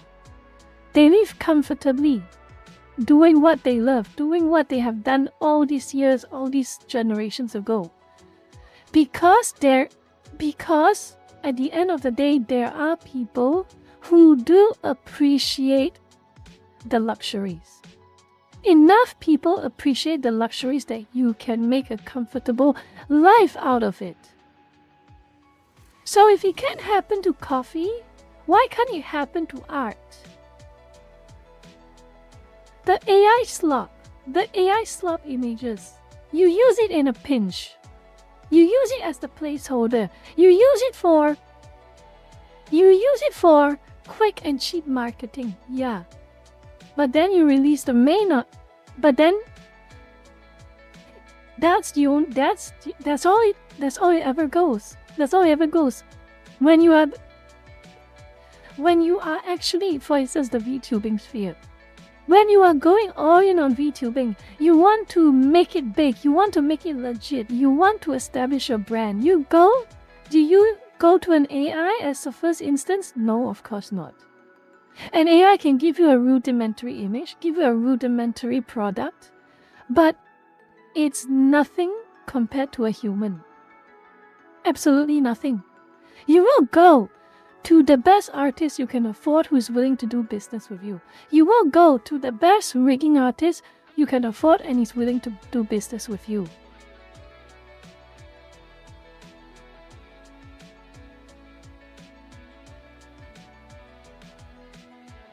So I'd say, again, like I say, do not have doom and gloom about this. Again, it is a nuanced topic. But I don't want you all to be pessimistic about it. What AI is doing is, AI is the manufactured instant coffee. The artists who will survive, the artists who will continue to thrive in spite of AI, or probably because of AI. The artists who will continue to thrive because of AI, they are the coffee bean roasters. They are the coffee bean farmers. They are the ones who sell you bags of coffee roasted from wherever countries they come from. They will still give you you can still give them the premium product, the premium service that you can give them, and people will still line up for it.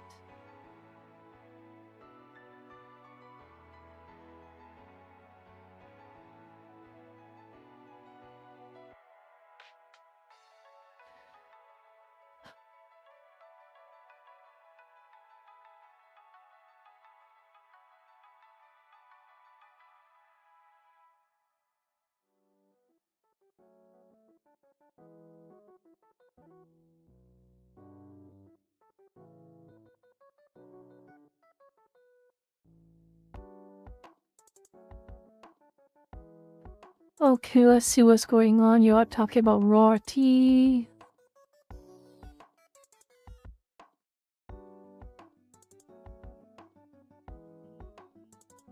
Instead of some Vegas, so I want this design to be wearing this and like blah blah blah blah blah. Okay.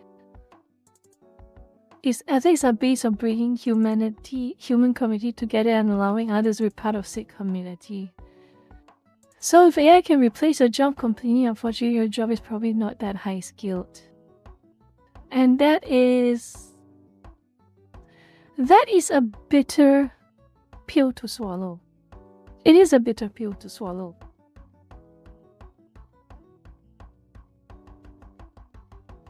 And this is why, and there are some who do feel threatened by Neurosama. I won't pretend that there isn't and that everyone loves Neurosama. There are some people who really do not like Neurosama, and most of them are either streamers or smaller NVTubers. They are very threatened by Neurosama. Because, say what you want, she is still a well-built AI by Vido. She is a well-built AI by Vido. And she has way more personality than a VTuber who spends every single hour just playing video games with minimal commentary, or a person who just watches a video and say, "No way, that's wild. No way, that's wild. Oh my god. No, yes, no, no."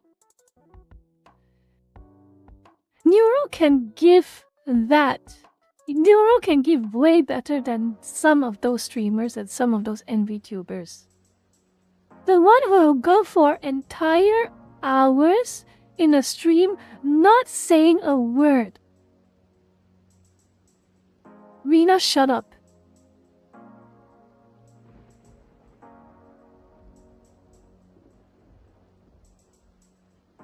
That is a bitter pill to swallow. AI will not replace the best of us.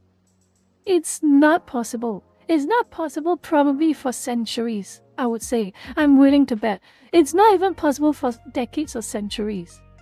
But what AI could replace are those who produce slop, are those who never do their job well.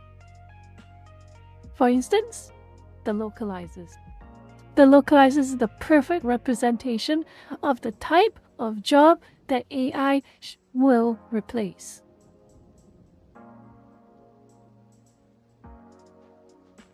The anime fan, the anime consumer, the manga consumer, they would rather have a hit or miss translation done by an AI but still retains the intentions of the creator than some so-called localizer who completely changed the meaning of an anime or a manga that is completely opposite or nothing to do with the intention of the creators because they wanted to.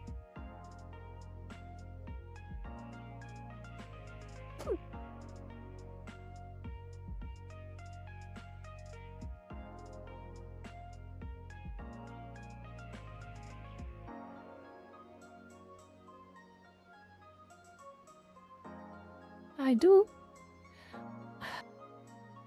You could make a movie about Vido actually, not gonna lie. Vido's story is certainly ripe material for a good movie, or a good anime or a good manga. His story is textbook that.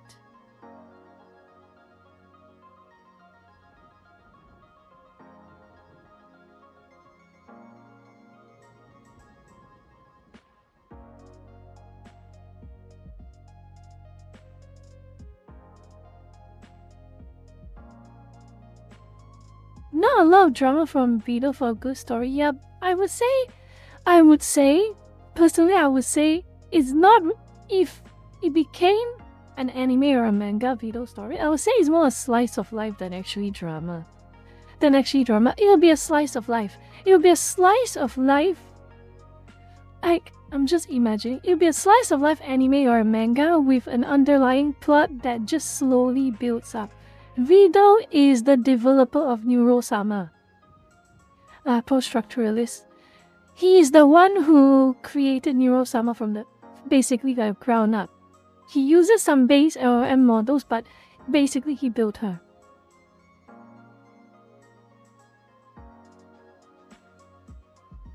But yeah, I would say that if Vito had an anime or manga, his story would basically be mostly slice of life.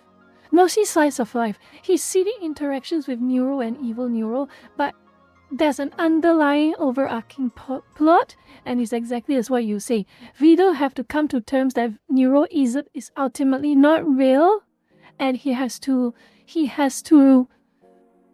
accept that fact. That's my perception of Vito, of a Vito story.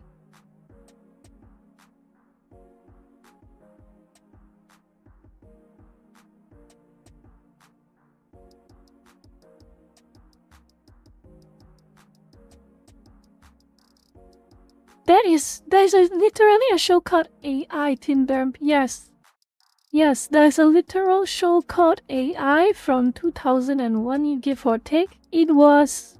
I watched it and I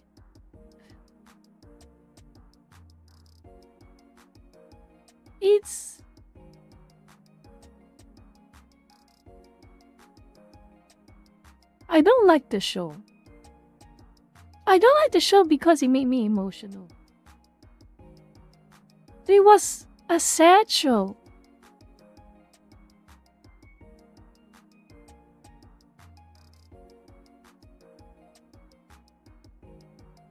A very sad show, actually.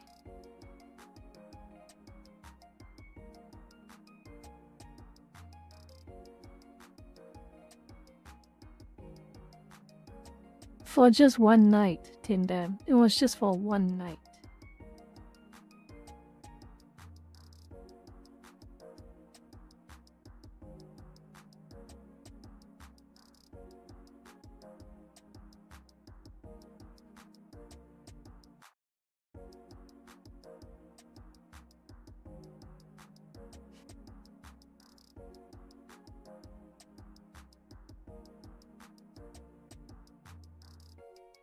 You will have nothing and you will write. On my afternoon break now, could you summarize the last 2.5 hours that I missed, Ben? Oh my goodness. Okay, long story short, we talk about aggregate demand and aggregate supply. We talk about how the AI bubble has shown all the signs that it should have burst a long time ago because we use something called capital cycle theory. The whole idea of capital cycle is that a pioneer makes it big with a new invention, with something new, something completely new. And it got it released into the market. Many customers love it. Big return on investment. And because there's a big return on investment, everyone wants in on the gravy train, and they start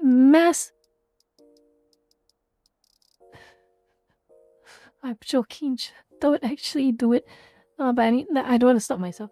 They started mass investing and creating a lot of different offshore products, trying to chase the trend. And eventually, when you get an oversupply and too little demand, everything crumbles into the dust, and all of the pioneers and the businesses completely start struggling and start to crumble and fail.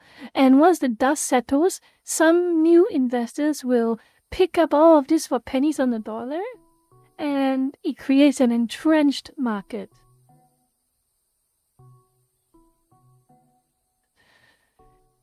The capital cycle theory should keep happening. It's cyclical, it should keep happening, but for some reason the capital cycle is being slowed down a lot. And I investigated why that was the case. And what I found was something I cannot unthink and unsee.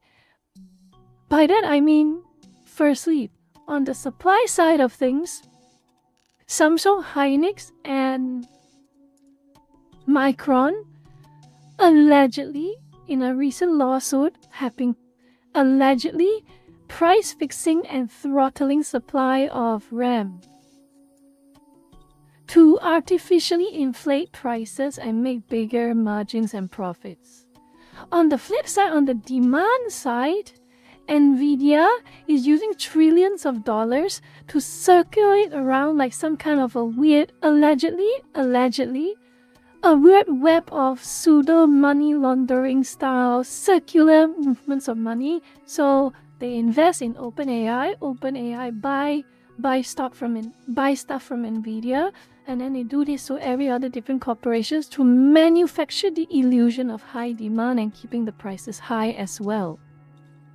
And both Nvidia and the 3 RAM companies, from my own observations, because I saw the photos of Jensen Huang going to all of these different CEOs from the RAM companies, colluding together to create this environment, allegedly. That's the long and short story.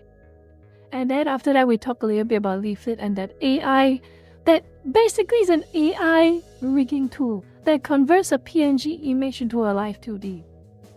And that's all we have. That's all.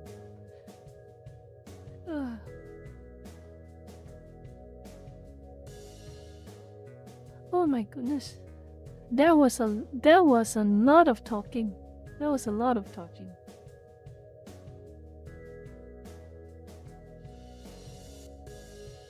Ugh.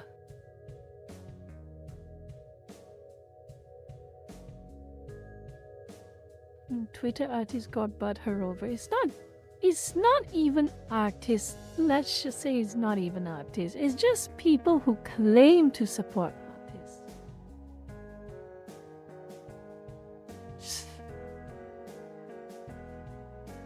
It's just people who claim to support the artists. You will have nothing and you will No write problem, Trumpet. No problem. Today is the topic stream, is the Yap stream. I'm gonna make your time worth it, lurkers.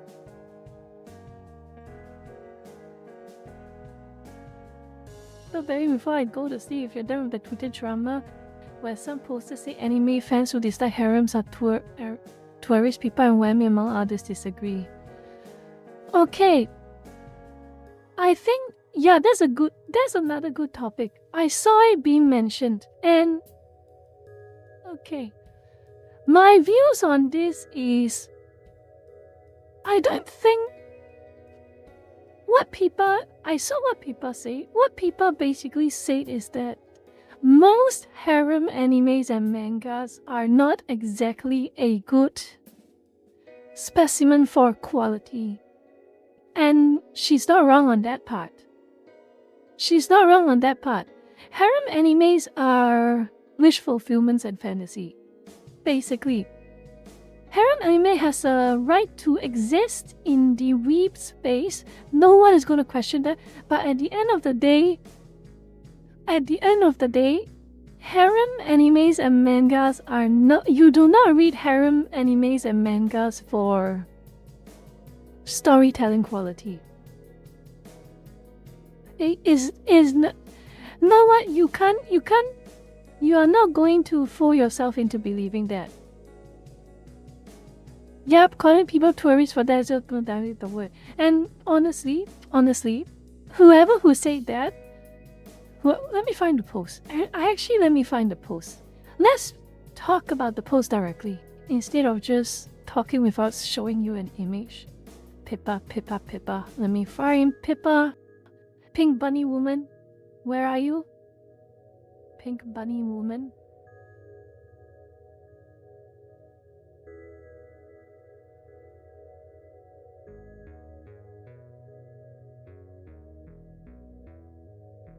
Let me just find.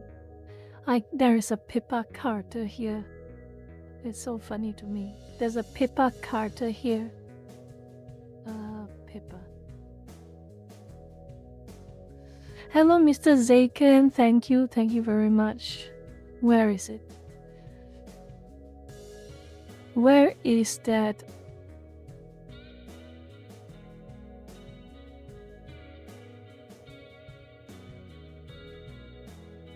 Where is it?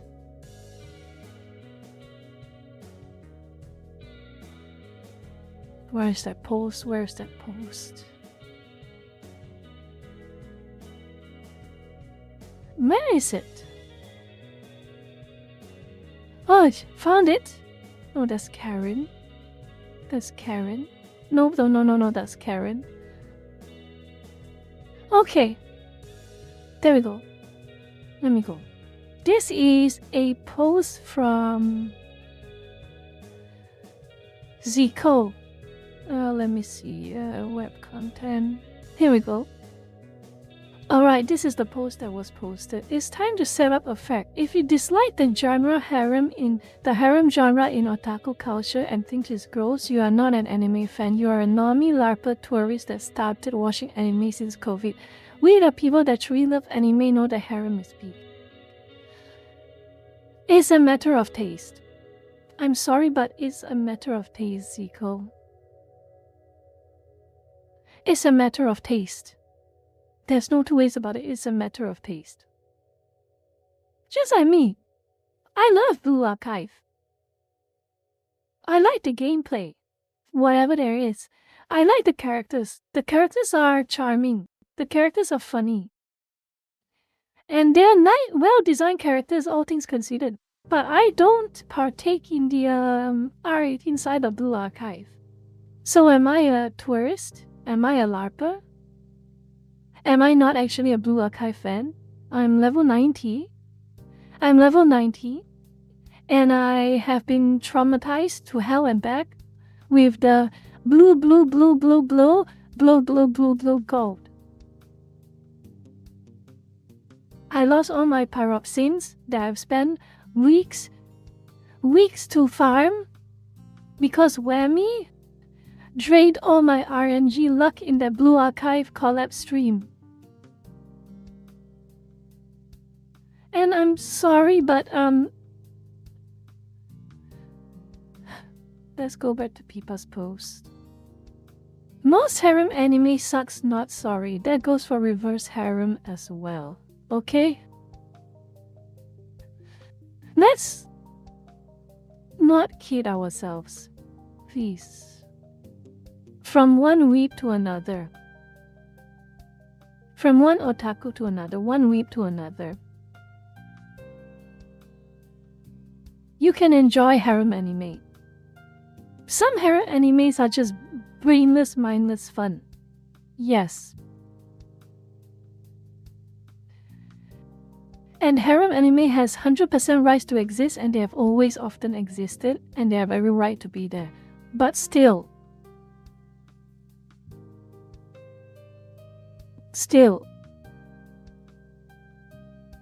it is not a big mystery. It is not something that is extremely controversial to say that harem animes are not exactly the most well-written pieces of anime and manga. They mostly have good art style. They have good character designs because they kind of have to because of the harem anime. But story-wise, narrows of it is boilerplate cookie cutter. And if you appreciate the more deep, thought-provoking, probably even unique approaches to anime and manga, or you just like a very good shonen anime or manga, it's alright to say harem anime sucks in your own perspective. Because monotony can get tiring. There's only so many plot lines you can make for that new isekai harem manga story. There is only so many overpowered main character who curb stomps everyone you can make in a harem manga story. There's only so many main characters who are actually a pervert but with a heart of gold, and gets pushed around and gets knocked out, but he always gains a special superpower and he wins the ladies. You can only write that so many times. There are only so many high school DxDs. There are only so many eminence in shadow.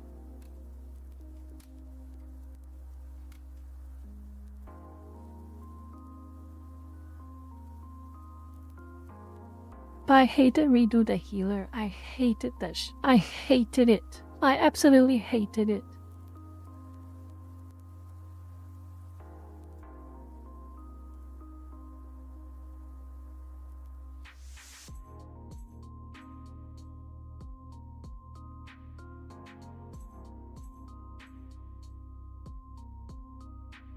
I remember this character.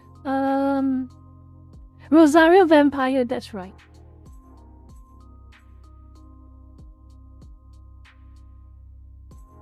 Rosario Vampire, oh my god, that's a name I haven't There's a name that hasn't cropped up in my head for a very long time. She is the Yuki Onna character, the Ice Lady character. Wow, that's something I haven't heard of in a very long time. But yeah, I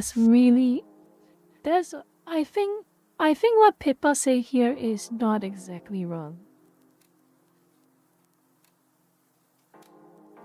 I don't think so. How many times have you seen every guy or every man with weird messy hair and looks like some average dude somehow gets himself strung up with a lot of very beautiful women with very, very unique personalities? Honestly, how many have you read? How many have you watched that has that same exact trope and plot over and over and over again?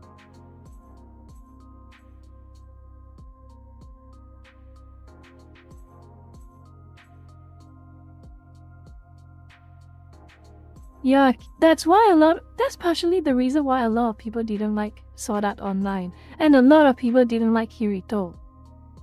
That's one of the bigger reasons. It's really one of the bigger reasons.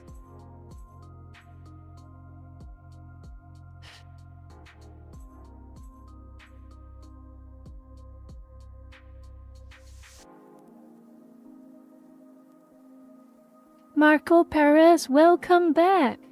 You made it just in time for the last 10 minutes of the stream.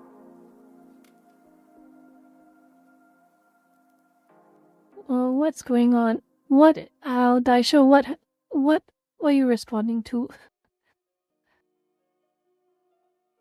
Rina, heal. Oh my god, Rina, I know.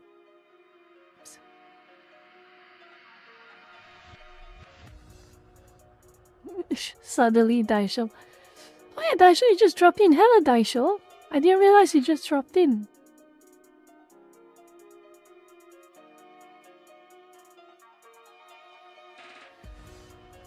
Oh my goodness. Oh. Yeah. Okay, I get it. I get it. Pippa's post. Look at Pippa's post.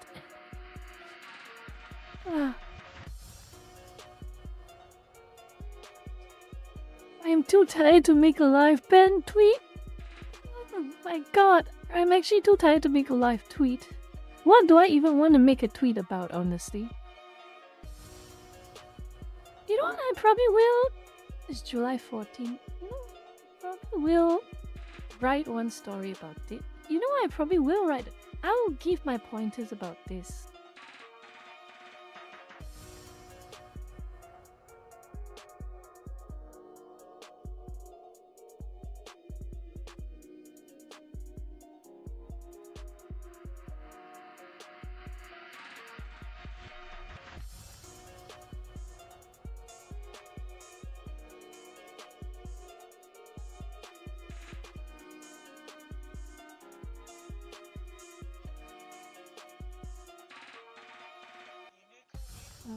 Give me a second, lurkers. I just saw something creepy. something extremely creepy. Oh my god. Ugh. Okay. I just saw something extremely creepy at my part of the back rooms for a moment there, but it turns out it was just an intruder. Don't worry about it, it was just an intruder. Yeah. That being said, okay, firstly, harem animes has always been a fixture of weeb otaku culture and the greater anime industry. That is undeniable. That being said, however, I do not believe that people who watch harem animes watch it for quality of the story. Watch it for quality of the story.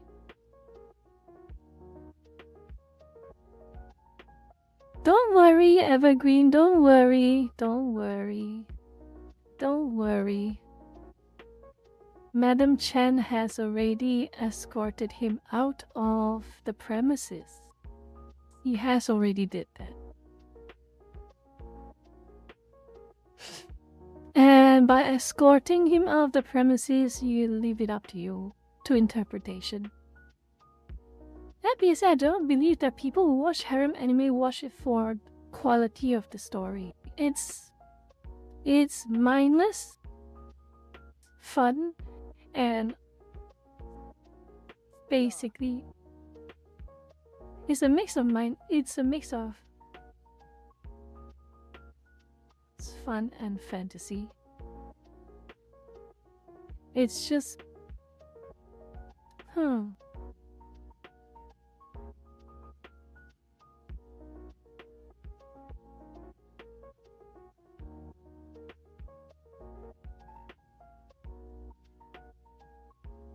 That being said, however, I do not believe that people watch they watch it for the guilty pleasure.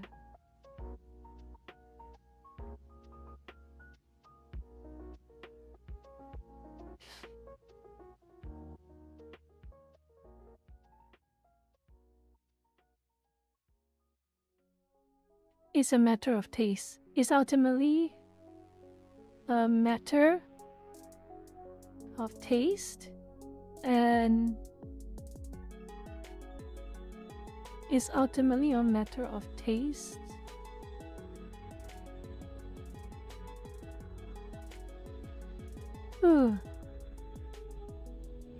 It's ultimately a matter of taste, and if you like it, you like it, and if you like it, you like it. It's a bit harsh to say that disliking harem stories is normie laboratories behavior.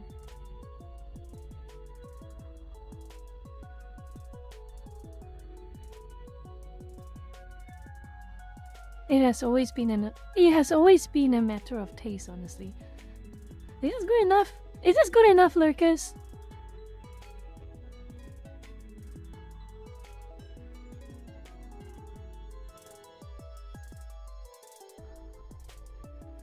Is this good enough, lurkers? Firstly, to be clear,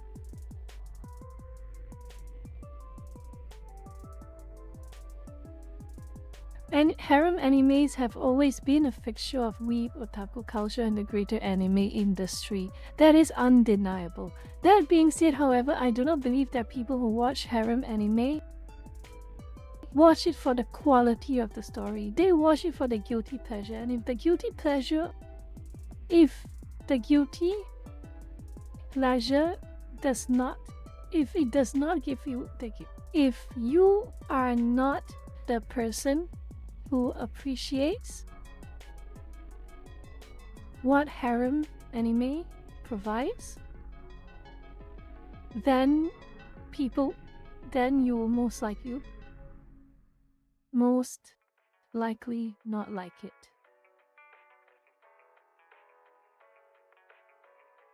It has been quite a recurring topic in anime, in weeb, weeb otaku discussions since, I would say, since Love Hina came out, isn't it? Since Love Hina.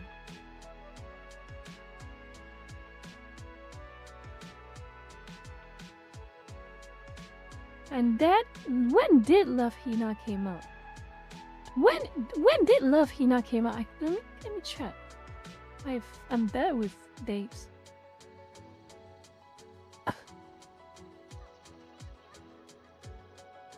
1998. 1998. Okay. 1998. I would say the best, I would say by far, if you really want a good harem manga anime that is a little bit more accessible, yeah, The 100 Girlfriends is a pretty good one.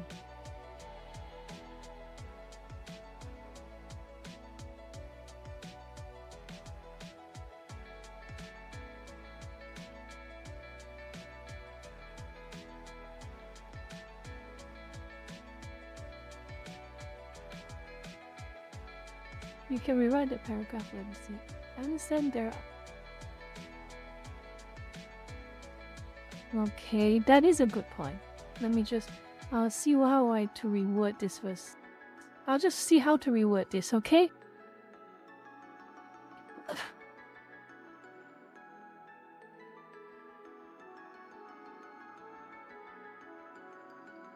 Wow, that's pretty good actually.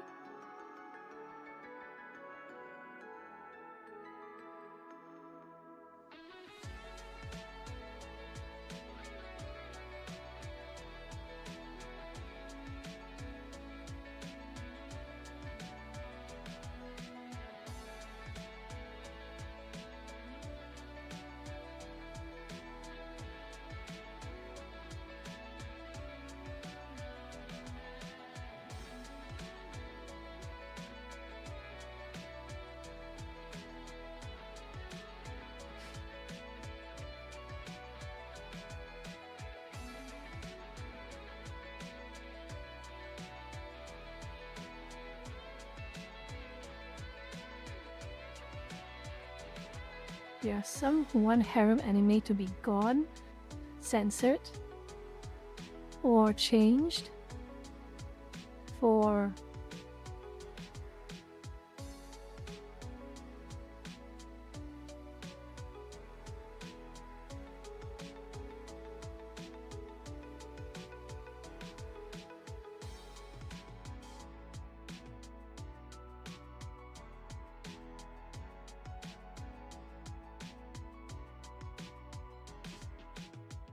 Alright.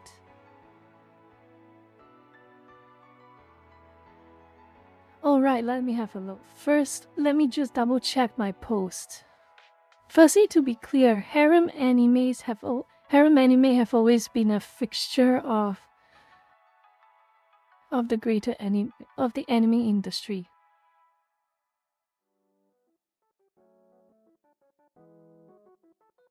Let me just remove some flab from the post.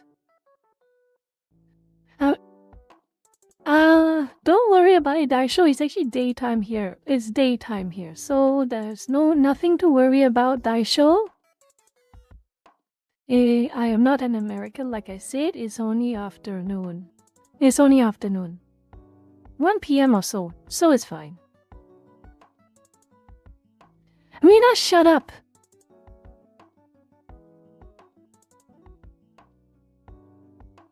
That being said, however, I do not believe that people who watch harem anime watch it for quality of the story. They watch it for the guilty pleasure.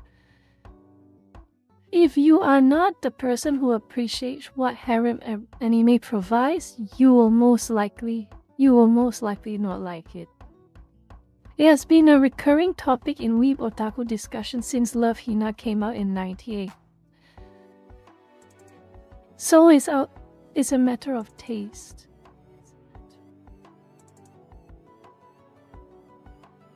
So ultimately, it's a matter of taste. So ultimately, it's a matter of taste. A matter of taste, and if you like it, great. Okay, good night, Master, and have a good night.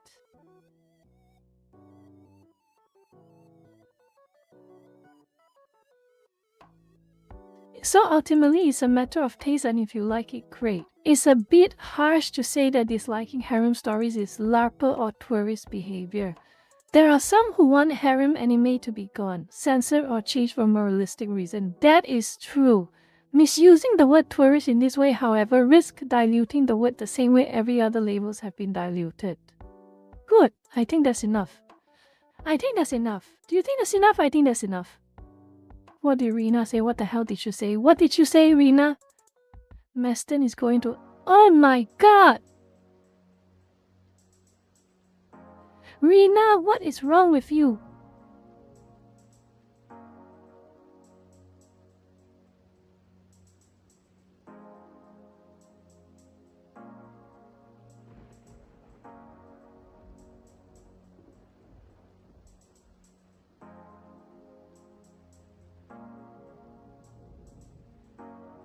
Okay. Alright. Alright. We are done.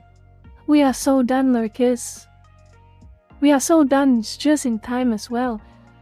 I think that making a tweet at the end was a good way to just calm down the systems and everything like that. Everything in between. Alright, just a reminder for y'all lurkers, I want to remind you all, it's absolutely important that I remind you all, okay? It's absolutely important that I remind you all. This coming Friday stream is going to be, there's some changes to the timing. It will be a night stream, okay? It'll be a night stream. Well, it'll be an evening through to the nights, through to midnight, give or take. So I will start around 7:30. Give or take. And it will probably last till around 11 plus or 12. Over 12. Remember, there is no day stream, the stream will be moved to night. Okay, lurkers? And I will make an announcement post. Soon, either tomorrow or Friday in the daytime. Until then, like I say, check. Red is continuing VCAT. And I'm invited, and we are going to finish off the tour for VCAT. That's what's the special occasion, Zero. We are finishing Red's VCAT tour. But before that, for about 2.5 hours, give or take 2.5 hours, I'll be having possibly a collab stream Division 2 with a few of my friends, and I'll announce with you all what we are going to do around that time, okay? Rena, shut up. Anyway, that concludes today's stream, and I'll see you all on Friday. But before I let you all go, let's see who we can raid off on YouTube today.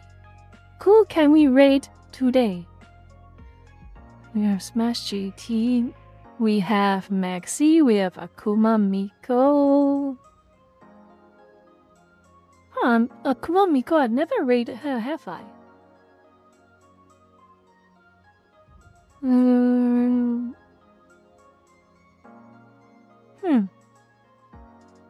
No one else, so I suspect we will probably go to... let me see, probably Maxi. Lycoliana. Let me see. Lycoliana. Who is that? Lycoliana.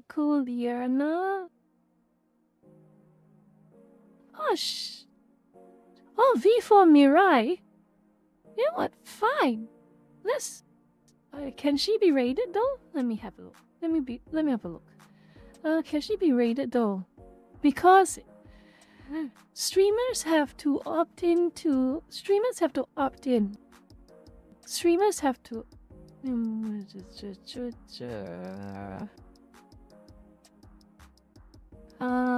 Live. Come on.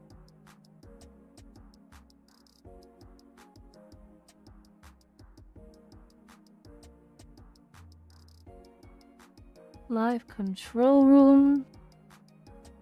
Lycoliana. Redirect. Lyco. Oh.